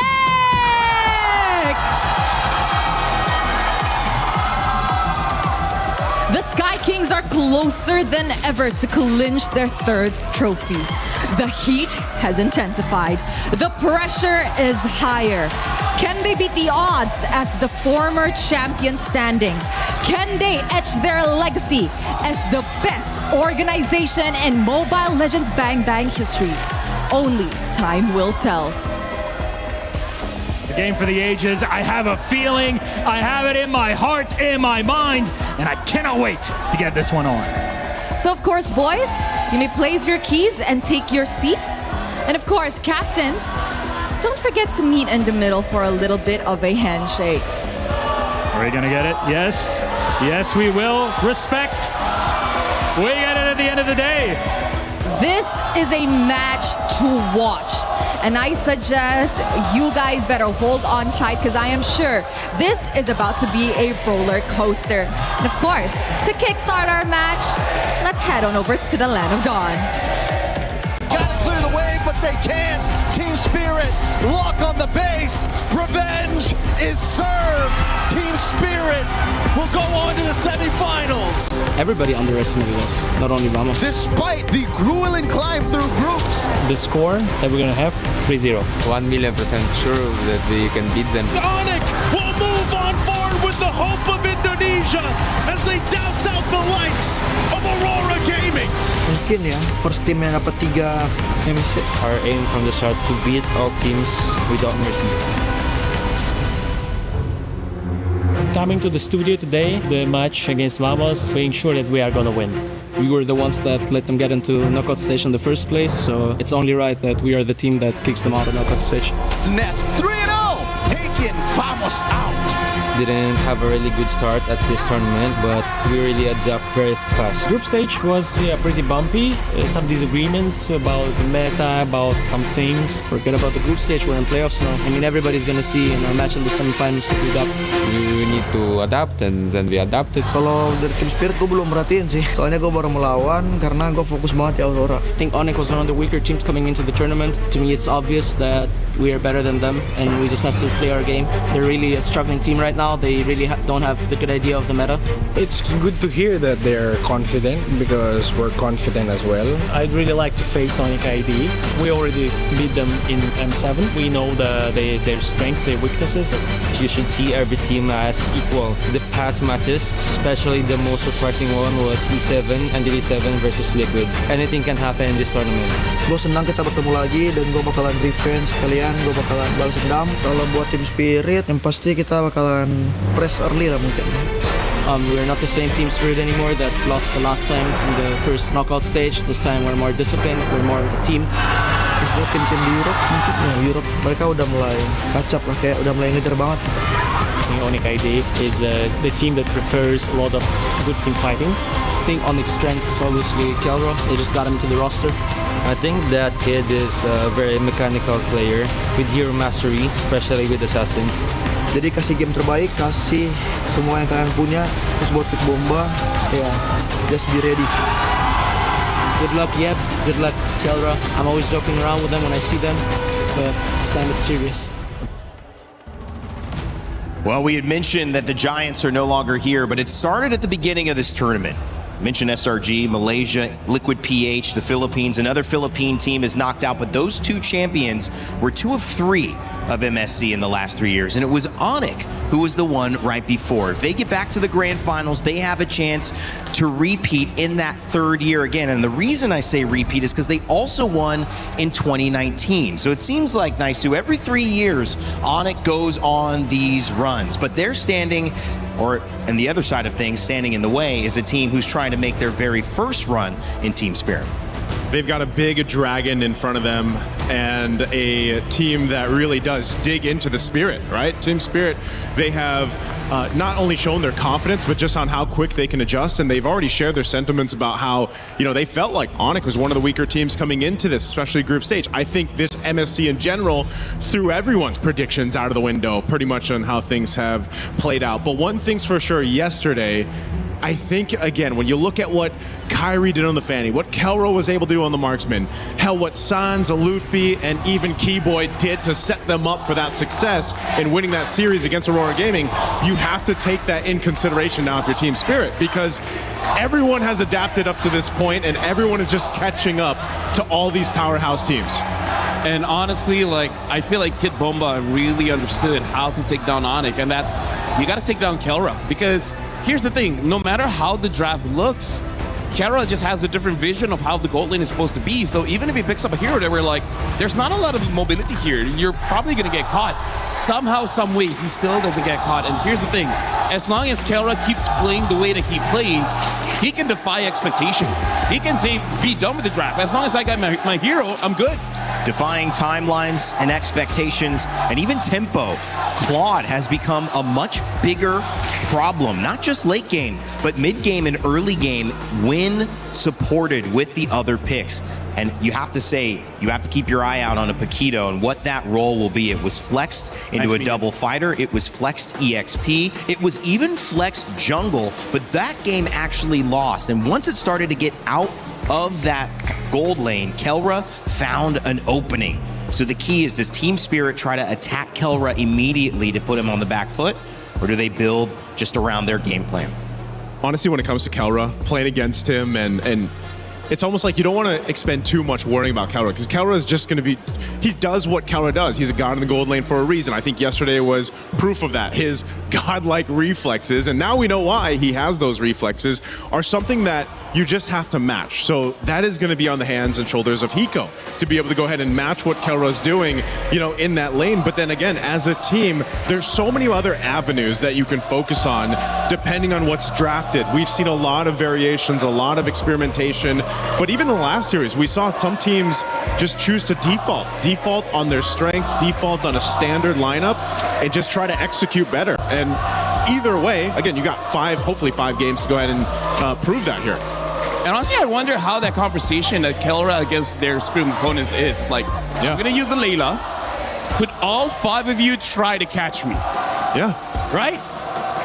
I mean, you only got one flicker, but when you start taking in the defensive items into play too, again, there's so many ways to just kind of stay alive, you know, and that's what makes the mechanically gifted players so outstanding to watch. And that's how they can win drafts, even when the draft is even or maybe slightly the other way, because you can't account for that individual skill. You could try, but that's what these coaches have tried to do, to put their teams in an advantaged position early on. The Fanny, the Freya, and the Uranus taking out the Barats, the Marcel, and the Selena, the 6 bands to kick us off as phase 1 begins with the picks, and Onyx pick up Carrara to start. And we can see the idea behind the bands coming in from Onyx as well as Spirit. For Onyx, they want to take out tempo heroes. Both the Marcel as well as the Selena can really speed up the game. And then for Spirit, they just don't want Kyrie on that Fanny, which understandable. The Freya can disrupt their backlines a little bit too much. And then the similarity, batting out the Barats as well as the Uranus, they just want to make sure that whatever the matchup is going to be in the EXP, it's not an auto win for either side. Yeah, the XP again, going to be big in what they decide to do. Again, the Paquito has been rather flexible on where you can put him, and that's kind of the upper hands that you have. When you do draft in this Paquito, you don't necessarily know where he's going just yet. Obviously, the Atlas going to be an answer a lot of times, and then the trade is Belric. This has been the common trades that we've seen now over the development of MSC's meta, and this is pretty standard. Again, that's why having a flexible hero like the Paquito is an upper hand. You know, you kind of have that advantage now. What was interesting is that in the first series, we didn't see Paquito picked or banned. We also didn't see Cho picked or banned. We didn't see a lot of these kind of in-your-face, really ISO, burst, control characters that have been dominant in some of these matchups featured there. So again, maybe a preview to the grand final. That might be just a non-contention point, and we'll see who has the better grasp of the meta. And we saw in the video before where Team Spirit, they did say Onyx's biggest strength is probably their team fighting. And right now, that draft looks like a pretty good team fight comp here. Having the Belric as well as the Zushin makes it so that they have amazing control from the get-go. The Harara is just good anywhere. And right now, I gotta say, this is a good Harley pick, because you know that Onyx, whatever gold laner they're gonna pick up, it's gonna be amazing just because they already have a good support system. Yeah. Doesn't matter if it's a Brody, a Claude, or a Harif. All three can work well here. This is, you know, shades of what we saw yesterday for Onyx work. That Jushin helped so much, and if I recall correctly, it was a Granger in the hands of Kelra that he got to use, because again, when he locked in the Sky Piercer, you not only had to worry about the movements from Kyrie on the Hirara, but then eventually when the stacks start building up for Kelra on the Granger, lining it up with the lantern that Jushin provides, it helps so much. You just land your Rhapsody shots, and then you get more stacks, and that was kind of what the result of that game that they had against Aurora Gaming. So this is what, you know, LaFell's saying. You're already really supported and supplemented really well for your gold lane for Kelra. Harith banned as well. You could see with both teams now looking to pick up potentially their gold lane. That Paquito could still be flexed. It is definitely going to be EXP and gold that they're looking for the ban. So Esmeralda goes down as a ban, so does Harith. I just feel like for Team Spirit, as long as they have one more hero that can potentially deal with a backline, is going to be good. So I'm looking to see if Spirit is going to be loco enough just to have a big burst in mid, something like a Farsa, because that can deal with quite a lot unless you're going up against a Claude, which Team Spirit could pick up the Claude later on and then make it so that Ane doesn't have a dive type of goal laner other than a Moskov. If you're local enough, basically. If you're loco enough. If you're loco enough. You know what? In game one, I think you can be. You can be a little loco. You can be a little loco. What do you like mid here for Spirit? Ooh, for Spirit against Jushin, man, I don't know. Aurora Gaming was heavy on Eudora. I mean, is it kind of travel Europe, kind of feeling a little bit more comfortable with her?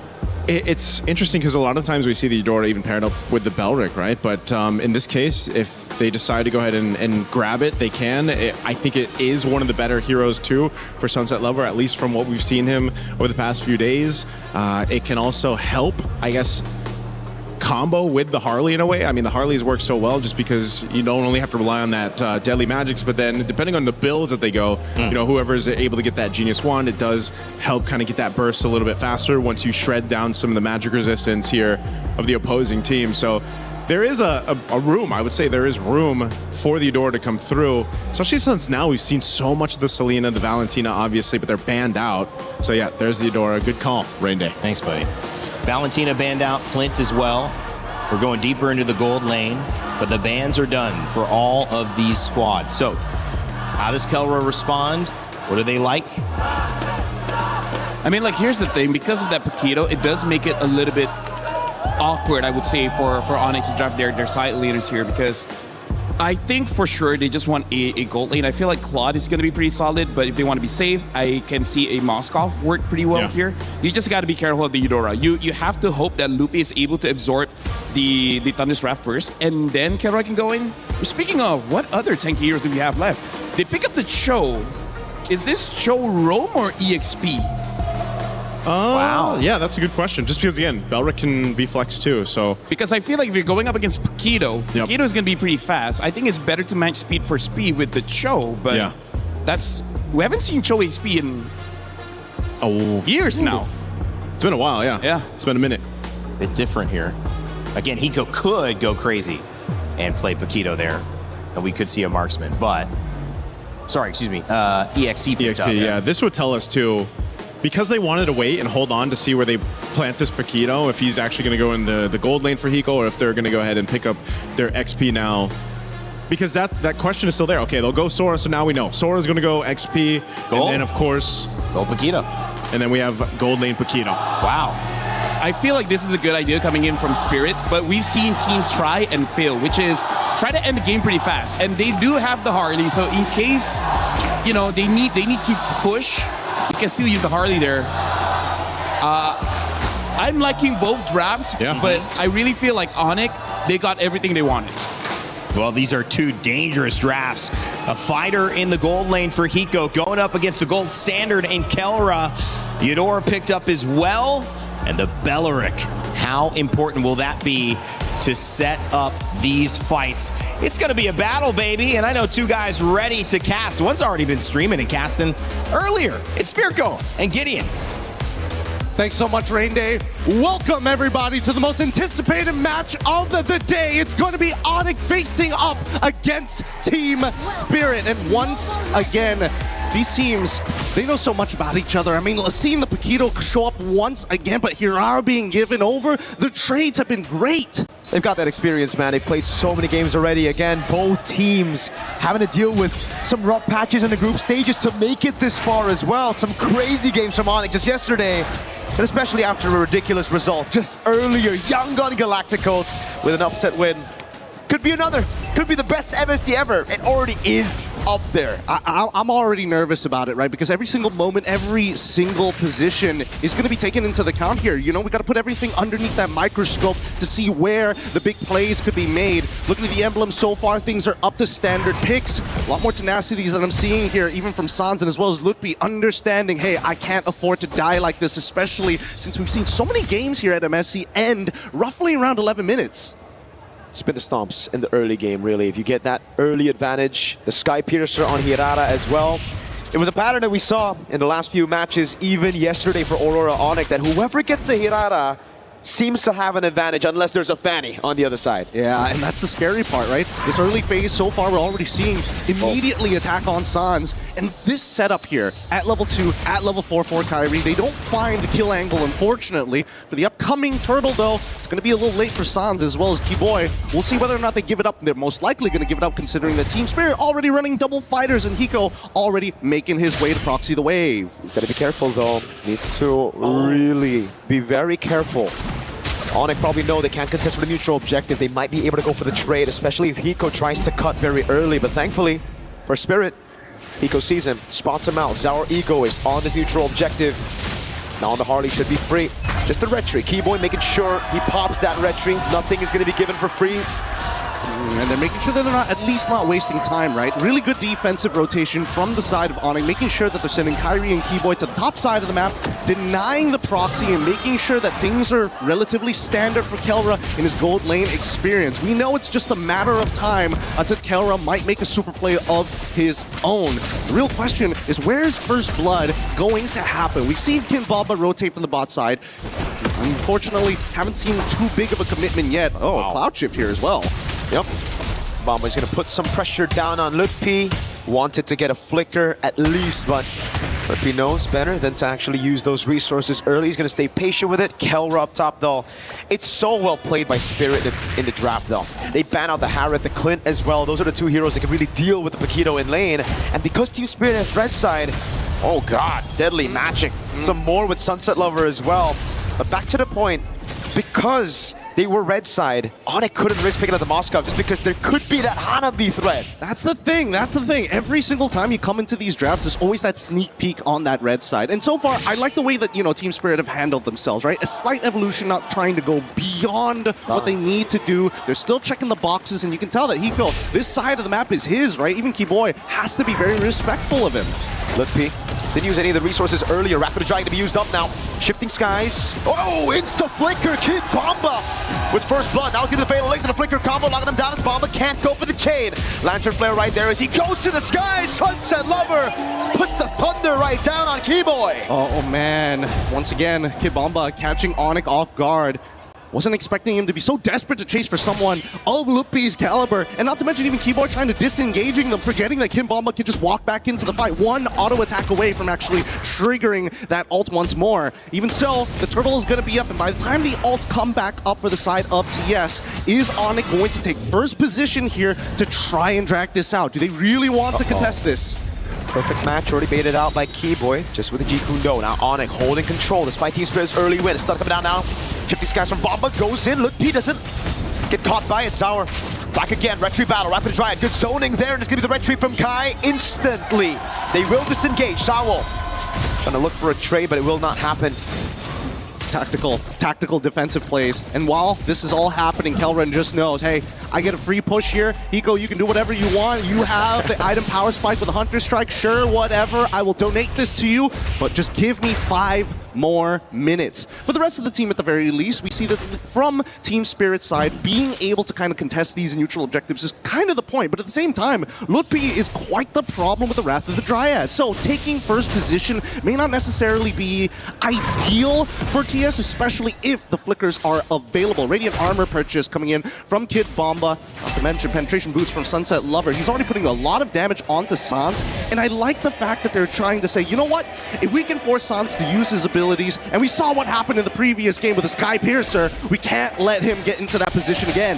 Nope. Definitely going to be against it. Sans, Crimson Beacon, and the lift on Sunset, able to flicker out, but Kai follows through with the pick.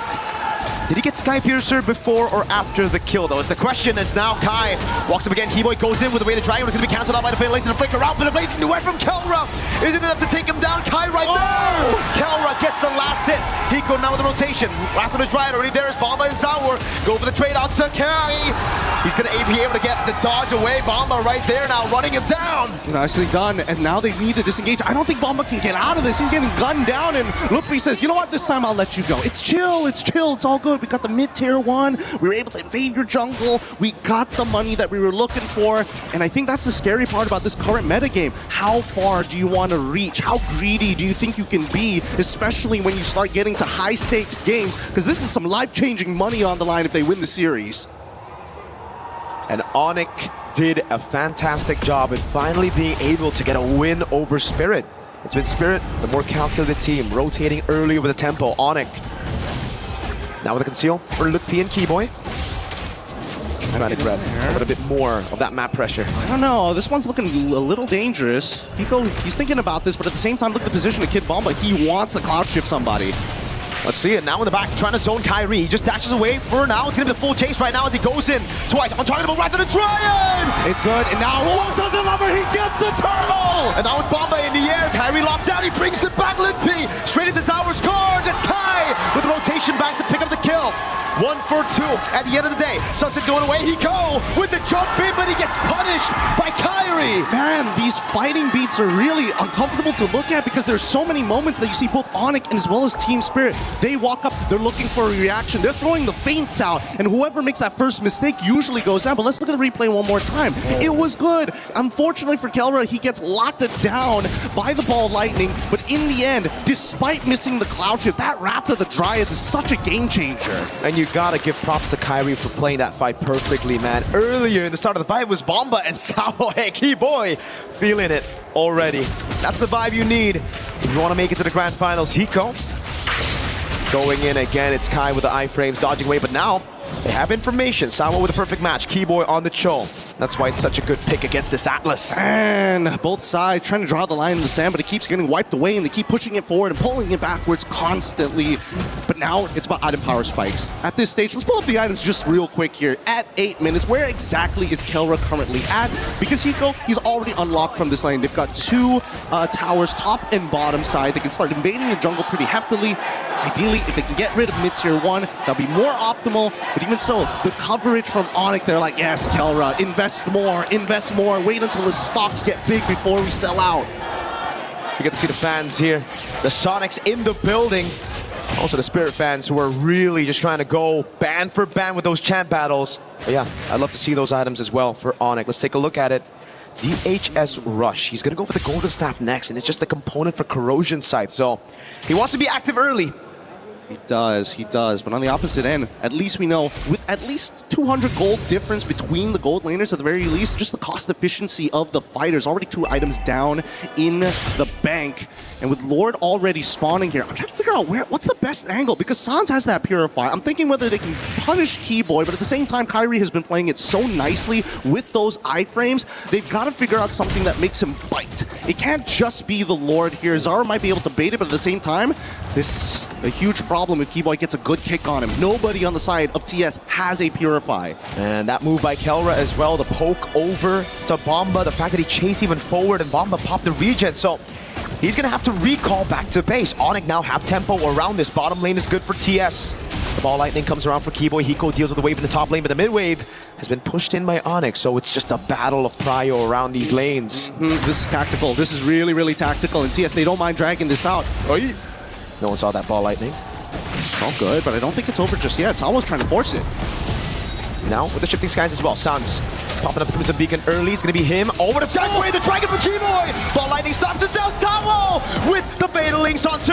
Now it's him backing away. Sour Ego is down with the point with the deadly magic over on Sans. Kyrie waits for a position. Keyboy, very risky game that he's playing. And Bomba walks back up. I think they've been chunked out too hard here, but Kelra, he might make the difference. Ball lightning connects. Are they going to full combo him? No. Doesn't have the ult. He's solo, just a little bit more, the Lord. Doesn't get the last swing of the Trident. He going out with a jump on the P. No Wrath of the Trident available now with the ball lightning. Sour wins up the right team battle, but Kelra dives into the blazing duet out Sunset. Has the BMI. Team Spirit want to chase. They want to go for further. Keyboy's trying his best. Immediately into Thunderform, kicks him away, and Hiko catches 1. Can they get a second one, though? Nah, it looks like it's just going to be purple here. That's it. What a crazy fight. A crazy sequence of events. Man, this is really an RTS. It turned away from a moment to an RTS so quickly in these couple of moments. Lucky for Sawa that the Lord decided to go into his animation to knock people up, because if not, he would have been blasted there. Kelra had the right idea. You know, Sunset Lover already used the ball lightning. They were trying to punish him real hard. He still has that flicker, and that's the beauty of it. If he had Purify, okay, sure, I guess he's dead there, but so far, things have been pretty hot for Team Spirit.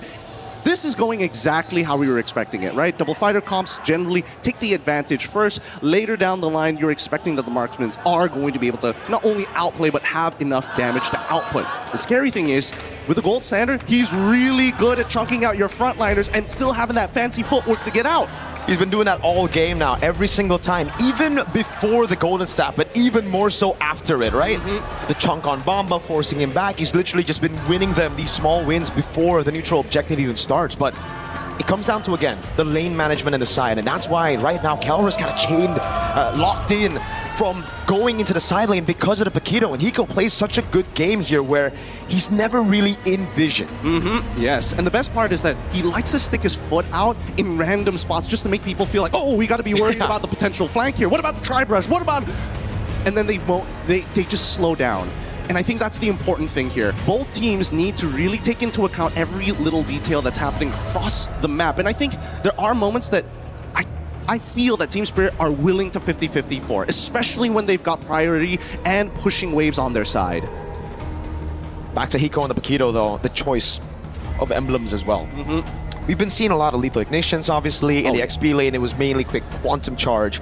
And that's what Hiko has taken, that inspiration from the XP lane Paquito into the gold lane. Now he's not, hey, yeah, gone down, man, looking from the top-down view. But yeah, it's all about playing in and out. It's about baiting those resources on the Paquito as well. It's not just about that insta-burst, especially against these top-tier teams. I mean, he's going for War Axe, so he knows that he isn't just trying to, like, if he can one-shot somebody, sure, but he can also play a very Peel style, right? He can get in and out of fights more reliably. He can actually go down to 50% of his HP, walk up to a wave, heal back to full, and then come right back into the fight. The cooldowns are so important, and not to mention, they are going to make sure that they fight for a long time because Sans, he would love to drag out these fights. Holy Shield already down. Deadly Magic onto Sans. They're trying to really bait out those Crimson Beacons. Lutfi gonna be caught now. Thrown back, rather try it, but it's too far away from the rest of the team. It has to be Lutfi taken low, taken out by Hiko. Really nice, and now they're gonna keep on going forward for this, but I don't think they want to dive even further. They use all of their ults just to get Lutfi, and they still haven't cracked open the inhibitor, which is totally fine. But now we're seeing the major interactions here. Kid Bomba recognizes, you can Wrath the Dryad all you want, as long as I am in that cloud form, casting abilities without any hesitation, there's not gonna be a moment for you to lock me down. Oh, this time they get the Crimson Beacon. Sawa with a perfect match now knows there's a man advantage that they want to capitalize on. That's a base turret with the First Lord with fighter side lanes. And Onyx, they decided, you know what? We'll give it to them. It's not the long lane. The Lord is still spawning on that top side. So this is just something that we're going to have to manage. And especially teams of this caliber, managing a lane ain't that hard. But then comes the problem later in the game. Their wave clear is not that great. It's only Kyrie and really Kelra who can clear these waves, but even Kyrie is starting to reach his cap on how much damage he can do because a lot of his damage is directly tied to his levels. Now it's back to that slow game. It's all about building these waves. And again, Spirit have been the ones with the advantage when it comes to dealing with the waves in the side lane, just mainly because of that 1v1. Kelra, he's gonna have to wait for the win of nature, and even then, I don't think he's comfortable playing in that side lane, right? Even if he gets the win of nature, just because Hiko on the QC on the War Axe is gonna get the Queen's Wings as well, and the Flicker, it'll be more worth for Hiko to bait that win of nature over just, again, a fight from Kelra. Which makes me wonder whether or not Hiko is going to go and start getting himself a Malefic Roar or straight into the Queen's Wings. Considering that he's got the War Axe, I would only assume that it's going to be the Queen's Wings after, but that's, you know, a very EXP style of playing it. We'll see what options he has in a bit, because Conceal's already out and Sawa's opening up the Tri-Brush. Keyboy doing a good job again, just holding that wave, but now it's the EECA special, baby. It's that Lord Dance in the bottom lane, playing it as slow as they possibly can. Oh, Deadly Magic's already on Sans, but Sans very calm. He's not going to react, not yet. Not until he sees Sawa do something crazy here, because TS, they're willing to start. Oh! Whoa, Sunset able to flicker out of the Wrath of the Dryad. Now it's Keyboy locked down with the Frozen. And the perfect match instantly goes! Sawa with the ball, which is Tower! With the Fatal Links, that's Kelra popping the blazing weapon. He's going to get bursted down by the Deadly Magic. And now it's Sans with a Lantern Flare. And now they disengage. Finally, a moment to breathe at the very least. Kid Bomba, he doesn't mind dying there, but he wished that he got somebody other than just Keyboy. Now, Onyx instantly going to take priority and first move on this Lord. What is Team Spirit going to do? Because we're seeing a flank coming in from Zar. Opens up the Tri-Brush. They know it's safe, and Hiko, he's pulling attention to himself. This is great. That wave bot wasn't set up perfectly by Spirit, and now it's going to be building back for Onyx. Slow pushing towards Spirit. So it's a win for Onyx for now. But they have Keyboy down. That means Spirit have the man advantage for a while as Bomba spawns. I think Onyx recognized that TS, they can't blitz this down as quick as they want to, so they can actually maintain this tempo. It's getting really dangerous because now that Kid Bomba is going to start showing himself. This is where Onyx needs to take advantage of the scenario. Well, same time as well, that top side is shoving in pretty hard. Hopefully it doesn't mess up their mid wave as well. Probably will. They're going to have to send members down there, and that means it's free for Zaur to clear out the mid wave. Now, it's Bomba who've set up the wave in the bottom lane and a good spot for it to build back in favor of Spirit. So they've got like roughly a minute or two to work with here. TS has set it up nice. Let's see who gets it. Sawa with the jump now. They know he has no Purify, but Hiko's going to be taken very low already. Lutfi going to be chunked down as well. Shifting Skies from Bomba, trying to lock them down already. Now it's Zaur and Kyrie going to go for the Red Tree battles. Deadly Magic will land on Kelra. Bomba's right there. Ball lightning, and it's Bomba with the jump. Zaur with Retribution. Beautiful play, and they're going to go further than this. Kyrie does not get the Lord this time, but at the very least, they are able to trade upwards. Man, Kid Bomba really wanted to deny Kyrie of that Retribution and was willing to die for it. But is it worth another 2 Sky Piercer stacks? Zara with a jump, Deadly Magic! Kyrie needs to time this, but I think he's good anyways, right? Just gotta be careful of that lightning truncheon proc. Yeah, no, it's so safe. I really love the fact that, you know, once you get to a certain point with Hirara, you're like 3 seconds, okay, perfectly fine. Double iframes if necessary. I can wait for my combo points to actually come back up. As long as nobody threatens me in the meantime to force him out, generally will survive. Now let's look at the items one more time because we're seeing max build already from Hiko. And yes, he did opt to go for his third item to be the Queen's Wings on top of getting a Malefic Roar at the end, so he has that real 1-2 punch for Kelra if he doesn't build that Winds of Nature soon. Doesn't seem like he is gonna build the Wind of Nature. He wants to gamble it, man. This is the guy who went Brody against a Belric, all right? It's all good. He can react to things, and that's what he's leaning on. He's leaning on his own skills, the drills that LaFell was talking about as well, pointing out to Kelra, who's just been practicing all around to deal with damage, to deal with setting tools. Hey, speaking of damage and dealing with setting tools, Sans also getting himself a Radiant Armor here to make sure he doesn't die to Zaur. So now he's not exactly the most optimal target, and Zaur has to rethink who he's going to be jumping on. I would like to say Keyboy, but like half the time, those kicks really is more for disruption than it is for a big set, considering that both sides have some big haymakers ready to unleash. And I think Zaur's been playing like a really good game with the way that he's going in and out and trading the aggro. Very similar to an MMO RPG raid. You have your tanks, they gotta cycle the damage between each other to make sure that everybody stays healthy. Uh-oh. Keyboy has a Shanfu. The Deadly Magic will actually bait it out now as Keyboy gets the Jikudo. Not a Shanfu again. Sawa with the Fatal Links, able to catch two, but Keyboy will get the way of the Dragon to disengage for now. Hiko staying busy while that happened. Pushing in the mid wave, getting a bit more damage onto that base turret. And I like the fact that Zaur, especially when there's technically nothing to fight for, he's willing to just throw the deadly magic at you. Just like, yeah, I need to get something, I need to get a reaction, and as long as that reaction actually happens, it's fine. My ult's gonna come back up in less than 30 seconds. Arguably, wait, where is he, level 15 already? Yeah, about 26 seconds, no problem.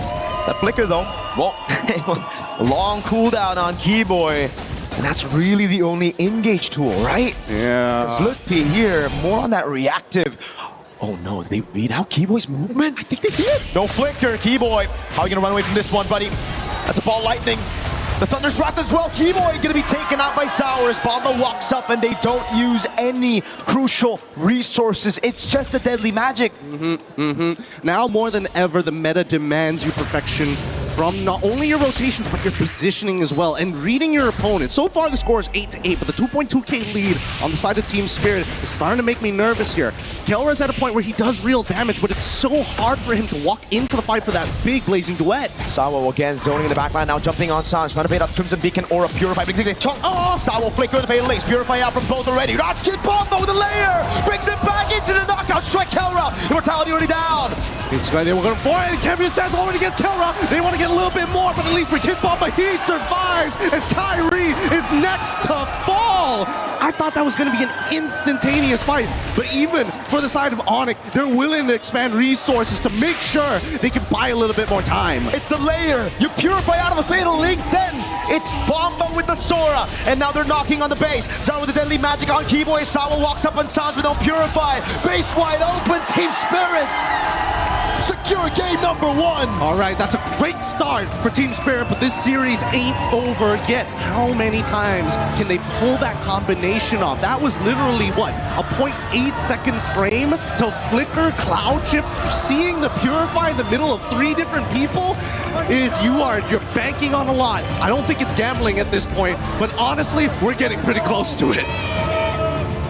Spirit, we had this discussion behind the stage, Gideon. It's all about taking these heroes, these mechanical ones, down, out from the bans, forcing Onyx to play their game. Spirit, they've always had this strength. From when they were called Deus Vult before they joined Spirit. It's the macro, it's that brain, it's playing the slow game, and then punishing your opponents when these small windows open up. Yeah, and the best part is that they identified those windows in the middle of these early interactions. They're probably talking to each other, hey guys, we gotta be careful. Once we come to mid to late game, we can't do this again and again and again. They are going to adapt to us, so we got to look for different punishes. We gotta make sure we hit the weakest link at every moment of the game, and they keep on finding it. I think at least for Onyx, they got a way they need a way to set the tempo, and I think that's the biggest issue. This Atlas, and especially the Valentina trade with the Belleric, did end up hurting them, but Sora from Kid Bomba making sure that that could have been a Uranus, and it would have been fine. But with the playmaking capabilities, it becomes that much better. With that being said, we're going to leave the rest of the breakdown to you, Rain Day, and the rest of the panel. Well, thank you so much, guys. I think Our Egoist goes deathless there. The 16-year-old, we were talking about Bumba, but that jungle performance was special. Alongside every single member of Team Spirit, it has been a dominant performance from EECA in Game 1, but still, like Gideon said, much more to come. That is, again, just a sampler. Who's Gideon? We got. Who are we? Who's the other guy as well? Next Who's to the other Rico? guy? Those guys. Hey, man. They were amazing. I'm the only consistent piece up on this desk, you know what I mean? That's I'm putting true. my time in, right? This is the face of MLBB. That's true. That's right. Yeah, you know what? There you go. I will not add to that no matter what. Yep. We're going to leave it as that. All right, yeah, We're let's happy with move it. on. All right, going back to Game 2. No, guys, talk to me. Game 1, I mean, obviously, man, that was a great draft, but what did you like about it on Spirit side, or what didn't you like about it on Onyx side? Honestly, when you look at both sides, the drafts I feel like are great. Obviously, Keyboy had a really hard time at trying to utilize the Way of the Dragon, the kick, that ultimate from the Cho, to set things up. But also, there was just really good timings from Team Spirit to kind of layer the ultimates like they were talking about. If it's okay, we're going to stick on this graphic for a while because the big thing that I want to show you guys is Keyboy damage dealt only 9,000. He's a roamer. He's not supposed to deal a lot of damage, but that also just shows he does not have a lot of forward momentum, right? Every single time he tries to go forward, he can't catch anyone. He's going to take way too much damage. So that's the first thing you guys got to look at. 111,000 damage taken, but only 9,000 damage dealt shows that Keyboy could not have much impact in this game, even compared to Sao. Sao did 15,000. That shows that he has a bigger impact compared to the rest. And look at Onyx as well. When you're looking at the jungle control, only 1 turtle and 0 lords. And we will be showing this in the Telestrator later of how Team Spirit, they lost the first one, but then one quick adjustment, and then after that, it's all Team Spirit. Yeah. Also, you got to commend Hiko here on the Paquito because his patience, his timing, his window of opportunity that he waited for was a big part. Even in that last exchange, that last team fight that we saw, they expended some of the battle spells out, utilizing Sao on that Atlas, but then Kid Bomba comes through, like the Shifting Skies, and then Hiko comes through after that to go ahead and capitalize the kills. So, it's all about the layering. It's almost like it's a really nice cake, basically, is what Team Spirit brought to Game 1. I looked at a number that was really interesting to me. Out of all the numbers that you could have and how high the scale, 135 damage taken on the side of the EXP laner for Onyx. But on the other side, Kid Bomba, he had 135,000 damage taken as well, with only 250 more. They were almost exactly the same, but he doubled the damage that he dealt on Sora. How big is this pick coming up? Because we haven't seen this till later on in the series. Honestly, we're going to be talking a lot about Kid Bomba because I've already said that he's an amazing EXP laner. Before this, he was amazing in lane. Now he's a menace in that river because all of the fights won is because of Kid Bomba. He got the right targets. He gave the space. Honestly, he made it easy for Our Egoist to do his job. And that's what you're hoping for, especially in a meta that helps the jungle when that EXP laner is jumping off to a start like that. Lethal, I know you had some stuff to break down here with the Telestrator. I want to see what you thought about Game 1. Let's get to it. Well, first of all, we do have to talk about the draft, right? For Team Spirit, their position 1 is going to be this Harley. The Harley is going to be the main damage dealer as well as the biggest threat going up against Onyx. Now, Onyx, they have a good draft in the sense that they have the Zushin as well as the Cho, where they can fight at any time. They have basically no cooldowns, honestly, and that makes it a threat in the early game. But they were able to shut them down with both the Eudora as well as the Atlas. So this is a dual mid lane combination for both teams where it's just that Team Spirit was able to outplay that. But again, the big piece here, position 3 coming in from Team Spirit, which is Kid Bomba on the Sora, he was the one being the main disruptor, making it almost impossible for Onyx to really win the fights. So because of that, we're going to be looking at the clips here. We're going to be looking at the first clip, and the first clip that we have to look at is what Onyx did right, where over here, you really got to look at the position coming in from Keyboy, if I'm not mistaken here, where his job is to shut down Hiko. And then for Onyx, as long as Sans is free, he should be able to do a very good job. As we're going to be looking at the clip here, what I wanted to see, first of all, is... Look at this. Hiko had no stacks, had no champion stacks, by the way, so that he's not safe. He doesn't have the skills ready. But more importantly is the fact that Keyboy was able to kick him into the pit, making it so that he is a non-factor. But all the while, Sans, he's untouched. Look at this entire clip here, how Sans gets inside of the turtle pit, and then he's not receiving any damage. He is making it so that no one can really fight comfortably. And because of that, Onyx won because of their mid duo.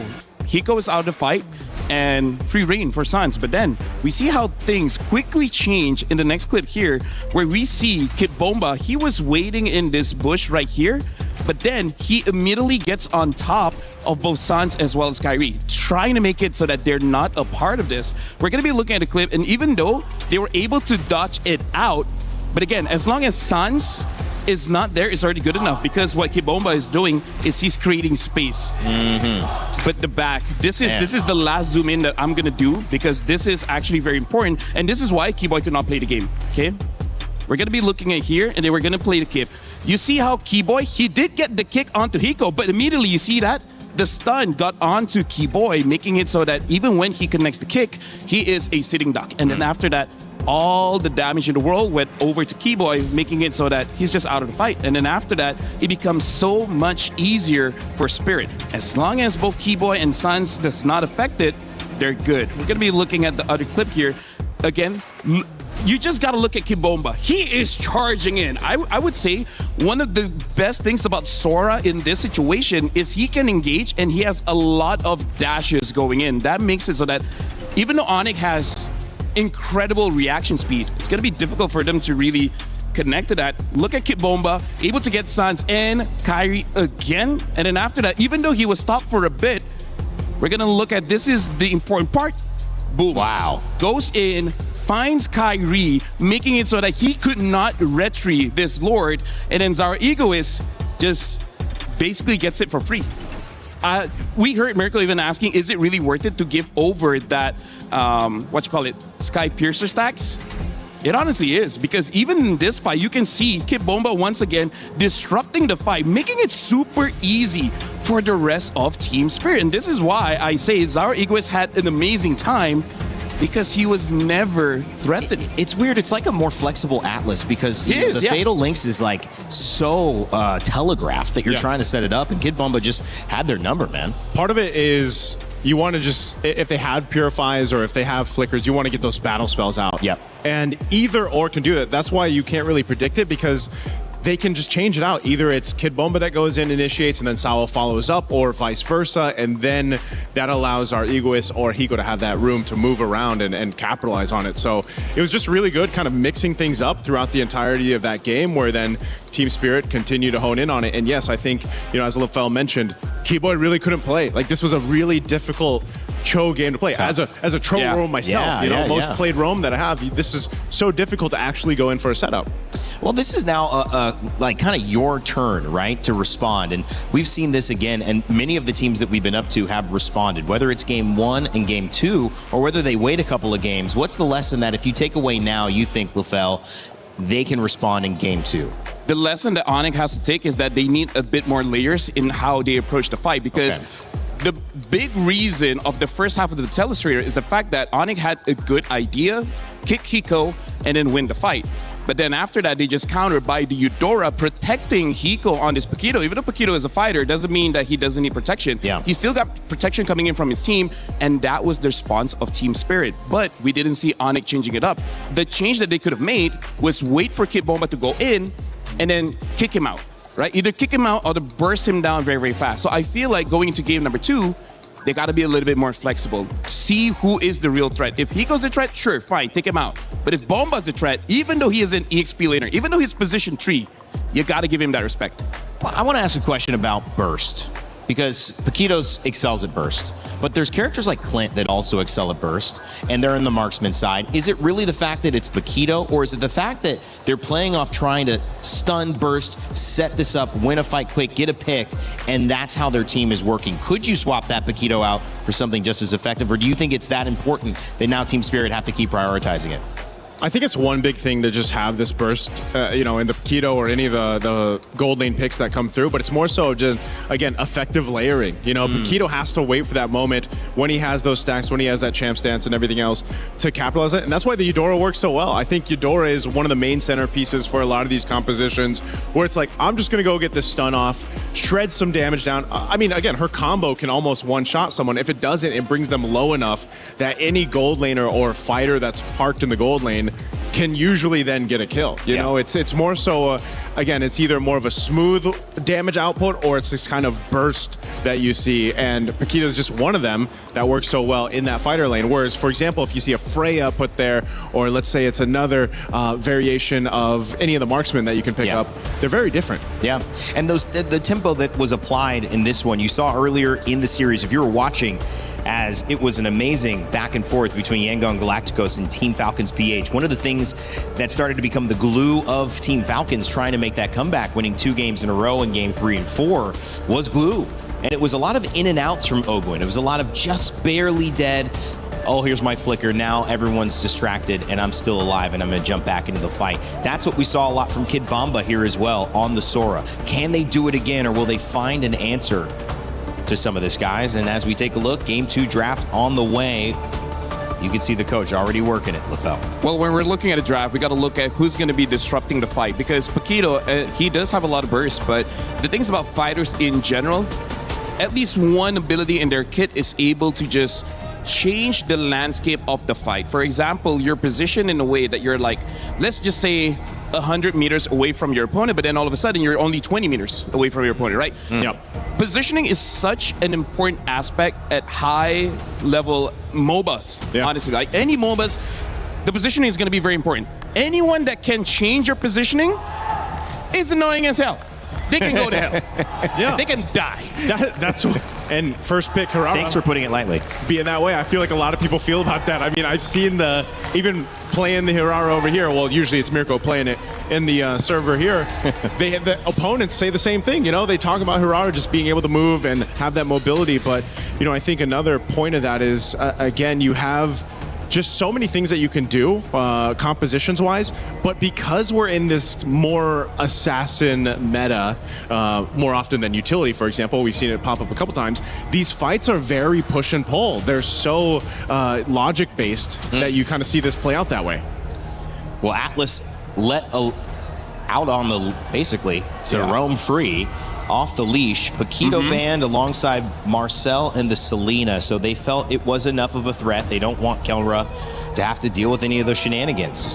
I like that even during the draft, Kid Bomba finds a time just to say, I love you to Onyx, and I feel like because he knew he was going to get the barrage, he's just like, Kelra, I'm just saying your name. I got you. Yeah, I'm just saying, I got the barrage. You got to think about it, man. Again, that little fun fact there, they're one match away from making history, right? I mean, I feel like this MSC alone here at EWC 2026 has been all about making history. It really has. Tournament of upsets, tournament of history, both great names for this tournament in Paris. EWC has been the home of MSC for a few years now, and man, this one is special. That's why it's MSC, right? Must-see competition. This is the one that everyone has to see. All the other competition. Games, B tier. Yeah. MLBB's S tier, man. This one's you gotta watch. Yeah. Whatever game's coming up after this, I feel so bad for them. You guys are going to be hard to beat, I will say. The Lenovo Legion Gauntlet, it's going to host a lot of games. It already has hosted a few. If you want to be the best. It's going to be hard to beat this one, though. If you want to be the best, you got to beat the best. That's why we just keep beating ourselves off. And then now we're here having an amazing series with the Harif band out. I feel like coming up, Onyx has to consider that this Harley pick is going to be the bane of their existence. Are you okay, Naisu? Yeah. Be serious, man. This is the I'm just pumped up by your morale. You're pumped boost. up? Yeah, by your morale boost. You got to pump yourself up for this. Yeah, you need all the energy that you can muster to have an amazing analysis for this match. Yep. Last couple drafts here, Melissa. Gonna be banned out. He's trying. Melissa, that's interesting. Melissa banned. Yeah, we haven't seen her make too much of an entrance, actually. Hasn't been played, I think, in the last 2 days. Maybe once. Maybe once, but it is far cry from what we saw at the end of the group stages. And like, it's still very strong. I'm just wondering why they banned Melissa here. They're thinking that without the Paquito, without the Freya, there's no other option of fighters in the gold lane. I guess there's not. I mean, like before this was Ruby, but after the change of how her lifesteal kind of works, we don't see a lot of Ruby, at least not in gold lane. I think maybe during MWI. So this might just be typical matchup, I would say, especially based on this ban. They go for the Belric ban over here. Jushin's going to be the last ban for Onyx. So we could just see a traditional marksman matchup. Maybe the Mozkovs, maybe the Claude. I feel like Hiko is more of a burst kind of guy. We even saw in the crowd someone say we want Hiko Mania back, and now they pick up the Claude here.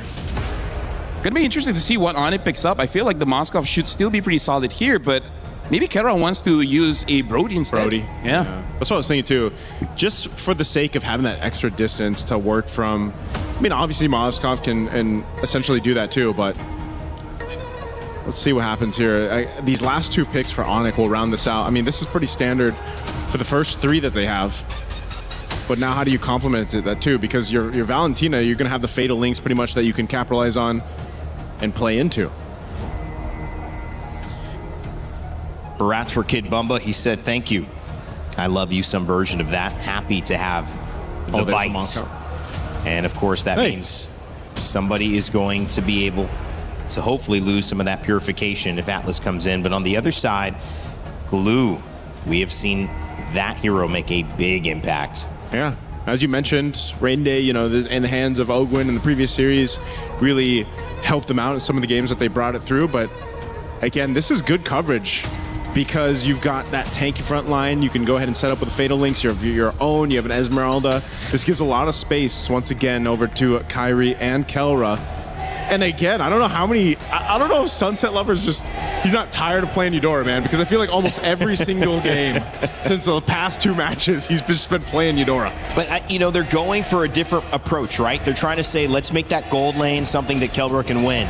Is that the win condition here? Banning out the Paquito. We'll see if the Claude and Hiko Mania can occur. Guys leaning one way or the other? Quick. Oh, man, I'm going to have to go 4. I think I'm going to lean towards Team Spirit. I'm going to go to the toilet later.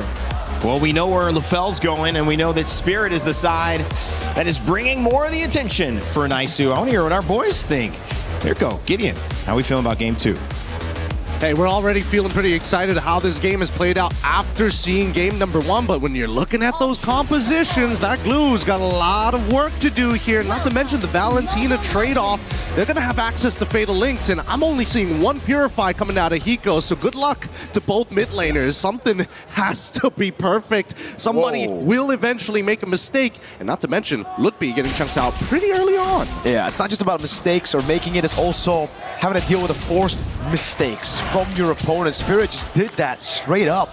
The Esmeralda, great against the Barats, you know.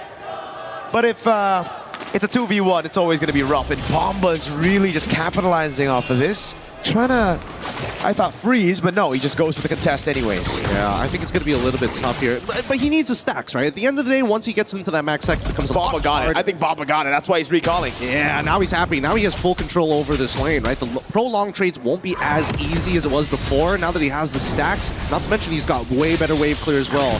First invade here is looking dangerous. Uh-oh, it might be a kill. Straight up Keyboy. Slam, not going to give it to the pass, straight up to a flicker on Sunset Lover. And that's the scary part, right? Urara is so good with the iframes. Oh, wait a second. This is dangerous. Sao with the flicker around now. Sour egoist. So Sao will sacrifice his flicker to give Zaur, or to ensure he gets his farm. Yeah, and he has to take it. If not, he's not going to have the deadly magic in time to start pressuring these lanes, and I think it's the influence of the lanes that really matter more here. At Kelra, he's already in a pretty good position against Hiko, but for the time being, It's all about control. How long can they maintain is the next 10 seconds is when that turtle is going to spawn. And Sans very close to level 4 here. They will have access to Fatal Links if necessary, but let's see what Sans does here.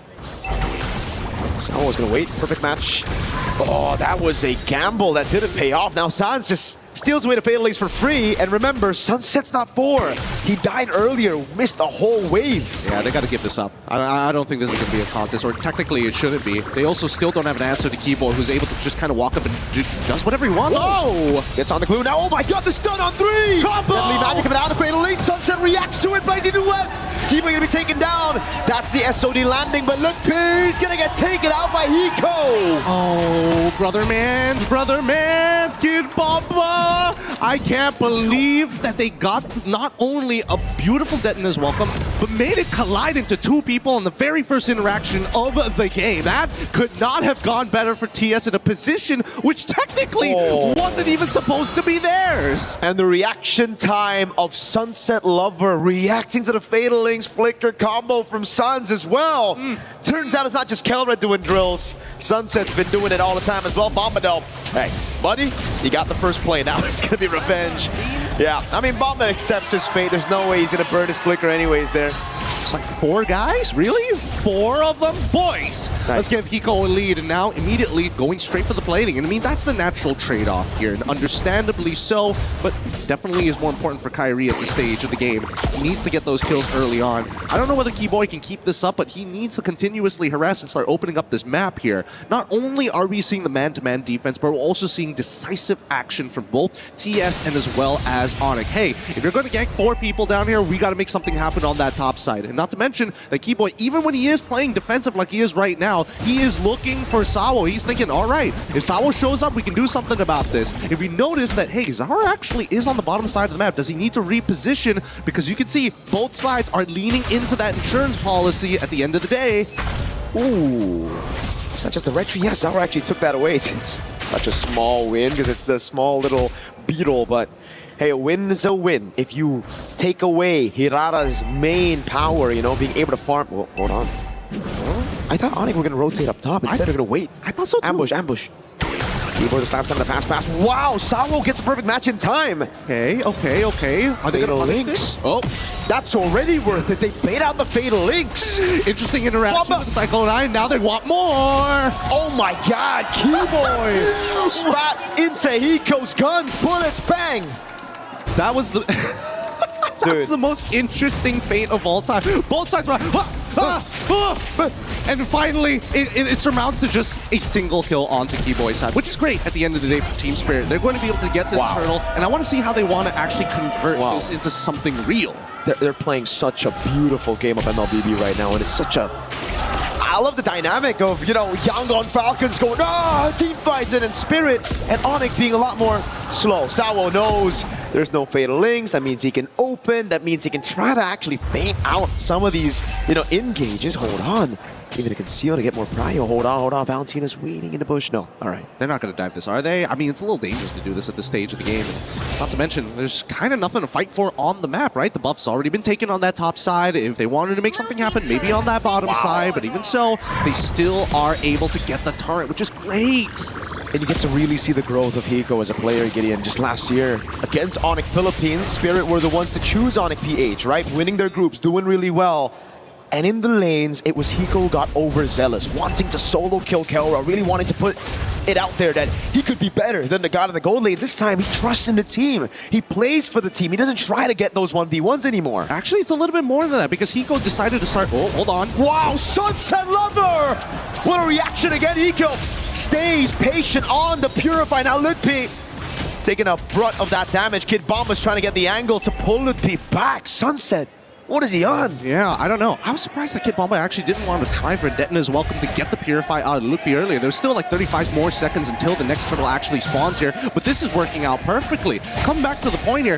The fact is, he gets this turret for free. This fight, the reaction time here. Oh. Bang! I think he was reacting to Lutpi and it was hell no! It was reacting to Lutpi. Oh, what a chop!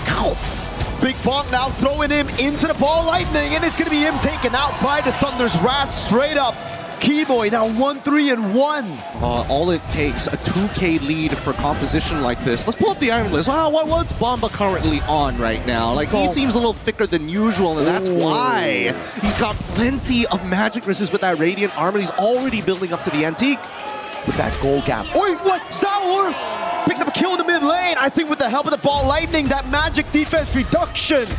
It's a natural combo here, and now they're going to get mid-tier. This is going to snowball out of control. This is going to turn into maybe even like a 6K lead. And Gideon, we were talking about that matchup. Hiko and Kelra, the gold gap, the difference is massive. Hiko got the golden staff at 6 minutes. He's on track to get it. 3-item power spike at 8. I'm really hoping LaFell can break down that moment where Hiko takes that top tier turn, because that was a team effort here. Everybody decides, you know what? We go invisible, we make the play. Oh, does he get caught at the... Oh no, he couldn't run away. Sao made it difficult as well. Man, I really thought he had enough base defense to actually survive the whole thing, but man, with the shred and everything else. They're playing so good. Like, this is technical boxing. This is they're playing on the outside. They're not like the Young Galacticos going for the inside brawl. They're dancing on the out. Literally. This is great. Bomba, bro. Oh, moments like this where people who don't know high level are like, why is he wasting his ultimate? Cut to Zara. It's like, oh my god, another buff. I'm having the time of my life. And I gotta give it to Sunset Lover, man. So many of these plays have been set just by him wasting the resources, because by all means, Onyx should be able to capitalize on some of these moments. Sunset is a Eudora. This is a guy who's supposed to be vulnerable against a Fade Lynx, against a Falling Star Moon, but he's just so clean, he's so good with it. He's playing hot. I think he still remembers the last MSC, right? The last time at an international, actually. When he was playing Farsa, he ended up getting hit by too many abilities, and I think he doesn't want to make that same mistake, especially with the qualification to the grand final slot for not only himself, but for the region. Zara, he's doing some real damage. Even Lutfi, that shield is not doing much for him. He's getting chunked out a lot of the time, and at least for now, let's see how TS wants to do this, right? 25 more seconds. Swift Trinity for Hiko. Ooh. And that's the damage! Oh my goodness! Lutfi's health bar! Blown out straight up! It's this moment here. They're not going to siege. They're not going to siege. He's not going to do it. It's not going to do it. But he's conditioning them. And that's the important part of high level. At the end of the day, Kid Bomba has shown so many Detona's welcomes that have so much value. The fact that he's charging it up, Onyx have decided behaviorally, I must respect it. And they start moving away from this. Now, they've got the Lord in their hands. They don't care about the setup on the Lord because, hey, the waves show up, Onyx. If Onyx shows up, that's when TS are going to attack. When can they attack, though, is the question now. I mean, it couldn't have been, like, this perfect, honestly. Like, he gets the Swift Trinity, and they go and see Lutfi instantly bursting him down. And even Lutfi's confused. He's behind on the Esmeralda. He's thinking, all right, I got to get the Radiant Armor to deal with our egoist, right? Didn't take into account at all, and it's not his fault that Hiko will be able to get Swift Trinity at 8. How much do you want to bet that Lutfi probably freaked out because he was looking at the items like, he doesn't have it yet. And when he checks it again, when did he get it? Oh, another combo! Yeah, but it's only on to Sao. The only shield saves him. Kelra is able to find SOD, lands it on him. The turret shot also doing well. Now the Spear of Misery.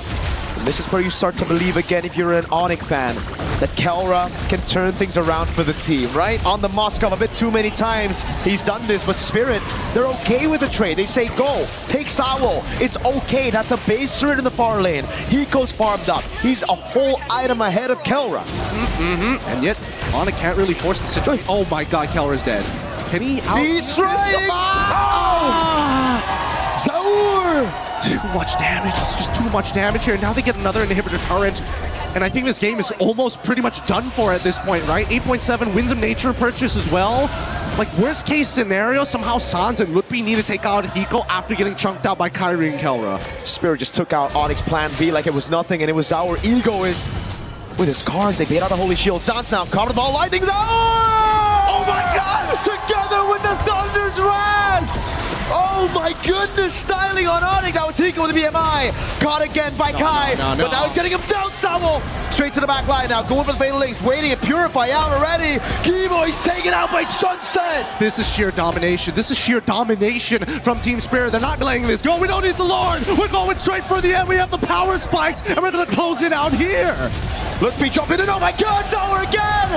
Takes Kelra below. He gets into the base in time. That's everybody except Kelra now to get SOD. But he gets gunned down by Hiko. And now it's Suns. They're looking for the end, and this should be it. The full wipeout at the top of it. 13-4, 11 minutes. What a game two. What a confidence boost for every Team Spirit fan here in the arena. Holy cow.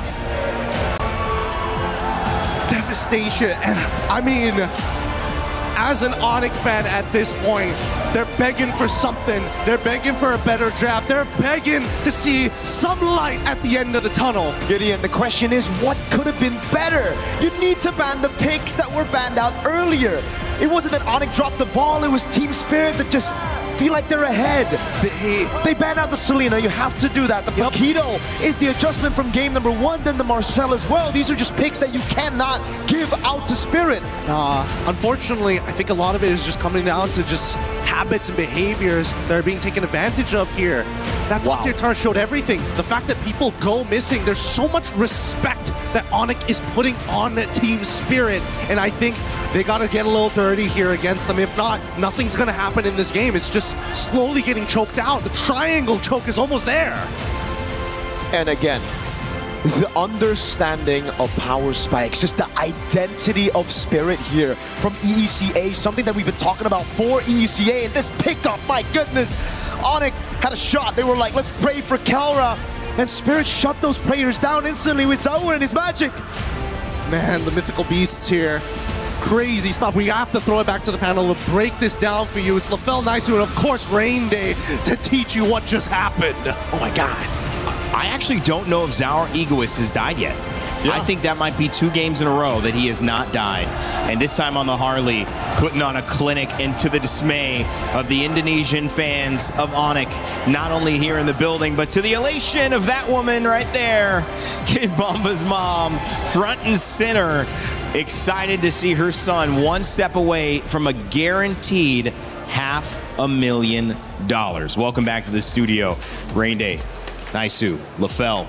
Gentlemen, what do we got to say? EECA on the verge of history, but we saw that in our first series, and it wasn't over after 2. Hey, you know, it's great for Team Spirit. I'm hoping it's not a sweep here but something's got to change. And I don't know if it's the family buff out there for Team Spirit, but they just gave it to Onyx, and it was across the board. And yes, Zaur Egoist was amazing here. The burst damage, I think even Lutby again is still wondering just how fast that happened.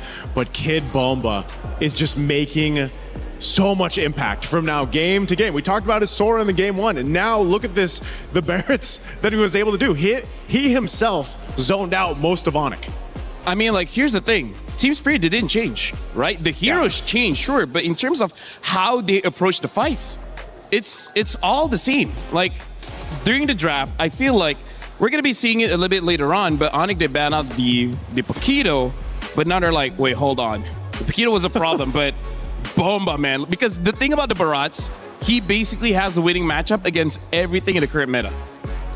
Well, at least, you know, meta picks. I mentioned, and I don't know, I mean, listen, the Atlas has worked and not worked. It's obviously high prio, but it paired with the Barats, it just feels like too much. Too much you have to avoid.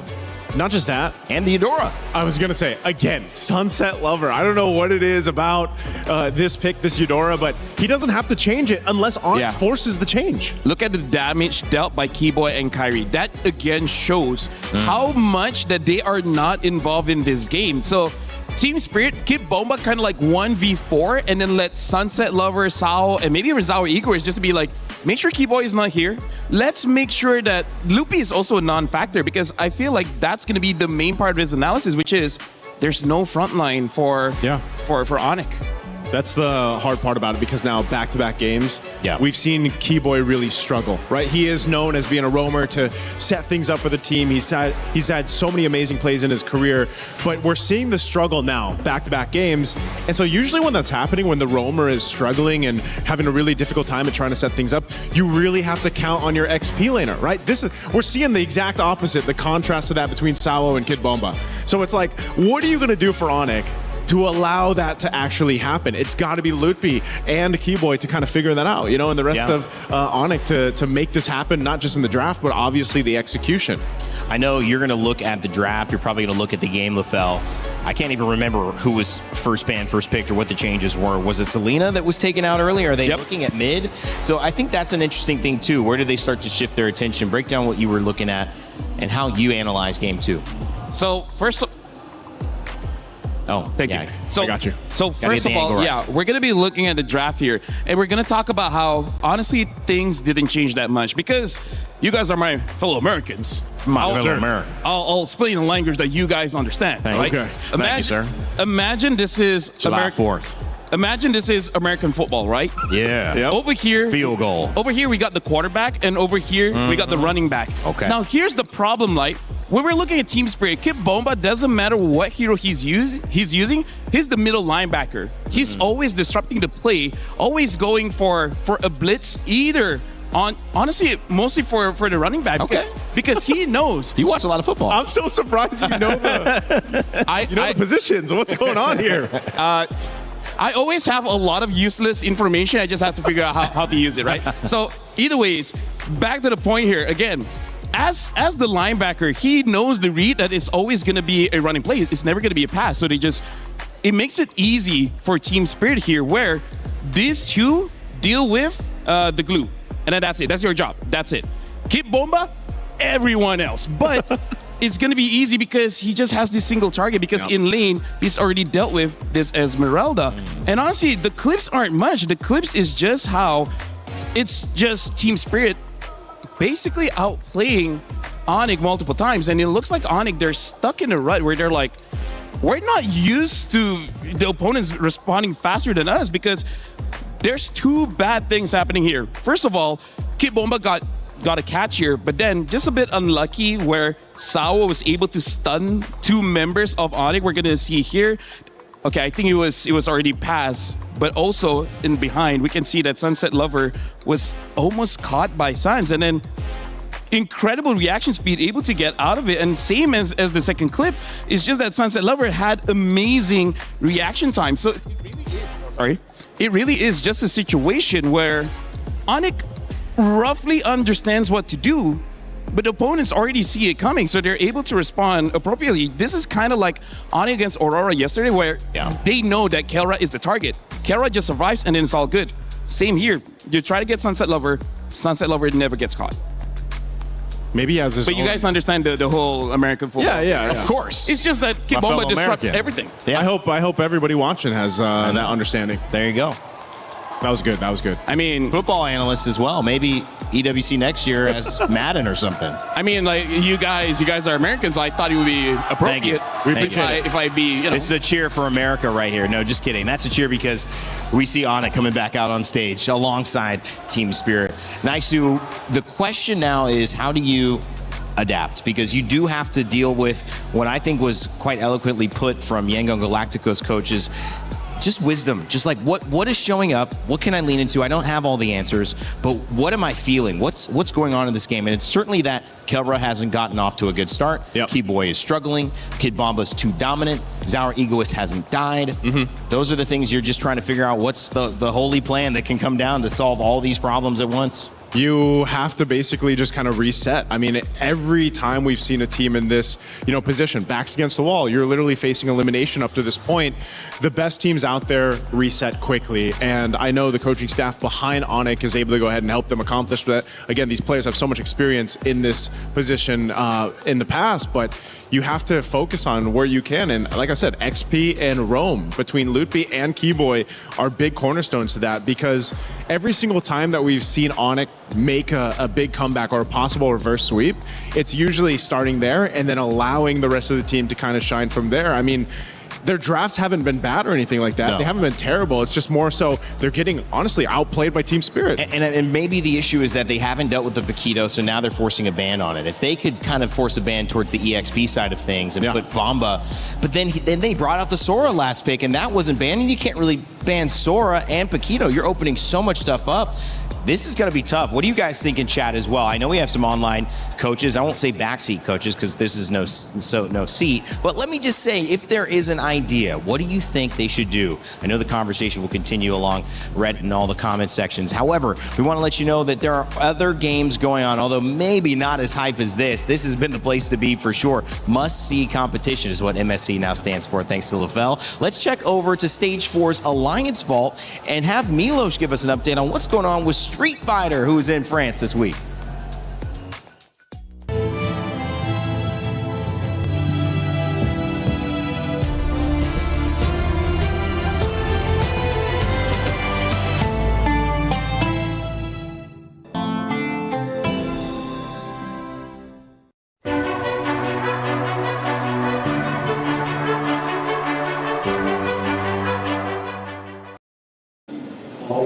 All my friends, a quick check-in from the Alliance Vault here, Street Fighter 6. I got my homeboy over here, Mr. Rob Television. My friend, I've been hearing stories about what's been happening here on stage because Xiaohai's out and Blaz is out, the two finalists from last year. Brother, you know that was amazing. We hosted it last year. It was a legendary grand finals. Both of them not only out, they went 0-2. They did not win a single match here. That's how insane the level of competition here is. But this one is shaping up to be a classic. Right now, we are in the top 16. We're in the playoffs phase, and everyone who makes it out here is going to make it to the finals day. We're in the next on the second group right now, and so far the results have been unpredictable, bro. Who's been looking good so far?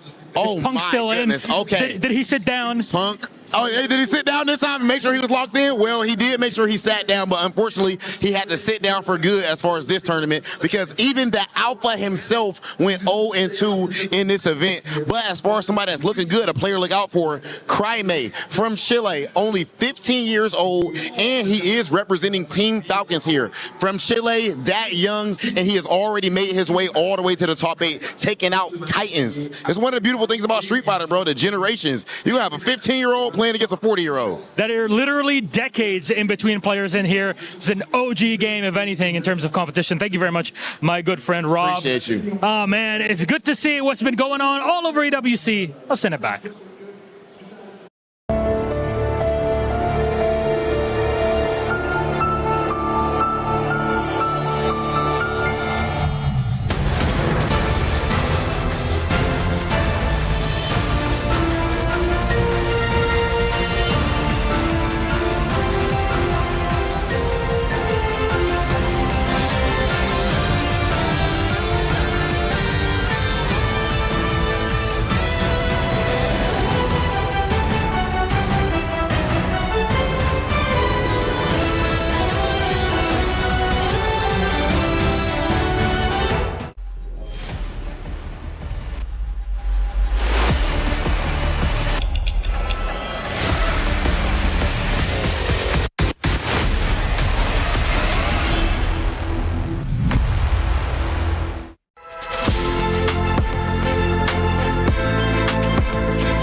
Well, thank you for that update, Rob and Milos. Cool to see what's happening in Paris, France. If you're just joining us, MSC has been historic, and it's been historic in several ways. Not only are we not seeing a Filipino team in a grand finals since what feels like the beginning of time, we now have a chance to potentially see the first grand final entry for a team from EECA. And you could tell by the faces of the Onyx fans, they know this is more than a reality. It might even be a probability.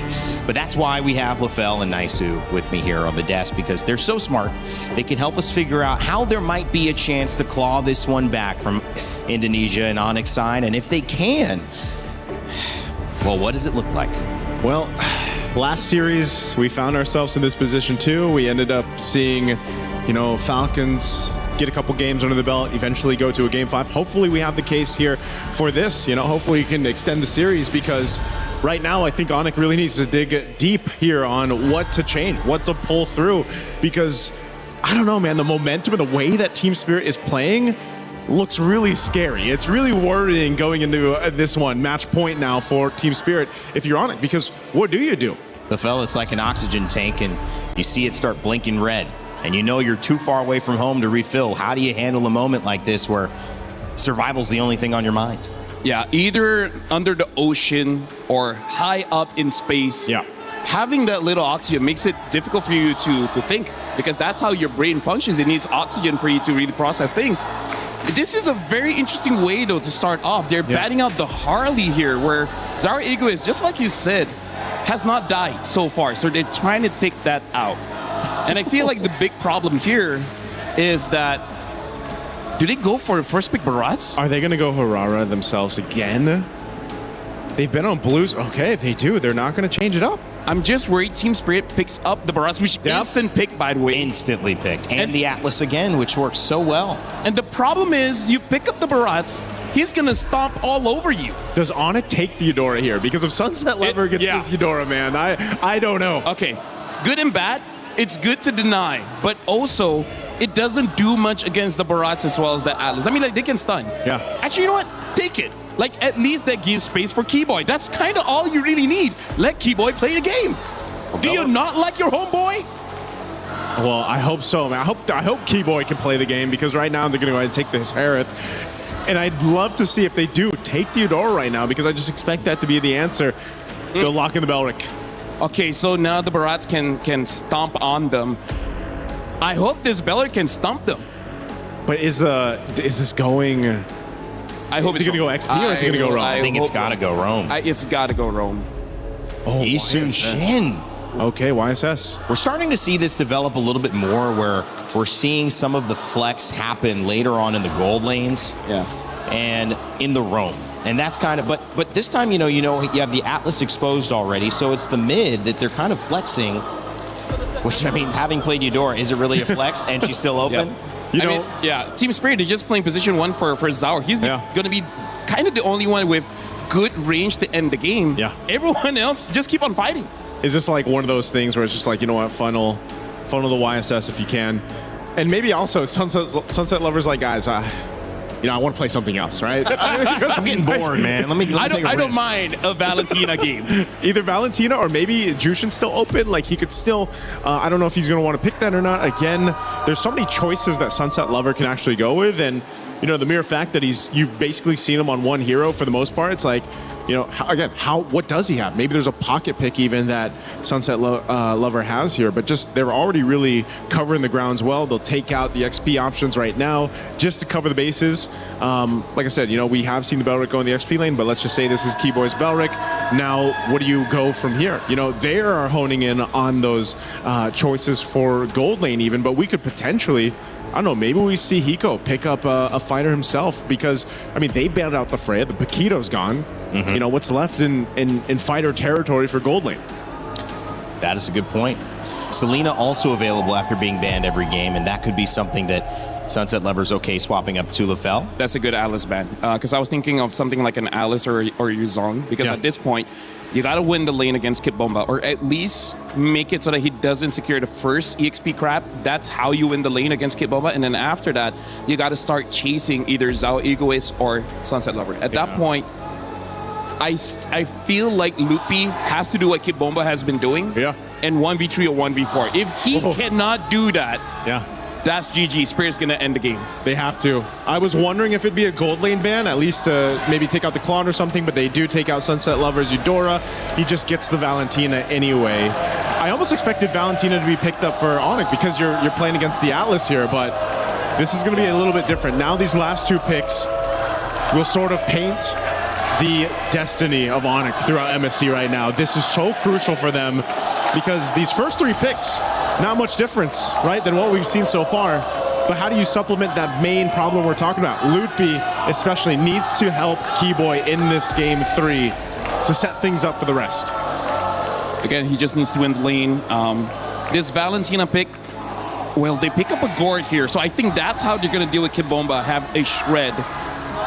But then for the EXP, they're going to pick up the Hylos. Interesting. Either Hylos or Bellic can go to the EXP. It's not that bad because Barats is slow, but still. Onyx is taking a risk here with their draft. But, hey, c'est la vie. It's a bit of a risk when you guys aren't even sure about how it's going to work. And the burst from Clint come in. Spirit is also taking a chance here because they have 2 scalers in Clint as well as the Yeast and Shin. So the moment Onyx is able to win the first 2 turtles, they start controlling the jungle. That's going to be it. Onyx is going to win the game. Yeah. If Team Spirit wants to win this with this lineup, they have to essentially do what they did the previous 2 games, really set things up by layering it. But they have some vision to play around with. Again, a Valentina too to help things set up even more, depending on if you take the Glorious Pathway or the Wrath of the Dryad. So, I don't know, a lot of ways that Team Spirit can utilize this lineup. But could it be enough for Onyx? This could be their last chance, their last game at MSC. It could send them home from Paris, but a chance of the grand finals remains as long as they keep winning. It's up to Team Spirit to book their ticket and do it for EECA. It's time for Mirko and Gideon to get us to what could be our final game of the semifinals.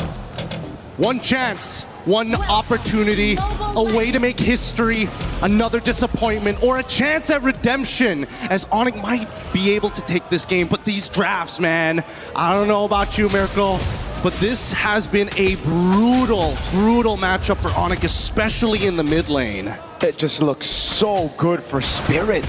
Even a Clint pick here just to try to bully Kelra in lane. I think it's really, really good. Great movement here as well by Hiko to dodge the Synchrofish. As we take a look at the emblems for this game number 3. They're making sure that everything is up to date here. It's making sure they also have, right? Early flicker on, but Sunset Lover's in trouble. He's got no dash. Instantly, mobilization, Kai with first blood. This time in game number 3. Priority makes all the difference here. They're going to get one more into Sawo, and Kyrie is already extremely happy with the scenario. 2-0, one of the better starts we've seen here for the side of Onyx. This is the best start we've seen from Onyx already. So we'll see if they can actually capitalize on this. Kyrie this time 2-0. So again, this could be it as well. Hiko with a flicker already. Great read by Kai to read that flicker. 3-0 for Kyrie in game number 3.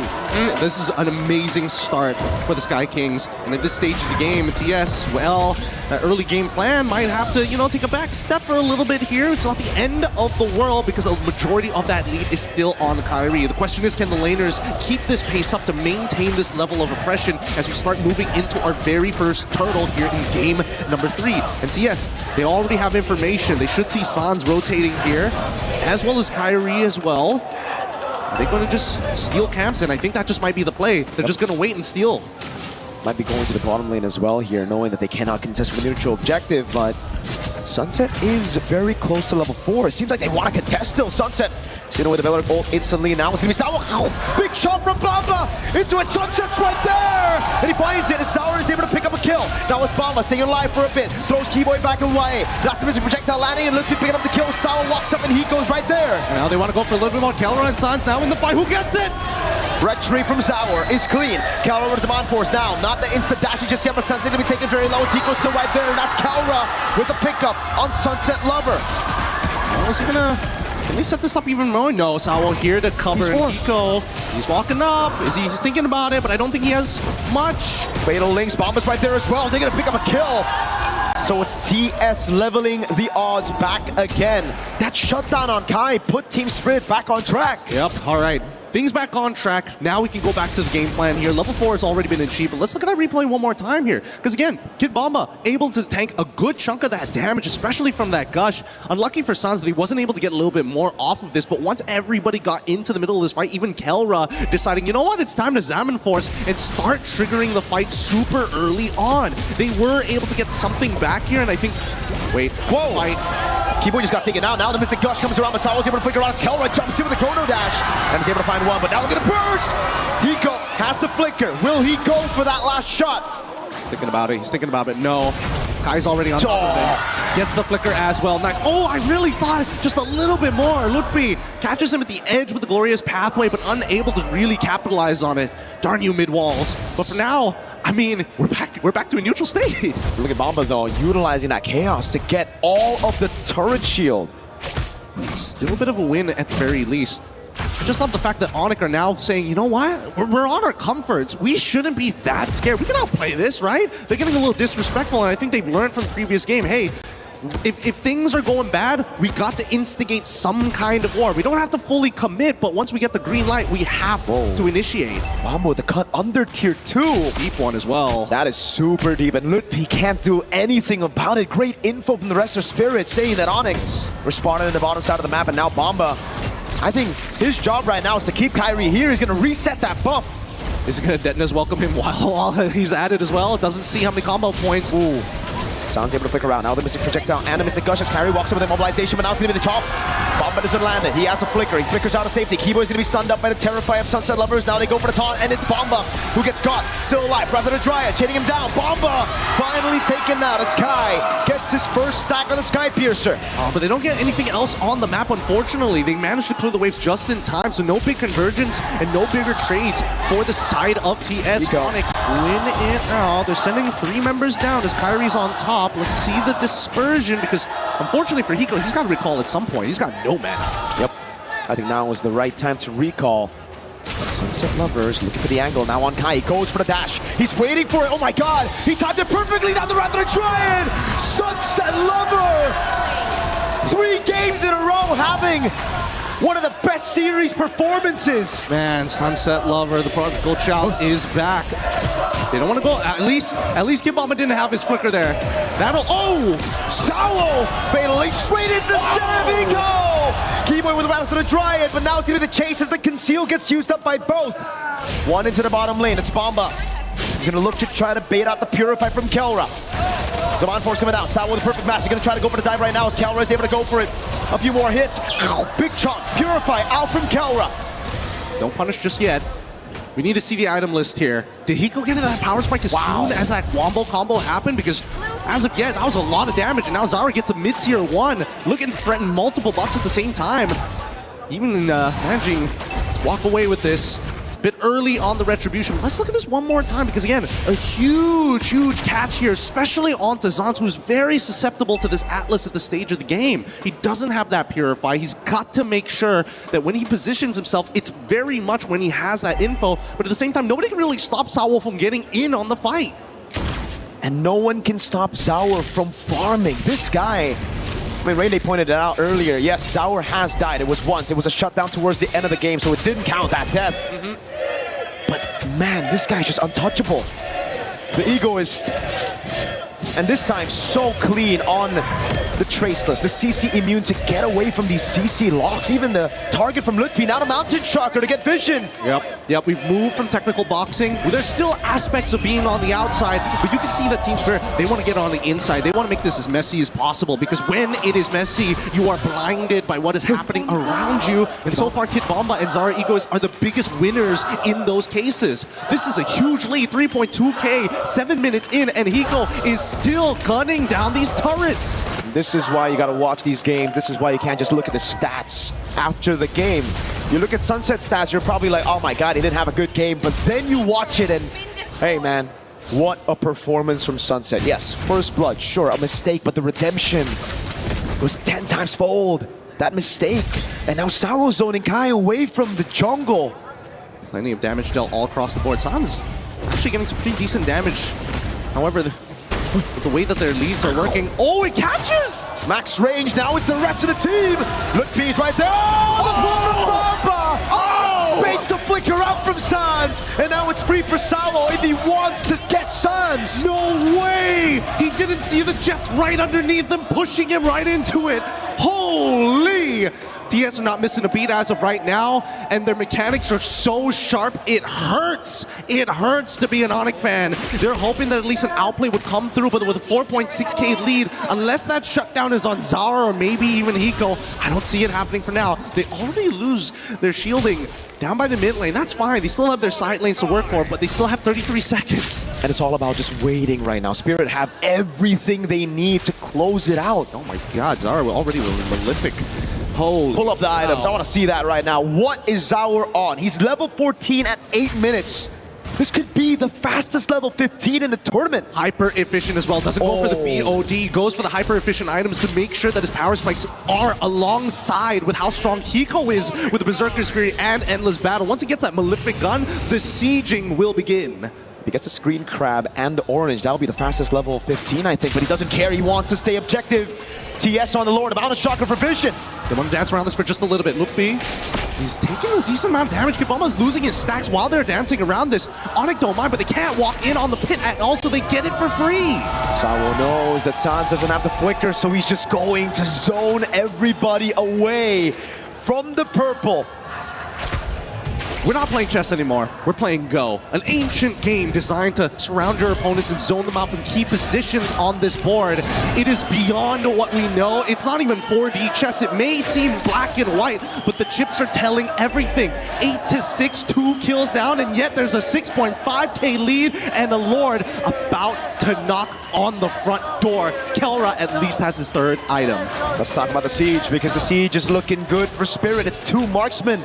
On top of that, the zoning tool from Bomba. Detonus welcome, Fatal Links as well. Sky Piercer for Kai was shut down earlier, and how's the Mountain Shocker again? It's gonna be Sour, trying to bait out a few resources again. If he's able to get a Purify, which he can, that'll be massive for Sour, massive for Bomba. Let's see how they play this up, because I want to see that Wrath of the Dryads be used at some point in TS. They recognize it, they have to respect it. Sawa with his own again with a perfect match now. They're gonna go straight for the base turret in the mid lane. The Melfic gun picked up for Hiko. And now they can do this all day. They can do this all day, but there's still that fear that maybe Keyboy makes a play. We might see initiation from a glorious pathway, but the denial of information and the split up from Zar, they're not playing a traditional front to back, and now they're sieging even further. Again, it's gonna be Sawo. Caught, has the flicker out again. They're gonna play it safe right there as a glorious pathway gets sent down, and Bomba won't go for the Detonus welcome. Spirit are playing to their identity, to their strength, playing it as slow as they possibly can, knowing they have a composition that can withstand Onyx scaling as well. They can do this. They can absolutely do this. For once in a very, very long time, the Dark Horses of EECA might be able to punch their ticket right into the Grand Finals if they just close this out cleanly. But we know that the Sky Kings have always been in these types of positions before. Yes, maybe they're not winning championships right now, but here we go! Big chomp down. The Mystic Gush not able to get anyone down right now as Keyboy looks for the flank. Can he look for the Wrath of the Dryad? He goes in, but it's only going to be on the front lines. Mountain Shocker lands on Luke P! Sunset Lover! Makes the play already with Wrath Dryad, pull him with the Fatal Links! Kelra is on force now, jumping around as Hiko's kill, gonna be there. Kyrie with a pick off on the Sawo. Kelra very good at buying some time, distracting, zoning the rest of Team Spirit away, and isolating Sawo from the rest of the pack. Onyx still alive. That could have been so much worse. That could have been so much worse, and that's all you can ask for a gold laner at this stage of the game. I'm sorry that we can't give you that space, but at the very least, just buy us just a couple more seconds here as we move into the 12th. 16 or more with a missing mid inhibitor. This is very manageable for Onyx, but so far, these glorious pathways have been dealt with very handedly by Team Spirit. And Kelra, he's got some real damage on his hands. The problem right now is that they can't get that first move. They can't get the first initiation onto Team Spirit without the counter initiation completely annihilating the back line. You can see, oh my god, it's chomp! He got him. Purify out, oh my god! They're still going, glorious pathway, it's already out, and now they should disengage. Keyboy, he's stuck. Mountain Shocker, and pull for the missile with the Fatal Links as well! Keyboy with the Wrath of the Dryad is able to buy some time, but again, Kelra cannot walk up. Not while Sunset Lover has the Wrath of the Dryad. Not while Kelra doesn't have to Purify. It's a free Lord over to Team Spirit. These are heavy jabs being traded on both sides. They are willing to throw anything underneath the bus to get the reaction that they are looking for. But TS, the economic lead, 8K at this point, 42-34. This is a beautiful endgame angle for them. They just need to make sure they close this out cleanly. You can see Sawo, that player cam, instantly one hand off, just giving instructions. Guys, play it slow. 3 waves, build it up. Do not forget the fundamentals. They are possibly a few minutes away from another big upset at MSC. From locking their spot in the grand finals. The first time ever for an EECA representative. This is for all their predecessors before them, for War Barbie, for Defender, for everybody else as they look for the endgame scenario. Top lane gonna be taken down now as Team Spirit look for the play in the bottom lane. Sawo, perfect match. Keyboy gonna be chunked as well. Sawo! He nails it! Even further as they're looking to try and close out this game. Big shot now, a throwback again. It's gonna be Kai. Taken out by Sour and Eco. There you have it. Team Spirit have done it and punched their ticket to the grand finals. The Sky Kings thought they were the beast. Sverige niet sile Dracona. There is no beast stronger than the dragon. What an amazing game. The technical prowess from mechanics, from the micro to the macro. We have witnessed a work of art. Nobody can be disappointed with that. Even the Sky Kings can recognize when they have been matched. What a crazy game coming in from EECA. They haven't just been matched. They've been stomped and they've been destroyed. The Porcupines, the Sky Kings, burned to the ground by the flames of the dragon. Ladies and gentlemen, give your congratulations to Team Spirit as they qualify for the grand finals. What a moment this is. What a crazy set of events. I keep using this word crazy time and time again for another region to rise up to the grand finals of this caliber for the first time ever in a mid-season cup here at an international. There will be no major regions. No PH, no ID, no Malaysia. It's EECA up against Myanmar. It's Team Spirit up against Yangon Galacticos. Truly, we are witnessing history unfold before us. And maybe, who knows, they might not be called minor regions any longer. The world of MLBB expands further, and the level that has been brought to the table starts with the young ones. We're going to be throwing it over to the interview with Sunset Lover and Sawo up on stage. Take it away, Rose. The Dragons has defied the odds. They have slayed the Sky Kings, and they have carved their names into the history of MLBB. Ladies and gentlemen, give it up for your grand finalist, Team Spirit. Boys, that was an amazing series. And you know, there's no better duo to interview on this stage other than Sawo and Sunset Lover.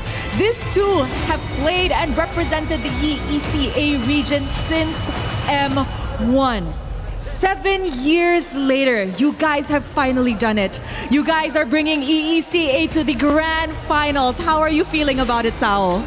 I'm so happy, but we still not did it, so everything tomorrow will be. The job is not done. What about you, Sunset Lover? How are you feeling about heading into the grand finals tomorrow, a first in your region, history being rewritten? Of course I'm happy because we're doing a lot of work and finally we show that we worked a lot. And tomorrow we still have a big job, you know, and we need to win. Yes, there's definitely a big job tomorrow, but like what Sunset has mentioned, they've been through a lot. Roller coasters, up and downs in a span of 7 years. I want to ask you guys, what kept you guys going? What was the main motivation to keep on pushing? Of course, being the champion on some world tournament and on world championship or on EWC, we don't care, we just want to be champions. The passion is what kept them going. And boys, I am super duper happy for you guys. Now, of course, we know that you guys entering the grand finals tomorrow is history being rewritten. But not just for you guys, but for the whole ecosystem of the MLBB. Where tomorrow you guys will be going up against Yangon Galacticos. Sunset Lover, what does this tell us about the ecosystem of MLBB? Does it mean we're actually finally starting to see new faces, new regions come out? Are you guys starting to become stronger? Yeah, that's true, and I'm so excited about tomorrow because finally the grand final, not PH Indo, PH Malaysia, you know, there is a new grand final, new story. So let's see what will happen. Definitely new story. You know what? Tomorrow is going to be an incredible chapter to unfold. But Sawa, what are your thoughts about Yangon Galacticos? Do you think that they're going to give you guys a really good fight, or is it going to be just as easy as today's match? I don't know what they will do. We just need to beat them, and that's it. Nothing special for us. We just might win them. Oh, the confidence coming out from these EECA boys on stage. I love it. They are truly showing what the new grand finalists are made of. And of course, Sunset Lover, a message for all of the fans. Look at the love, look at the support that they have here in the arena in Paris and of course back at home. Thank you so much. Big respect for supporting us. You know, it's so huge that we can play and be happy that we're here. Congratulations, boys. Congratulations. We will see you in the grand finals.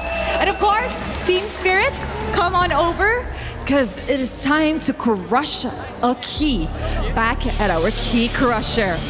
Now, the biggest question for today is who will be crushing Onyx Key? Kid Bomba is at it. Let's go, Kid Bomba. Ladies and gentlemen, this signifies that Onyx is officially out of MSC at EWC 2026 and Team Spirit heads to the grand finals tomorrow. History has been made for the world of MLBB. With that, let us show it to the desk. History has been made, and it was made earlier with Myanmar going to the grand finals, and now it is made again with EECA and Team Spirit claiming a spot next to them. History will be rewritten, but what does the future hold for MLBB? Something new, that's for sure. And as destiny collapses and dynasty falls apart, you see that the unknown is where MLBB is headed. And maybe that just means space, maybe it means right down here on Earth, maybe centered around Europe or something like that. We'll have to wait and see as these two teams now get a chance to battle it out, guys. Oh, man. What a day of games. What a day of games. History made. I like the smile there, the satisfying smile of Kid Bomba there as they crush the key of Onyx, because again, he heard it in his interview leading into the matchup. This was fated for him. This was kind of destined to go ahead and fight against Kelra in this version of Onyx this time, and man, they did it so well. A sweep. I honestly didn't expect it to be a 3-0 here, because who would have thought? Who did? I don't think anyone expected a 3-0, LaFell. In your wildest, promising, most ambitious and positive looks at what Team Spirit did, you still felt after Onyx's performance yesterday, taking down Aurora, that they would have a chance here. Yeah, here's the thing. This is why it's really hard to call anything here in MSC. Ever since day one, we think it's going to be a full series. It's a quick 3-0. We think like, this is going to be a stomp, and it becomes a full series. We anticipate this kind of draft, and then something else just develops. Something about MSC here. Something about Paris. Let me just say, quite a few organizations, I really feel like they should start lobbying just to have all of these major tournaments in Europe, because we got to talk about the support as well. Usually Team Spirit, whenever they're playing outside of Europe, they have some support, yes, but nothing like this. No. And we can definitely see that it's helping them quite a lot. And he said it doesn't matter. He said, there's no buff from having my mom and my sister here. I don't believe it for a second. I don't believe also the way that he plays, bro. And I feel like they're winning over the fans. They're not just winning over, and this is for Myanmar's case as well. These people are now becoming different. They're becoming idols. They're becoming people who fan support of the teams that have lost, which are many of the favorites, many of the regions that are normally here, going, you know what? These guys are doing something. I actually support them. They're the new chapter. Yeah. And this is the new era. I think a lot of people, they've been discussing that, and some people are really holding on to, maybe we still have one more Philippine to make it to the grand final. Maybe it's going to be Indonesia. But just as we heard there from Sunset Lover, this is going to be the first time, and an entirely different story now, that there's not going to be Philippines, Indonesia, Malaysia included in that grand final. So now, if you're just a fan of MLBB, you got to choose a side. Who are you going to be rooting for? Honestly, I feel like for most MLBB fans, it's one of the rare times they can be happy with whoever wins that one. Otherwise, they would just be like, nah, your team sucks. Nah, this guy sucks. And it's like, hey, you know what? Congrats. I love it, man, because, you get to see the clash of the fans, the clash of the trash talk, which is different. And it just is so great to see after, you look at the story of Zauer Egoist as well, 16 years old. And if you talk about it's been since M2, what is that, 6 years? So the guy was 10? 10? So since he's been 10, this moment's been coming for him to get on stage and say, hold on, let's do something different here. Perfect timing to see the reactions here too, because just as Zauer Egoist, having him come into this lineup of Team Spirit, again, last time we saw him in the international, he couldn't play, right? He was too young. So then he comes through, and you have these new generations of junglers and just players in general, but especially junglers, because that's what we've been highlighting here for MSC. And he has been putting on a clinic alongside the rest of the team. And I feel like just the way that Zauer Egoist plays allows Kid Bomba, allows Sao and Sunset Lover and Hiko to do everything they need to do across the map, and that's, I feel like, one of the biggest difference factors for a lot of the teams that have been playing in this MSC. I gotta say as well, Kid Bomba is probably gonna be one of the scariest guys in MLBB for now, because in game, that guy is destroying absolutely everyone. Like, imagine being an EXP laner and then just causing this much destruction. Before this, he was Hanford. But now it's the era of Kid Bomba. Like, this guy is a bit much. On the Barat, sure, meta pick, but then he uses Sora. Yeah. And some would argue that might even be more scarier. That's Sora. That was the problem, because I think they thought, well, we took the Barats away, we banned it out, but he still got the upper hand. That's just Kid Bomba doing Kid Bomba things. We've seen his family, we've seen the emotion from Team Spirit, but there's an emotion on the other side of this, and that is, of course, of Onyx, who have to go home. We talked with Kid Boy in an exit interview with Eterna to hear how he's feeling. We are now backstage with Keyboy after that loss against Team Spirit. Keyboy, may we ask what's going through your head right now? Indo aja. Boleh. Ya emang Team Spirit lagi kuat aja. He thinks that Team Spirit are very strong today. Apakah ini just eksklusif di MSC atau sebenarnya dari awal-awal, dari sebelum-sebelumnya pernah ketemu Team Spirit, mereka udah kuat? Memang kuat. So even from before, he said that Team Spirit has been a very strong team. How is everyone handling the loss, Keyboy? How is everyone handling the loss? Teman-teman Keyboy gimana tadi pas kalah reaksinya? Ya pasti sedih lah pasti. They didn't take it as well, even for everyone. Keyboy, what were you expecting here at MSC? Kamu expect-nya gimana MSC kali ini? Ya yang penting kasih yang terbaik sih, kalau yang kalah belum rezeki aja. They just wanted to give the best, and if they lost, then maybe it just wasn't their luck. Keyboy, what was different about MSC this year? It looked like Onyx struggled in a few of the matches. Could you tell us more about what happened in this particular MSC? Was it the meta that was difficult? Was the other regions just a lot stronger this year? Is there something that you could tell us about that? Kalau meta sebenarnya aman-aman aja, cuma emang region lain lagi lebih kuat-kuat aja sekarang. For the meta, it was okay. They adapted to it okay, but it seems like all the other regions from the rest of the world just really got stronger. Were you also surprised that Yangon moved on to the grand finals? Enggak. Oh, so you expected it? Gua nggak expect maksudnya. Oh, so he also did not expect. So it's boiling down to a very different MSC this year. But Keyboy, thank you so much for everything that you've done with Onyx as well. Do you have maybe a message to everyone who flew all the way from Indonesia to come here to support you and your team?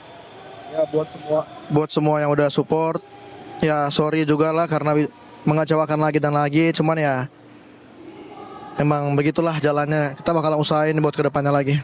For those of you guys who supported us, thank you so much for the support, and we're really sorry that it's another disappointing loss, and we will try our best to do better in the next coming future. Keyboy, other than your bronze match, what's next for you? Keyboy, abis match ini mau ngapain lagi selain bronze match yang akan terjadi besok? Yang tahu sih. Keyboy doesn't know yet. Okay, I think he's taking a little bit hard. It's okay, Keyboy. Thank you so much once again. Thank you. We're gonna throw it over back to you guys. Well, Yangon Galacticos, Team Spirit are the ones that move on. Keyboy sharing his thoughts. Not too much to dive into there. Obviously, a bit close to the chest how they're feeling. Still not a lot of time to process it either. that also just shows how heavy it is just to suffer that kind of loss. Because I gotta say, big shout outs to everyone agreeing to do the loser interview. It's because tough, man. Yeah. you can see it in their eyes how much they're trying to hide it. But as dudes, as bros that's been destroyed before, we've all been destroyed. Hey, man. We know that look. And you know what? Sometimes talking through it can help the processing part. But a lot of guys, though, there's just a moment where you just say, you just say, I'm either not going to do it, or you're like, I'm not going to give an answer here and I need to go process. We were talking about this earlier. I remember one of the giants in sports that I love, Kobe Bryant, rest in peace. I realized that the first day I had a chance to interview for my esports job that I've done for the last 7 years. I had to hold it together. Yeah. And you have to sometimes do that. Obviously, Team Falcons and Onyx are the ones who will be facing off in that third place match. That's still going to be exciting. There's still a lot of money on the line for that one. And of course, tomorrow's grand final with Yangon Galacticos and this team spirit. Man. Where were you? Where was he? When MSC is writing everything, I'm like, we were working. Yeah. Right? We could tell everyone's like, where were you guys when MSC calls it? We were working, so we don't know what's going on. We had no idea. No, but I mean, that's going to be amazing, though. Who would have thought that would be our grand finals? Right. No, I think almost nobody. I would be willing to bet that almost nobody had both of those. No one had that right. People did the pick'ems? Yeah. There's no way. And if there is, you deserve the lion's share of that $300,000. Let's just say that's for sure. It's been a lot of fun, guys. Closing thoughts for today. Actually, excuse me, before we close, we actually have a great update here. The implications of today were far-reaching, not just in MLBB, but also with the club championship. And we got our reporters standing by to let us know what's the status quo. What do you call 4 club championship reporters who can manage to get themselves together for what feels like one of the very first times? It's happened a couple of times, but this happened in the space of an hour. So I'm not sure how we managed this one, Jenny, but we have managed to get ourselves together. And we're going to give it a little chat around what's been happening on your stages. STC Arena, obviously been going on here for Overwatch 2. How's things going? First of all, I would call us a bunch of professionals. Second of all, a lot happening actually over at the SCC Arena, especially for Overwatch, because this was the week where Falcons were competing and they were the title defenders. But surprise, surprise, they get knocked out to T1. T1's had a pretty good run on TFT, very great run on League of Legends as well, so that's great for them. Club championship-wise, Liquid, though, still 0 points. I don't know what's going on over there. They got eliminated, not even making the top 8. Kind of sad, to be fair, but it is what it is. AGAL is also out, and then Twisted Mind was playing Virtus Pro earlier today. Both of these organizations tied for 4th place last year when it comes to club championship points. Twisted Mind's won.